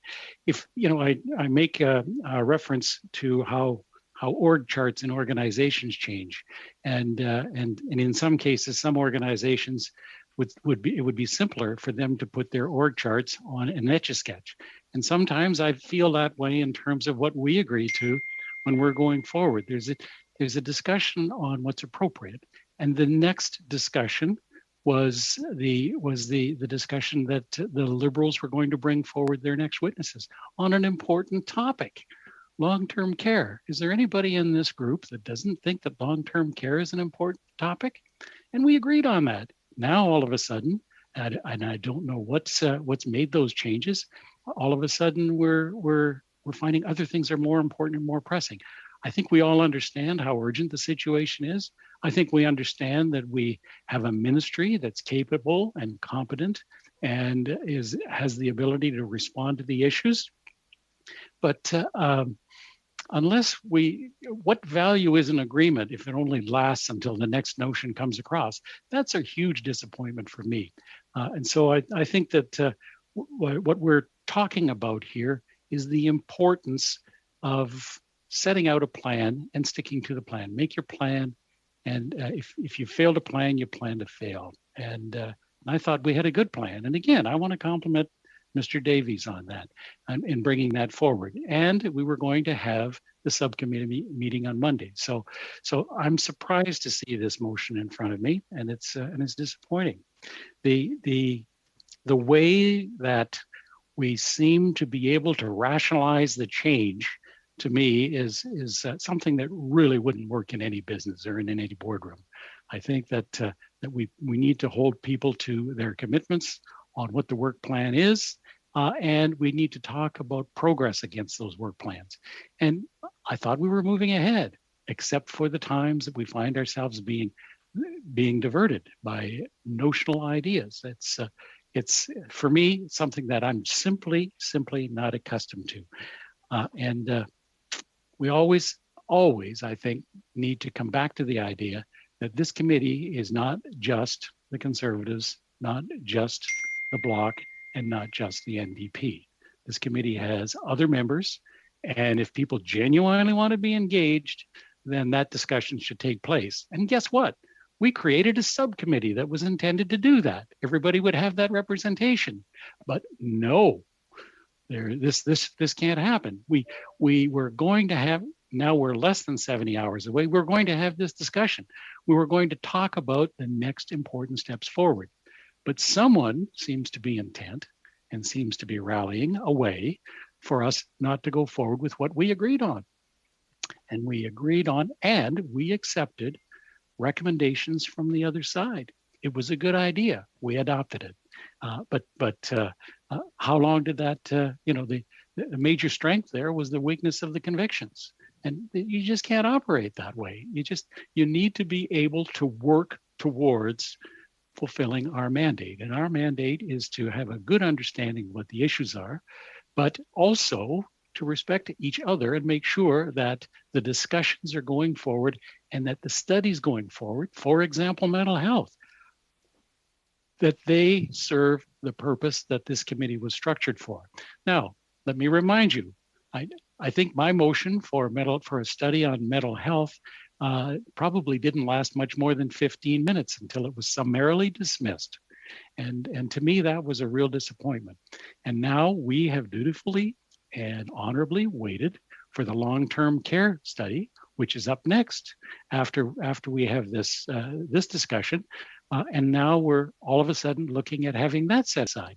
So frankly, it's unjust, it's unfair, it's uncollaborative, and it's frustrating. So having said that, I'm looking forward to hearing what Mr. Davies has to say. Certainly, I wouldn't want to offend his grandchildren. Thank you, Mr. Speaker. Thank you, Mr. Van Bynen. We'll go now to Mr. Davies. Go ahead. Well, thank you. Well, I really appreciate the opportunity of have heard from Mr. Van Bynen prior to me speaking. I think any fair reading of the remarks that I made would make it clear that there was absolutely no personal animosity or insult intended whatsoever towards Mr. Bynen or his grandchildren. In fact, it was Mr. Van Bynen that brought up how important it was that the behavior of politicians be of such a quality and character that it would be something that we would be proud to have our family members or grandchildren see. What I was bringing up, of course, was how our grandchildren in general would view their politicians filibustering at health committee during a health pandemic. That's what I said. That's what my remarks are. Now, if those remarks were taken as an insult by anybody in this committee, at least to Mr. Van Bynen, it certainly was never my intention, and I regret that perception was given. at all. So I'm sorry, I can't directly apologize because there was no insult given, there was no insult intended. But I do think, though, that there's a hard-hitting message there, which is that we do have to very, very carefully scrutinize our own behavior. As Mr. Van Bynen spent a good 15 or 20 minutes of this committee pointing out, in terms of how we act as politicians. And I will stand by my comments that behavior that saw us unceremoniously disregard witnesses that had been scheduled. And by the way, I will point out again, that was Mr. Van Bynen who refused that. I'm going to say for the record, this is the third and final time I will point this out, because it doesn't matter how many times a falsehood is repeated, it doesn't make it true, is that Ms. Rempel wanted to move her motion. We had 4 questioners, the Conservatives, the Liberals, the Bloc, and the New Democrats.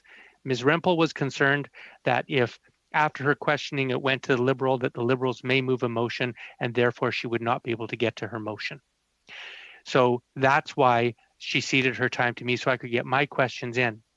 When the Liberals quite properly pointed out that by moving that motion, they would be deprived of their ability to ask questions of the witnesses, as would the Bloc, as would the Conservatives, by the way.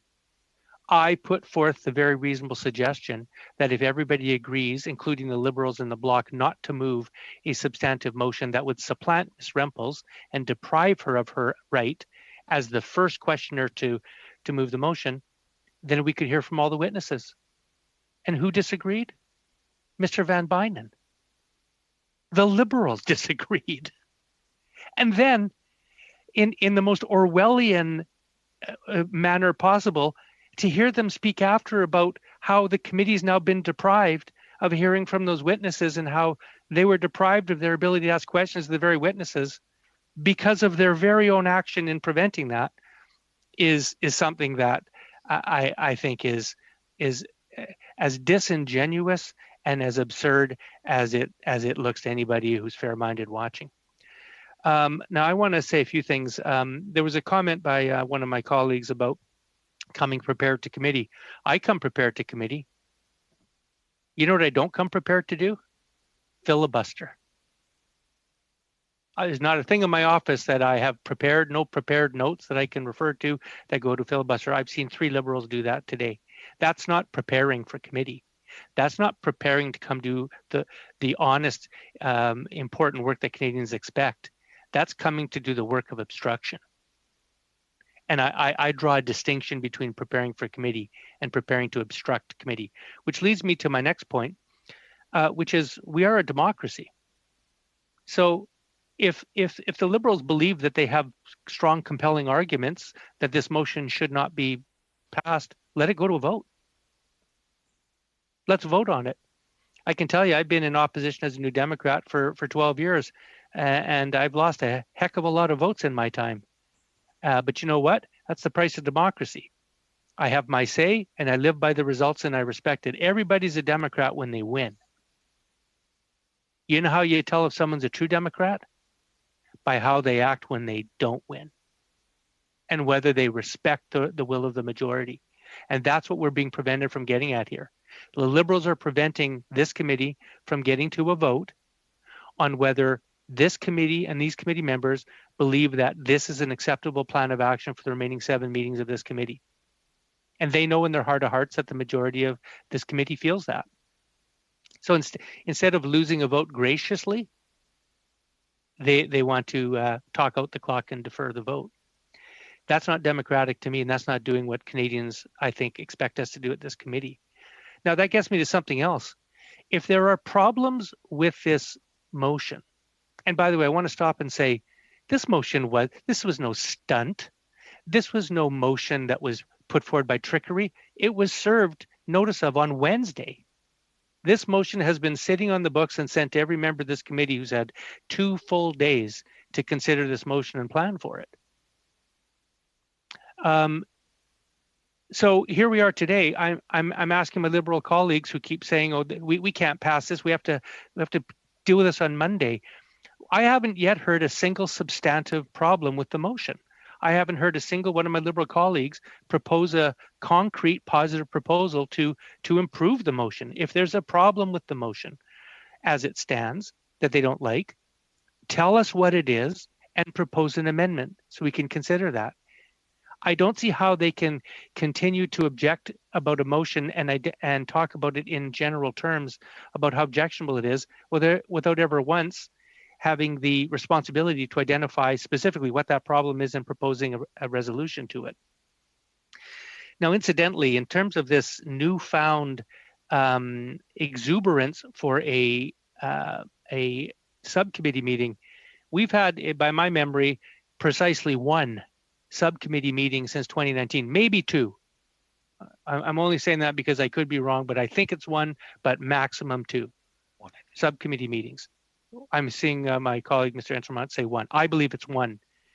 And since 2019, and now the principal objection of the Liberals to this motion before us today is, darn it, no way. Doesn't matter how good this motion is, we're not going to tell you what's wrong with it. Has to be dealt with on a subcommittee on Monday. This is the issue of principle that the Liberals are holding up this meeting for. Now, I'm going to go through this again. I keep trying to raise practical, concrete, bona fide concerns about that course of action. I don't particularly care if it's dealt with today or on Monday. I don't have any skin in that game. What I'm saying is if we do deal with it on Monday, then we lose the Monday meeting. I haven't heard a single Liberal explain that for people who want to hear from witnesses, and this motion would hear from 8 witnesses on Monday, the Liberal position is that we'll hear from none on Monday. It was the Liberal action that meant that we didn't have questions of the witnesses today. So that's strike 2. And then we have to have that subcommittee meeting come back and be endorsed by the full committee on Friday. So we lose that meeting. That's strike 3. And then even if it passes on Friday, again, that doesn't give the clerk enough time or the parties enough time to be prepared for a meeting on Monday. Now, this must be American baseball or Canadian baseball, that's strike 4. So for a party that has been waxing eloquent all afternoon about how important it is to hear from witnesses, that sure is hard to square with the behavior where the result of everything they're doing today means that we lose today, we've lost meetings today, witnesses today, and for the next 3. Now, if I'm missing something there, I'm open-minded. I'd love to hear a Liberal correct me and tell me how anything I've said there is incorrect. Because the motion here today would have this committee meeting Monday, next Friday, following Monday, every Monday and Friday from now until the House rises with witnesses every time. And if, as Ms. O'Connell says, she doesn't like the fact that there's only one witness called per party per meeting, how about making an amendment to call 2? Or 3? Or whatever the number is that seems to be that she and others would feel more appropriate. I'm certainly open to entertain that. I'm not slavishly adhering to one witness, but I can't deal with a generalized objection to a motion that the objectors refuse to specify what their objection is, other than for some reason they want this dealt with on a Monday, not a Friday, and they want this dealt with at a subcommittee when we're here right now. Even if we have the subcommittee on Monday, all the people who are on this meeting right now looking at each other are going to have to endorse that plan next Friday. It's going to have to happen one way or the other. Why don't we do it right now when we're here? Now, I think it's a little late in the game now. Of course, we spent the last 3 hours as the Liberals have embarked on a filibuster when they could have been proposing concrete amendments to this motion that we could have been discussing, debating, and improving the motion. If I'm very willing to entertain improvements to this motion. I want to just, wrap up a little bit, I think. I do want to say, in conclusion, that and I think one more time this is important, because I think it was slightly misleading. This committee isn't necessarily going to go to long-term care as the next issue. I want to repeat that we were at a very natural break in terms of all the four parties' first priorities on COVID has now concluded today. Were we to just go with the extant motion, then the Liberals would proceed with their second priority. And I want to repeat, the reason that that's not appropriate in my view is it doesn't give the Conservatives, the Bloc, and the NDP the equal time, because we're not going to get to each party's second priority. So really what I think Mr. Van Bynen is saying, the net result is he's happy if the Liberal Party can get two of their priorities done. Doesn't matter if the other parties can't get there too. And if we're talking collegiality and fairness, I don't think that's fair. I don't think it's fair that we adjourn June 25th with Mr. Theriault and and probably the Conservatives not having a chance to get to our second choice, but the Liberals got theirs. So that's the reason why this is a natural, I think a very natural point for this motion to have come forward on Wednesday in order for us to plan the next 7 meetings. I am very much concerned that this clock is going to run out at 6:30. We're going to end up losing this meeting today. We will have a subcommittee meeting on Monday. If we don't get agreement because of the behavior of the Liberals today, we do run the risk of losing a significant number of health committee meetings in the next days ahead. I think Canadians ought to be clear, that is on the Liberals. It is not on the Conservatives. It's not on the Bloc. It's not on the NDP, because we're here right now ready to pass a motion that would schedule every single meeting and have witnesses before it every single time. And I can speak for myself, I am absolutely ready and willing to entertain amendments that the Liberals have that they think would improve the motion. But again, I can't deal with a phantom. I can't deal with with objections that aren't specified.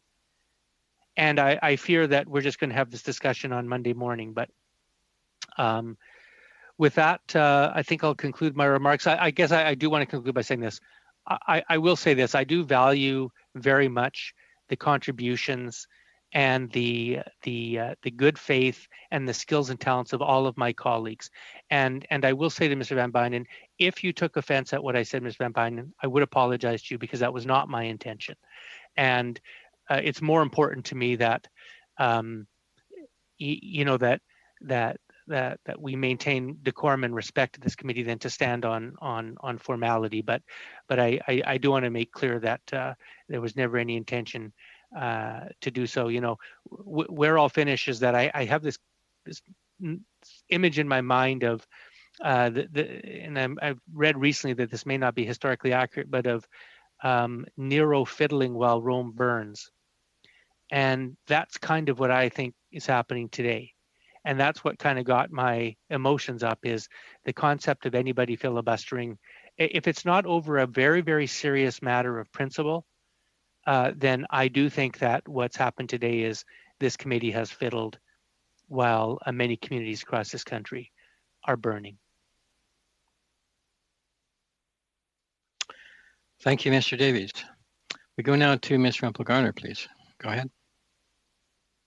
Thank you, Chair. Okay, so what's happened here today? So we're in the parliamentary committee, the Standing Committee on Health. So the Standing Committee on Health, I'm the vice chair for that, and as a member of Parliament, I sit on this committee. There are other members on this committee. There are some Liberal members. There are, and then there's also a member from the NDP and from the Bloc and from the Conservatives. Now, because we're in a minority parliament, the minority part, like the parties that aren't in government, so the NDP, the Bloc, and the Conservatives, we actually have the majority of votes on this committee. That means that when we work together as opposition parties, we can pass things, even though the Liberals are in government. And so what happens is when the Liberals, they know that the opposition parties have worked together and they don't want to work with us to do something, what happens is that they do something called a filibuster. And that means that rather than letting a motion come to a vote, they just put up speakers and talk the clock out. Now, I have to explain something that's really important. You guys, anybody watching this right now is watching me in my headsets in my living room here. And that's because Parliament isn't meeting in the actual House of Commons because of COVID. We're meeting in something called hybrid sittings. Now, how this impacts and benefits the Liberals when they filibuster is that as opposed to when we regularly meet in the House of Commons, we could continually meet like these filibusters. Eventually somebody tires out, right? But the Liberals have a benefit in that we need to have translation services and IT services online in order for the meeting to continue. So all the Liberals have to do to stop a motion from passing is talk the clock to a certain point where these resources aren't available. Mr. Chair. And today, Ms. O'Connell, on a point of order, please go ahead. Sorry, Mr. Chair, just on a technical point, the member opposite pointed out that she is speaking in reference to a stream that she's running right now, but it's my understanding that procedurally comments should be going through the chair. And in terms of relevance, she's not actually speaking about the motion at hand because her motion actually would have limited the PMPRB study to 1 day instead of 2, which is what we actually agreed to and really want to get to that study next week. Unfortunately, the member opposite isn't speaking to the motion that she did where she was actually the motion on the table actually was taking a meeting away from the study of PMPRB, which is what we've been fighting for. So I just want her comments to go through the chair on that. Thank you. Thank you, Ms. O'Connell. We were getting to debate. Ms. Rempel-Garner on the same point of order. Actually, I'm good, Chair. I'll just continue. So again, Chair, so what just happened there was an example of the Liberals filibustering this. So what they're hoping to do is that the clock will get to 6:30 and that we can't vote on this motion. I'm going to get to the motion in a second, but I think anybody who is watching would see what's happening here. So there's a bunch of Liberals that are lined up to speak on this motion. And so I'm about to do something that is going to let me make sure that we get the motion passed. Now, what is the motion that I'm speaking to today? The motion that I'm speaking to today is in order for the House of Commons, in order for the Standing Committee to proceed, we have to have something called programming. Anybody who's watching this would understand, like if you're scheduling meetings out, you have to have a schedule of orders. And in the House of Commons, in standing committees, there's rules on how that happens. You actually have to pass a motion to get that done. So the opposition parties work together to get meetings on the schedule on a bunch of really important topics to Canadians. First of all, the government's response to COVID. There's so many things that we need to be talking about, like vaccine delivery schedules, second dosing schedules, this big report that came out yesterday with regard to border measures and the quarantine hotel. There's a lot of things. So we want meetings on that. There's also another issue that is really important to Canadians that my colleague from the Bloc Québécois, who's been supporting this, has been pushing, as well as my colleague from the NDP, and it's called the PMPRB. People will be watching this and they'll be going, well, what's that? It relates to drug prices. And my colleague from the Bloc Québécois actually had a study on this, and we haven't had meetings scheduled on this in point of order, time. Mr. Chair. Point of order, Mr. Chair. Mr. Chair, can you clarify with the clerk the member can live stream when the committee is happening?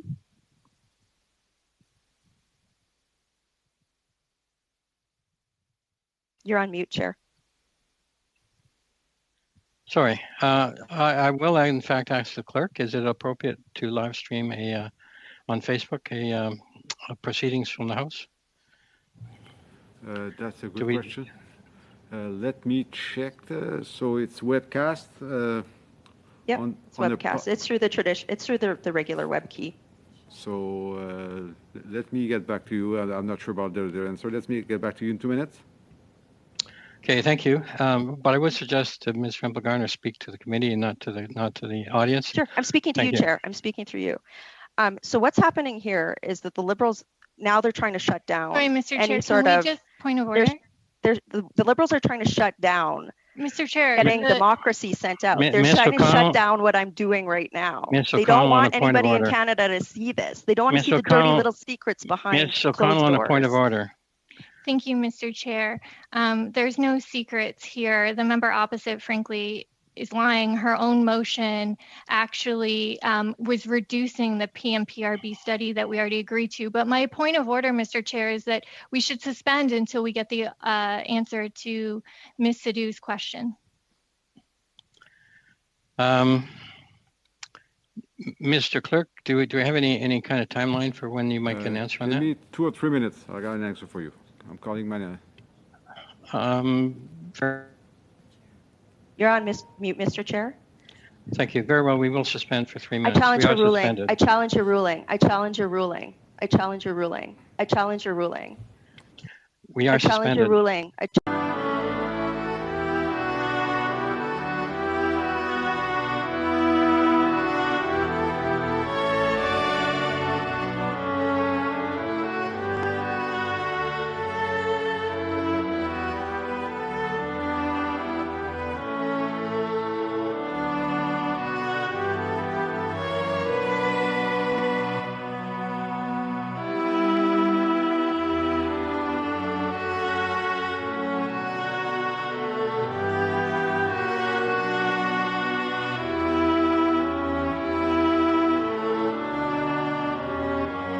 Ms. Rempel-Garner. Thank you. So the motion that I moved today, Chair, was really important because it would set the direction of the Health Committee for the next several weeks. And the Liberals, I don't think they want Canadians to see this. So the motion would bring department officials, the minister, people in front of committee to look at these really important issues on drug prices, on COVID-19. And what they did today is instead of letting this motion pass, they're putting up speakers so that resources will run out. Can you believe that? It's not great. I thought this motion was it was built in a collaborative way. It allows other parties, different parties, to invite the witnesses that they want. There's no partisan language in it. In fact, I can post it later so people can look at it. But at the end of the day, if this motion had passed today, what it would mean is that we would have a meeting on Monday on this drug price issue. But because they are filibustering the meeting, it means that that meeting is lost. What the Liberals want to have happen, Chair, is that they want to have this subcommittee meeting on Monday. They're using procedure. They're trying to use procedure to block this motion. They want to have a subcommittee meeting, which takes a meeting off the table. Then the subcommittee would have to approve this motion, and then it would have to go to another full committee. And then these meetings would be scheduled. So we're losing weeks and meetings as opposed to just dealing with it today, right? And that's why the filibuster is happening. Again, this is all really technical procedure, but at the end of the day, by passing this motion today, we could have had meetings on the drug price issue and the COVID-19 stuff next week. Would have been done right away. But now we don't know when this is going to happen. So what we need to do is force the Liberals to have a meeting on Monday so that this gets passed. And